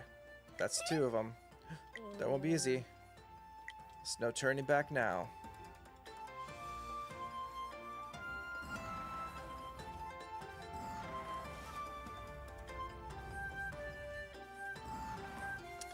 I know this generation is just weird because like even with like the PS5 and Xbox and whatever it is, like they just like didn't like the pickup is so slow, which is weird with Nintendo because like they postponed the Switch too so many like they kept postponing like showing it off and releasing it for like basically it felt like a year. So like I was hoping they would come out swinging with like a bunch of things that we can hope to see, but I don't know, they're keeping their cards close. And I have no idea what's going on with Metroid Prime. Like what the hell? Like Metroid Prime 4 has been stuck in like limbo. Like they keep saying it's coming out, but like when are they gonna announce like an actual date at this point? And also, like, why aren't they, like, releasing 2 and 3 beforehand? Like, that's a weird choice. Yeah, they definitely demoed it. It's just, like, it's, like, oddly taking a long time for them to, like, be ready to give, like, announce, like, a date, like, a release date. Specific one.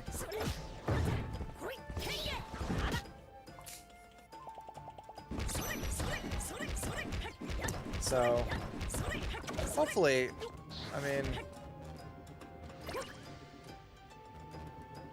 we'll see that coming. But for tomorrow, like,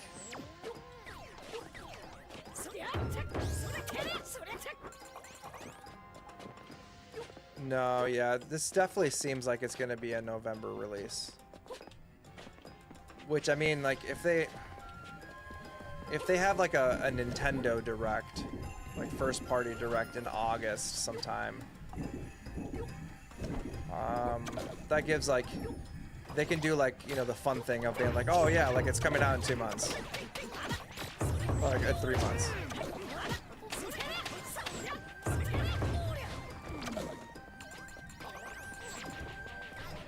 Oh,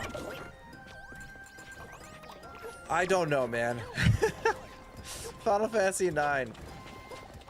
I mean, I'd love it. Like, if they were somehow to, like, just come out of nowhere and be like, oh yeah, by the way, this is it. It's coming out. That would be wild. I think the whole world would, like, lose their mind. Like, collective minds.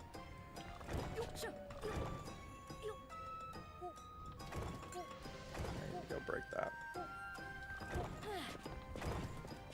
I definitely, like, I would love to see, like, a Final Fantasy IX remake that's just, like, double A. Like, you don't have to make it perfect. Just make it look, like, good. Kind of like, Trials of Mana or something like that. Like, in terms of just, like, graphical fidelity.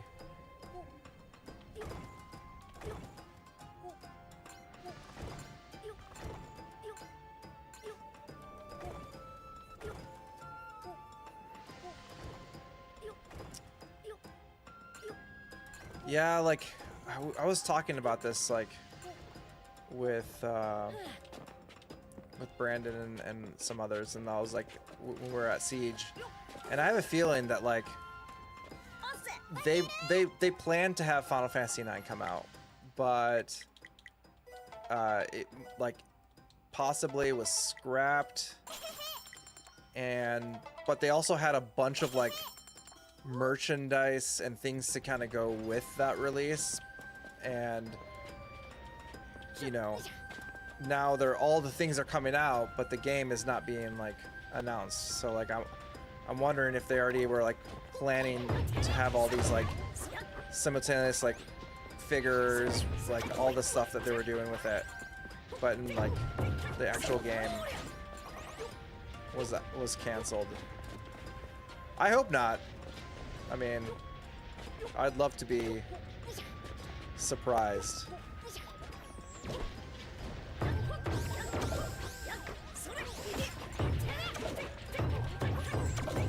It's just like there's some rumors going around, like, I guess in the industry or something like that, that, like, that there was also, like,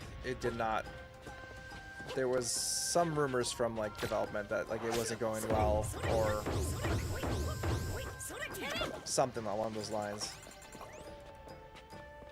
Like, it definitely was a real thing. I think they were definitely working on it, and it was definitely planned. Whether it actually comes out or not is, you know, up in the air. But I hope, like, I hope it comes out, because, like, 9 is is definitely one of my favorite, you know, Final Fantasy games. I'm a huge fan of 9. Like, give me some sweet David Bowie Zidane.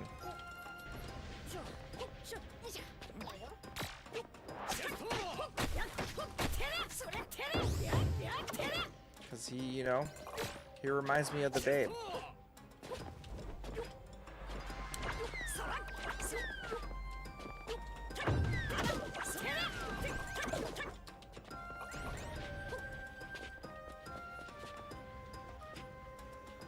Yeah, like, it was definitely, like, it's definitely a real thing. But it's, like, it's weird that, like, if they don't announce it tomorrow, then I just don't think it's gonna be, like, they must have scrapped the project or something. It's like, maybe they, like, off-boarded it to, like, a third party when they were, and then they didn't like what it was turning into. I mean, that's all speculation. Who knows what actually is happening there? But I'm just trying to think of, like, what would cause them to not, you know, release it like that. I mean, I don't know why they would wait till after Final Fantasy VII, because you can have them come out in tandem, because they're, like, I don't know. Because, like, that Final Fantasy VII is gonna be massive. Like, the third game is gonna be crazy. I want them to announce that. Like, when does that come out? I heard that apples are good for your intestines. Could they work to alleviate an upset stomach? Like, I am pumped for figuring out when we'll be able to play the third game. Oh, man.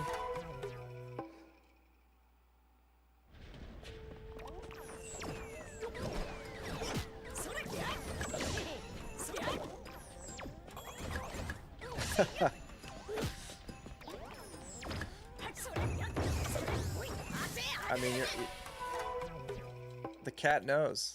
Cat knows. They've got that sixth sense.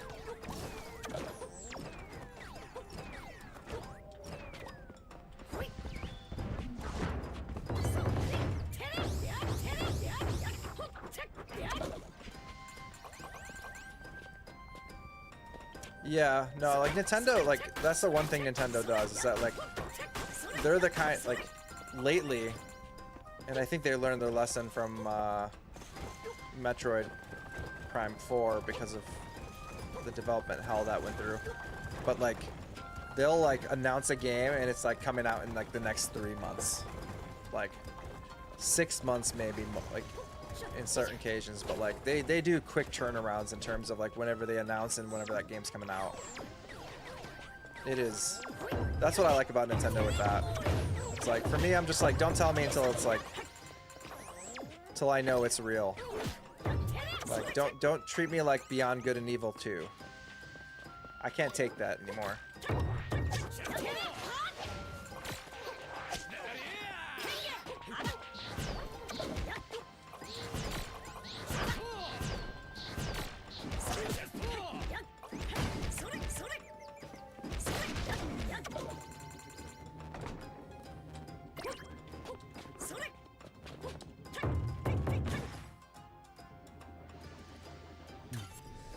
Yeah, they're gonna like they have to give us Xenosaga, but like I wonder, like I'm really torn whether that would be something that would be in like a partner direct or it would be like in a Nintendo direct. Like I imagine if they're gonna do Xenosaga like remaster or whatever it's gonna be, Monolith Soft is like Takahashi-san is probably gonna take some liberties in terms of fixing like, you know, Xenosaga 2 or anything like that.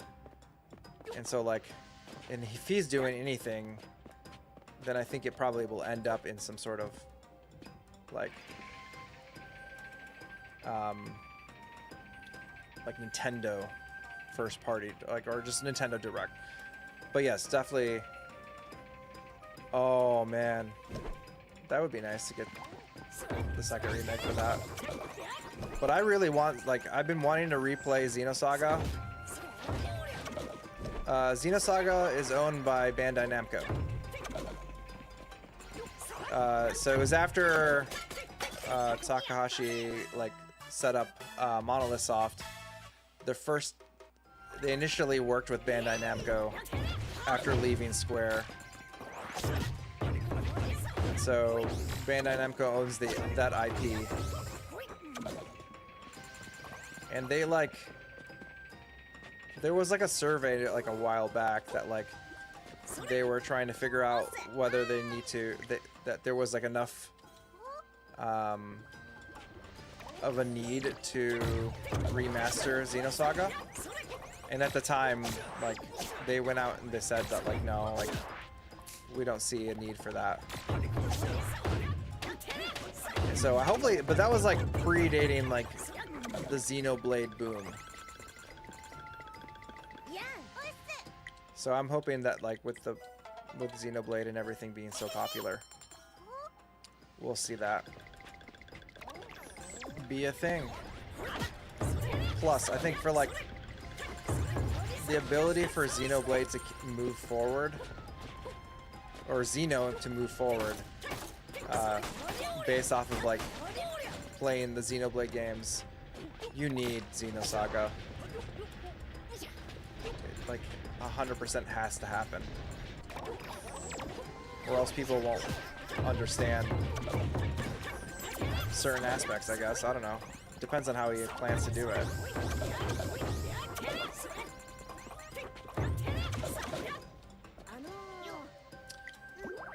Cutting down syllables. Tabete means eat in Japanese, but speakers of the Tsugaru dialect in Aomori Prefecture need only say K.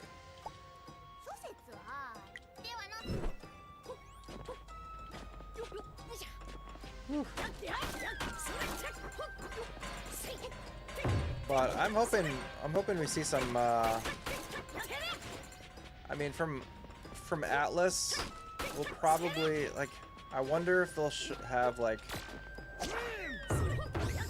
I wonder if they'll bring like a dragon, and such, or like Metaphor Refantasio. I mean, I've already played those games, so like it wouldn't be super exciting for me, but like I can see them bringing that though.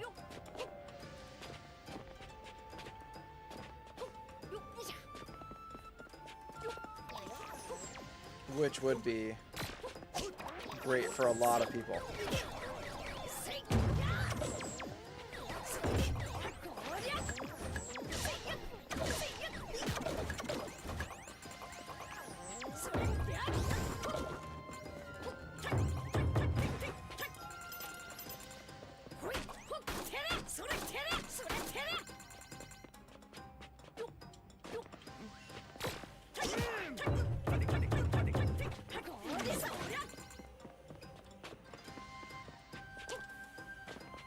Yeah.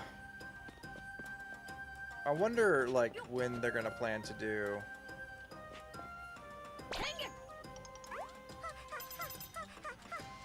like, Persona 2.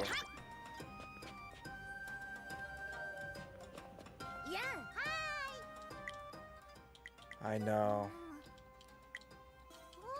I'm hoping we get, like, some sort of announcement that makes you just, like, want it right away.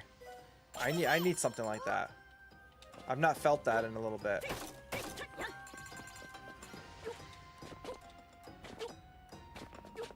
Like, I've been, you know, excited to see games. But there hasn't been like a really huge announcement like that in a while.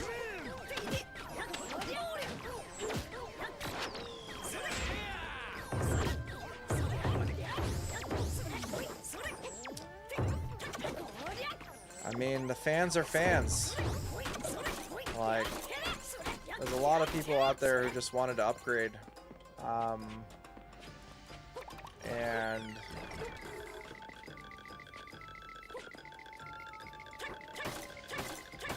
but there aren't really many games, like, honestly. Yeah, like, I mean, there really isn't much. Like, a lot of the games you're seeing come out are like very much like, you have Mario Kart and you got Donkey Kong, and then you have like upgrades to, like, you know, Kirby and other things like that, which, you know, it's not crazy. I mean, I ended up getting one because, like, I'm still rocking the OG, and like, I just wanted to play some of my games and make it look much better.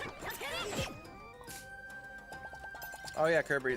You know, I never really got, like, I never really played the 64 game much for Kirby's Air Ride, and I also feel like it's like a weird choice to have two, like, racers in the beginning of, like, the console, like, life cycle, because like I would expect they'd want to have like diversity in what they're coming out, but like if you have like Mario Kart and then Kirby Air Ride, I don't know how much like overlap there is. Yeah, I never did too.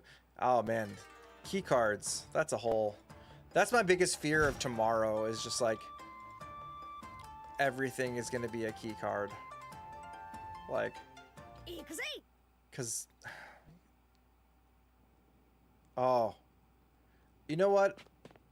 I wouldn't mind if they did another like Diddy Kong racing, cause like that's the real good racer on the 64.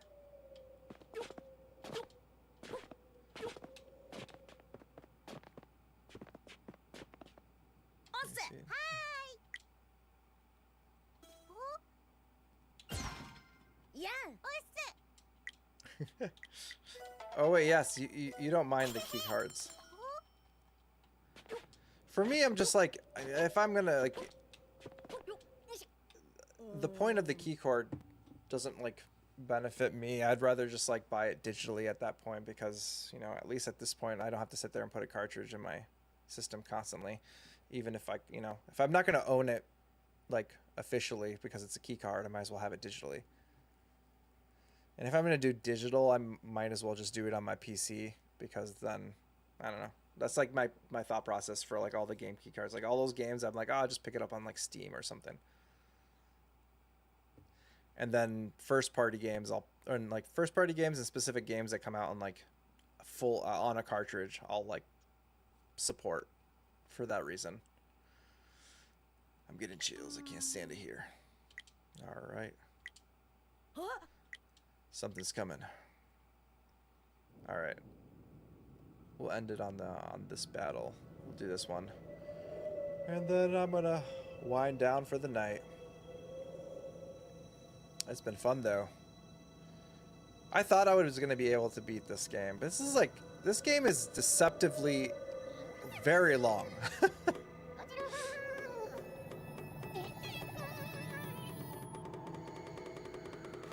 Yeah, that's true. Like, I would rather buy the Switch 1 version physically on the disc and then just probably upgrade or whatever it is that needs to happen. Musashi and Kojiro, the swordsmen from history. Came back from the dead.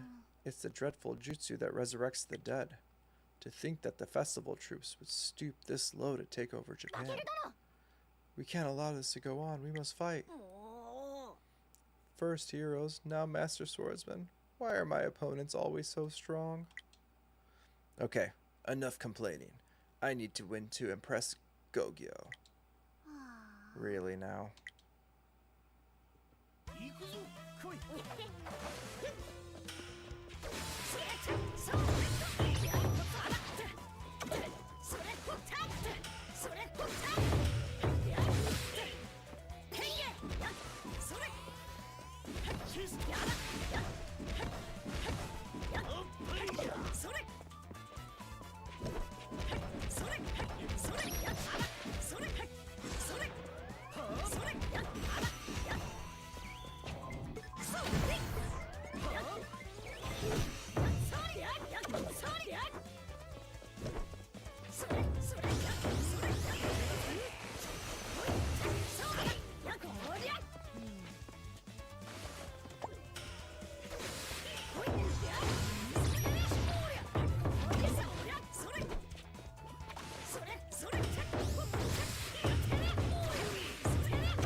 Yeah, I think like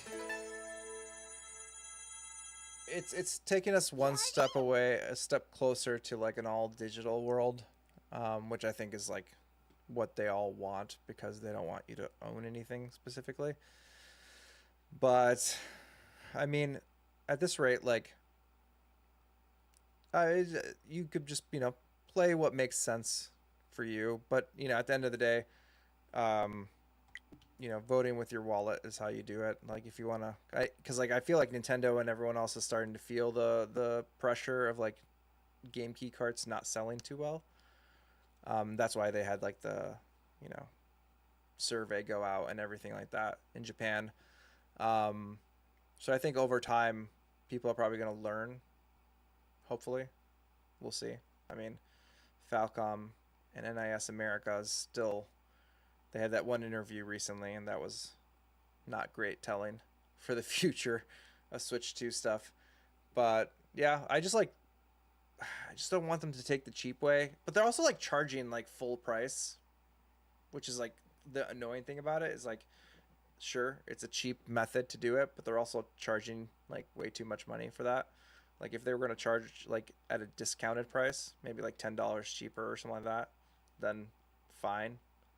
But if they're going to charge you the same price as buying it like, you know, on the PS5 with it on the disc, or you know, digitally, or like even more expensive than digitally or whatever it is, I'm not a fan of that.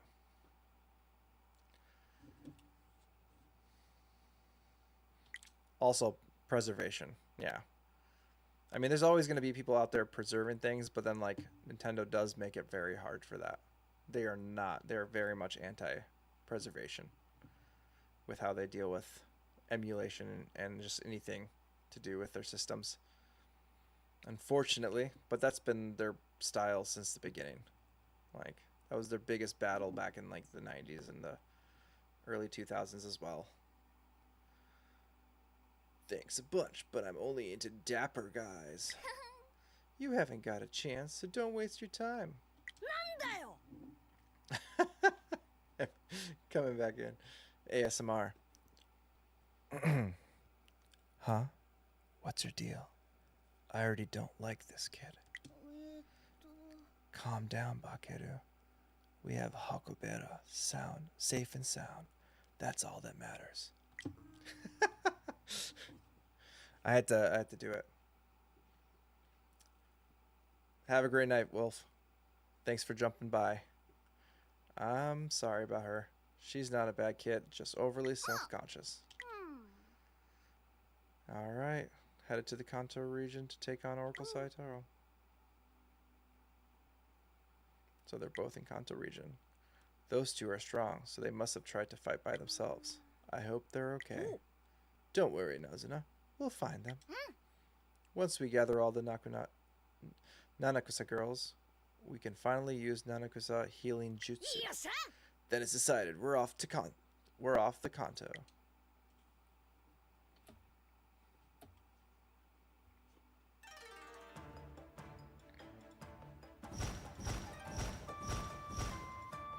Man, this game is literally never ending.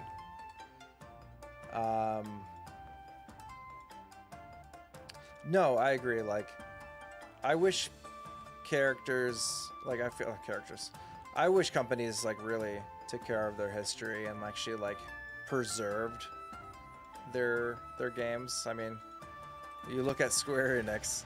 The second they made any of the PlayStation Final Fantasies or any of those games, they were like, oh, let's take all our assets and just throw them away.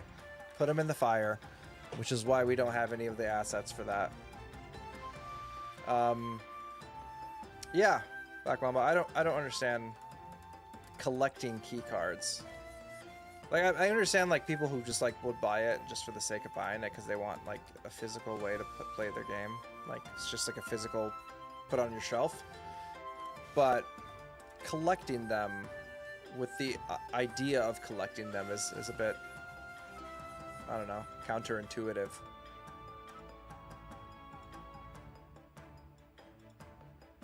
Oh yeah, I'm impressed with like Final Fantasy Tactics, how they were able to do that, and then with Chrono Cross and Final Fantasy 9 and 8, it's a bit rough, especially 8, when you have like these really bad like resolution backgrounds, but they like really made higher quality, like, you know, character models.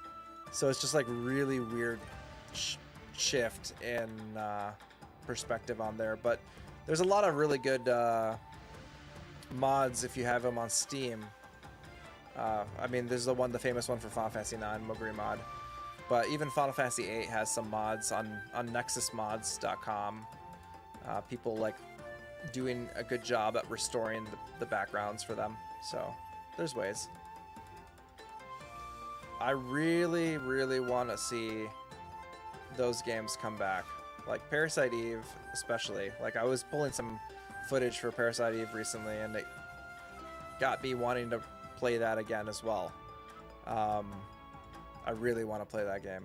And then Shadow Hearts especially, like that game deserves a remaster or a remake, just because like playing that one in emulation is not as fun because of the timing mechanics and like the little bit of lag that you get from playing software emulation with that game.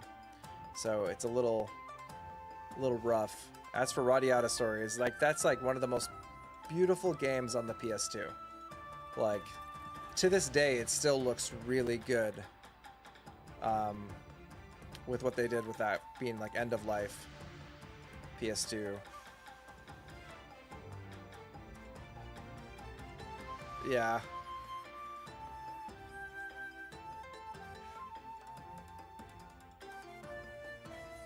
Yeah, so Parasite Eve, like I really like that like back in the day, but then I also like was replaying parts of it recently, and it like it's still really like not it's a good game.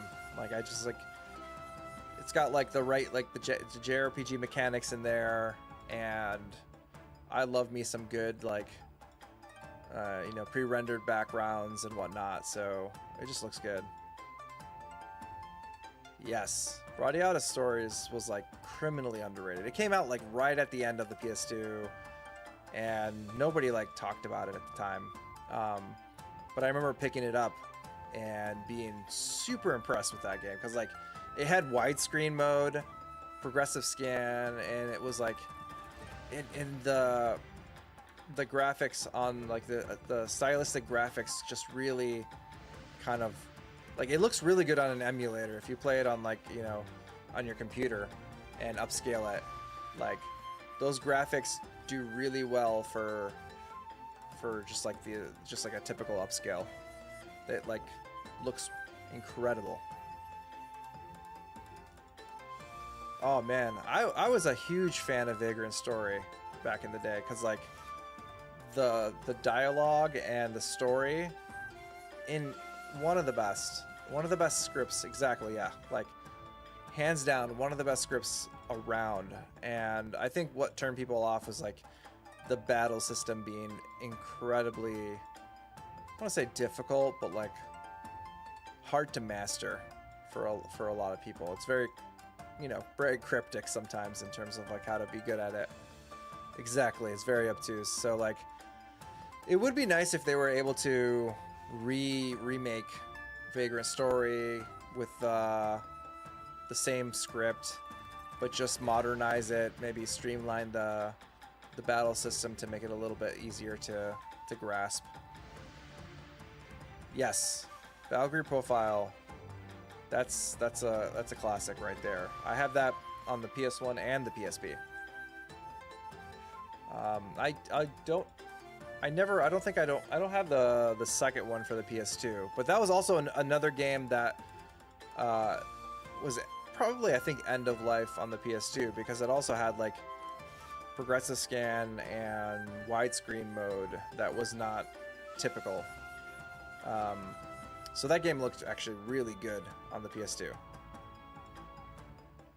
I don't think I ever beat the PS2 because I never owned it. I had a friend who had it, so I tried it at his place, but I never actually picked it up. That's on my list of PS2 games I probably should pick up. And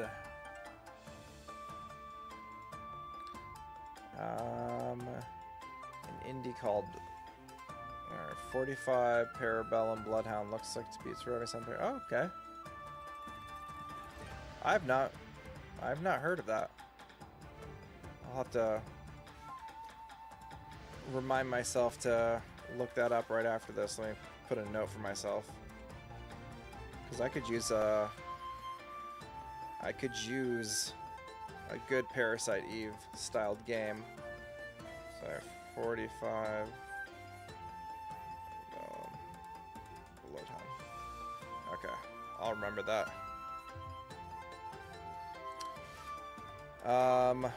Yeah, I don't think Valkyrie Profile 2 is expensive at all.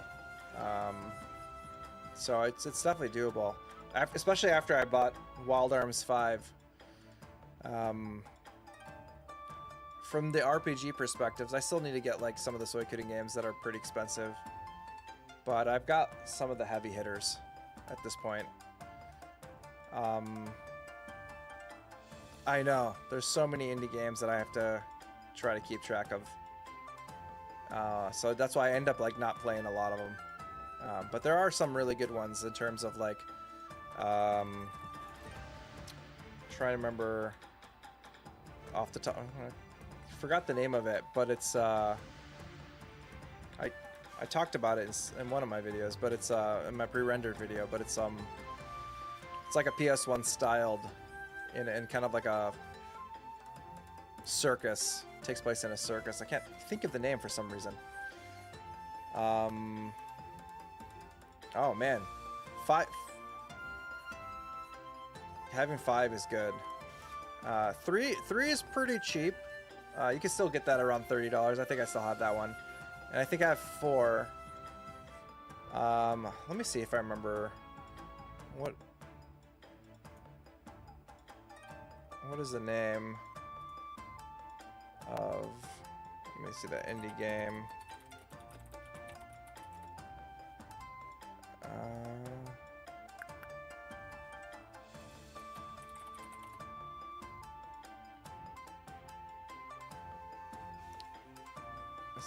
Is it a circus or is it like a amusement park? It's just like a Crow Country. That's what it is. I don't know why I kept forgetting that. I tell you, the music in this is really good. This game is actually a very good game, and you get your money's worth because like it is long. There's so many levels, and it's a lot going on. Yo, party chat. Hello, gamers. We're just chilling now. I'm winding down after playing a lot of Bakeru, but it's been good. Is that Kevin? Is it Cam or Kevin?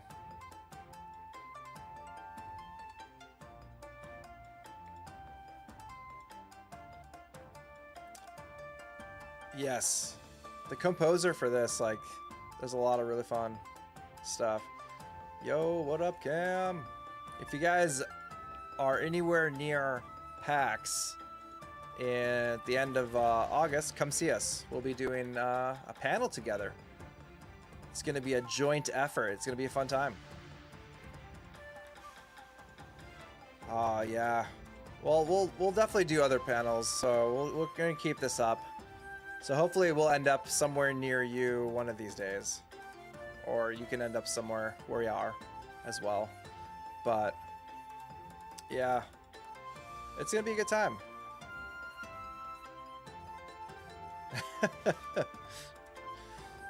I mean, is it worth it? I mean, like, hey, you could play the demo for Beyond the Horizon. That's like a good enough reason to go to PAX in itself.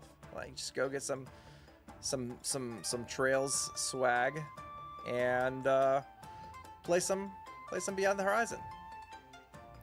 I mean, I feel like that's a good enough excuse. Maybe you could try to convince her. But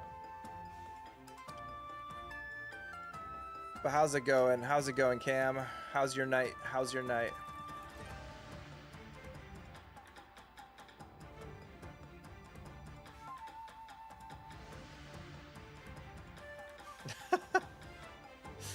Yeah, probably not.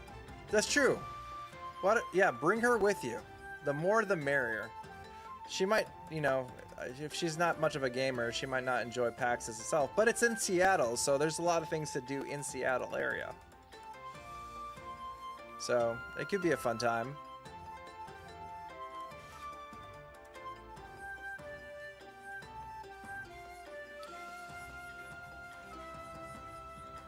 Definitely. Yeah, this is like, yo, Nish, what's going on? We're just chilling now. We're chilling. How's it going? Yeah, we farmed a good amount of golden poops today. I was hoping to finish this game, but it is deceptively long, so I think we're just gonna call it at this, and I'll have to pick another fun game for the next stream. So I'm not just becoming a Bakeru streamer. I don't know if I want to be that. Xenosaga? Oh man. I mean,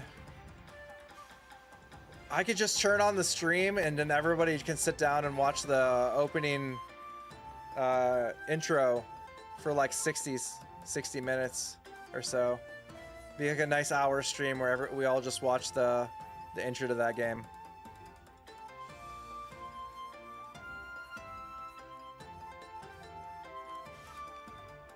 Hell yeah. Nice. Some work, some wind down for the night. Yeah. I'm definitely gonna lounge, take it easy after this, but I mean, Xenosaga is basically like, you know, the end of a Trails game. It's like this, it just keeps going in terms of like all the different cutscenes and whatnot. So I mean, I would love it, but I don't know how compelling that would be for a stream if we just sat back and watched the you know, the incredible amount of, especially the first game. There's just so many cutscenes in that game. Ooh, the end of Daybreak 2 is a goodie. It's a goodie. It takes like it's like definitely a Trails ending where it's just like everybody has to get their word in and everything like that. Oh man. So Nish, you think we're gonna get the Xenosaga remaster tomorrow? You think they're just gonna drop that casually? Or do you think that's gonna be saved? Like, they're probably gonna save that for an actual Nintendo Direct, because it probably be tied to Monolith Soft.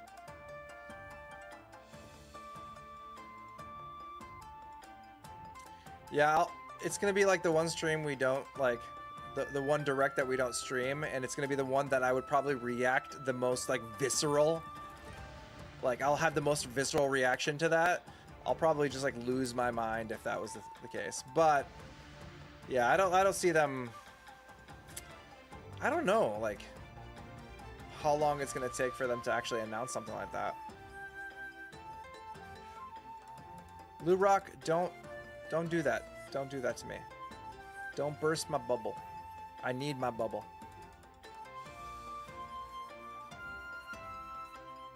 Yeah.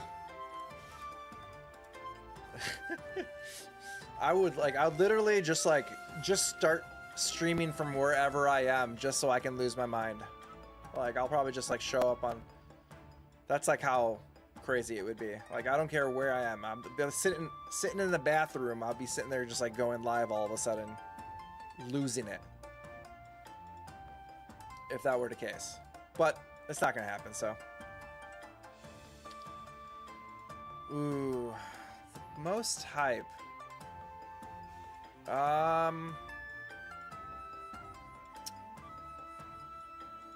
Honestly, if I have to look back at it, it was the first time it would have been Xenosaga, honestly.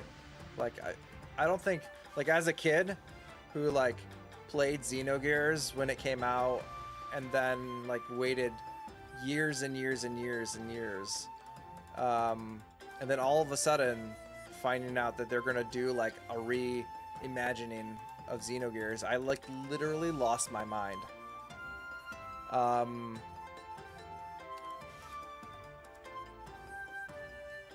trying to think. I think the Future Redeem teaser like blew me away. That like, cause then you knew. Dude, Silent Hill F. That game, I'm so hyped for that, cause like that game looks like it's like everything I like about the Japanese horror from like Fatal Frame, but like in the context of like Silent Hill style gaming. And that's like, yeah, that's right around the corner. So I'm ready. Like that looks incredible. I might have to I might try streaming that one. Wii music. I feel like that's like memorable for all the other like for all the wrong reasons. But it's definitely memorable. I love that. Though that was the days of Nintendo like E3 announcements and things like that were just so much fun. Like having like Reggie Fils-Aimé and stuff like that. Like that was just a whole different era of Nintendo that was awesome. Yes.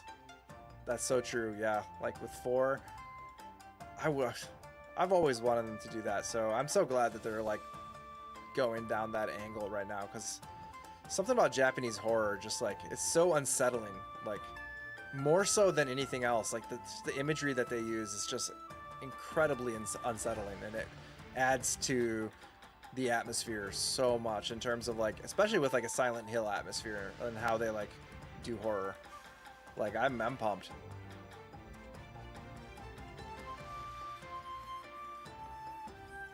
Oh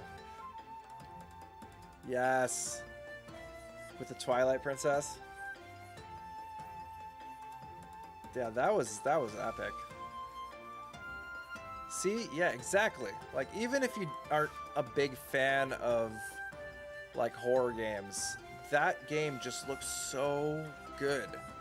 And I'm hoping like the narrative, like from what it looks like it's gonna be top notch, like chef's kiss. So like I'm hoping it lives up. I really want that game to be amazing. Twilight Princess is like such an underrated like Zelda game. Like it does not get enough love, and that's the one I really want them to bring like the HD version to the Switch too. I mean, I want like Wind Waker for sure, but like Twilight Princess just like had, I don't know, that grittiness that like it was like, and it was also had like such like the dungeons in Twilight Princess were top tier. Like so good. Yeah, like that game did not like I feel like it was like very polarizing when it came out, but it's really good. I love that game. Oh, I forgot. Yes, Ryukshi's the story duty. Yeah, so that means yeah, like we're good. We're gonna be eating good with that game. That's gonna be a damn good game. I'm pumped. I'm pumped for that. No, between that and like, I'm really excited for Ghost of Tsushima when that comes out. Like that's also like on top of my list of games like I'm gonna be playing in tandem with whatever I'm in the middle of already. But that game just is the most adventure. Like I had so much fun with that game, with like Tsushima. So I'm ready for Yote. Oh, see, I was a big fan of Majora's Mask. I just loved the like Majora had like it was just like an unsettlingness to the whole like story. And even as a kid, I was just like, this is cool. Like it's so like messed up and like creepy that I loved it. But yeah. No, like they really need to bring those. Like I'm hoping for the next direct they're gonna announce like the Wind Waker HD. But like I don't know, because like they just like put Wind Waker on the NSO, so like I don't know what they're planning to do right now. Like it's just weird, because that HD version is so much better. And then Twilight Princess as well. Like that game deserves a second like it needs to live on a console that isn't dead. Yes. Majuro was very oppressive. Like, everything felt like, I don't know, it just felt like tense. Like, the anxiety in that game was very high. And especially as a kid, like, I was just, like, constantly anxious about what was happening or what I have to do. And, like, the timer, like, the time, like, line of, like, you having to get things done. Like, it just really set, like, the mood.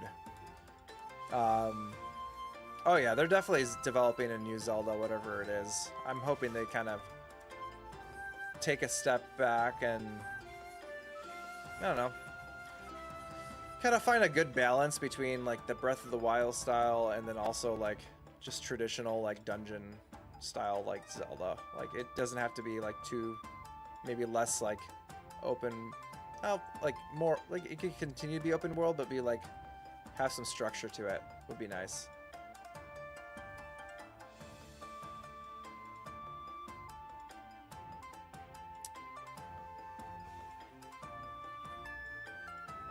Yeah. No, I agree. Like, it's definitely different. And there was like a lot of people who liked it, didn't like it. So like, it's definitely like a polarizing style. It's like, man, remember when Wind Waker was announced? Everybody lost their mind and was so pissed off because of that game. Because of like, they said why is it Zelda for kids, for children? Because like, what is it? They had the tech demo that showed like a really cool video of like Link versus Ganon and like and Ganondorf and like stuff like that. So like all of a sudden Wind Waker drops and everyone like just lost their mind. But then like it's also just a really incredible game. Like being able to like sail around and explore and just like, oh man, that game.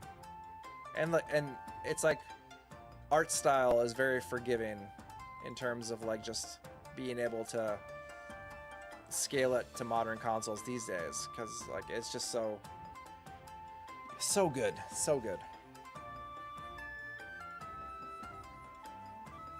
But yeah, no, I'm pumped. I'm pumped to see what's gonna happen tomorrow. I mean, keep expectations low, but we can hope. I was a Majora's Mask hater, and then I played it and became a top 5 gamer. Yeah, no, that's exactly how Majora's Mask was. It's like it was easy to hate, but then once you played it, it's like, wow, okay, like they you know, they cooked with it basically. They did a good job. Story-wise, it's one of those games I wish, you know, I wish it would bring like a good way to play it to modern consoles.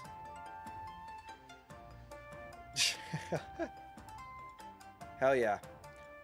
Yeah, thanks for joining and hanging out for a bit. But yeah, I'll catch you in the Discord later. We'll talk and have a good night. And cat, you know, time for pets. So you go give her the pets.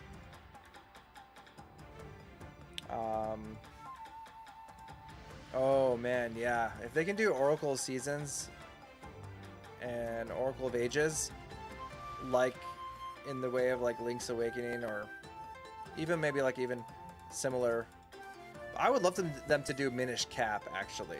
Like, I would love to see Minish Cap like remade. Just because that game, I don't know, I have like a nostalgia for that game as well. So I would love to see that. And then I would love them to bring Link Between Worlds to the Switch, because that being stuck on the 3DS is just it's not fair, because that game is like one of my favorite Zelda games, because it's like, it's basically like, you know, Link to the Past but more. Like it's so good. If you haven't played it, I do recommend it. If you have a 3DS, Link Between Worlds, so good. Wonderful game.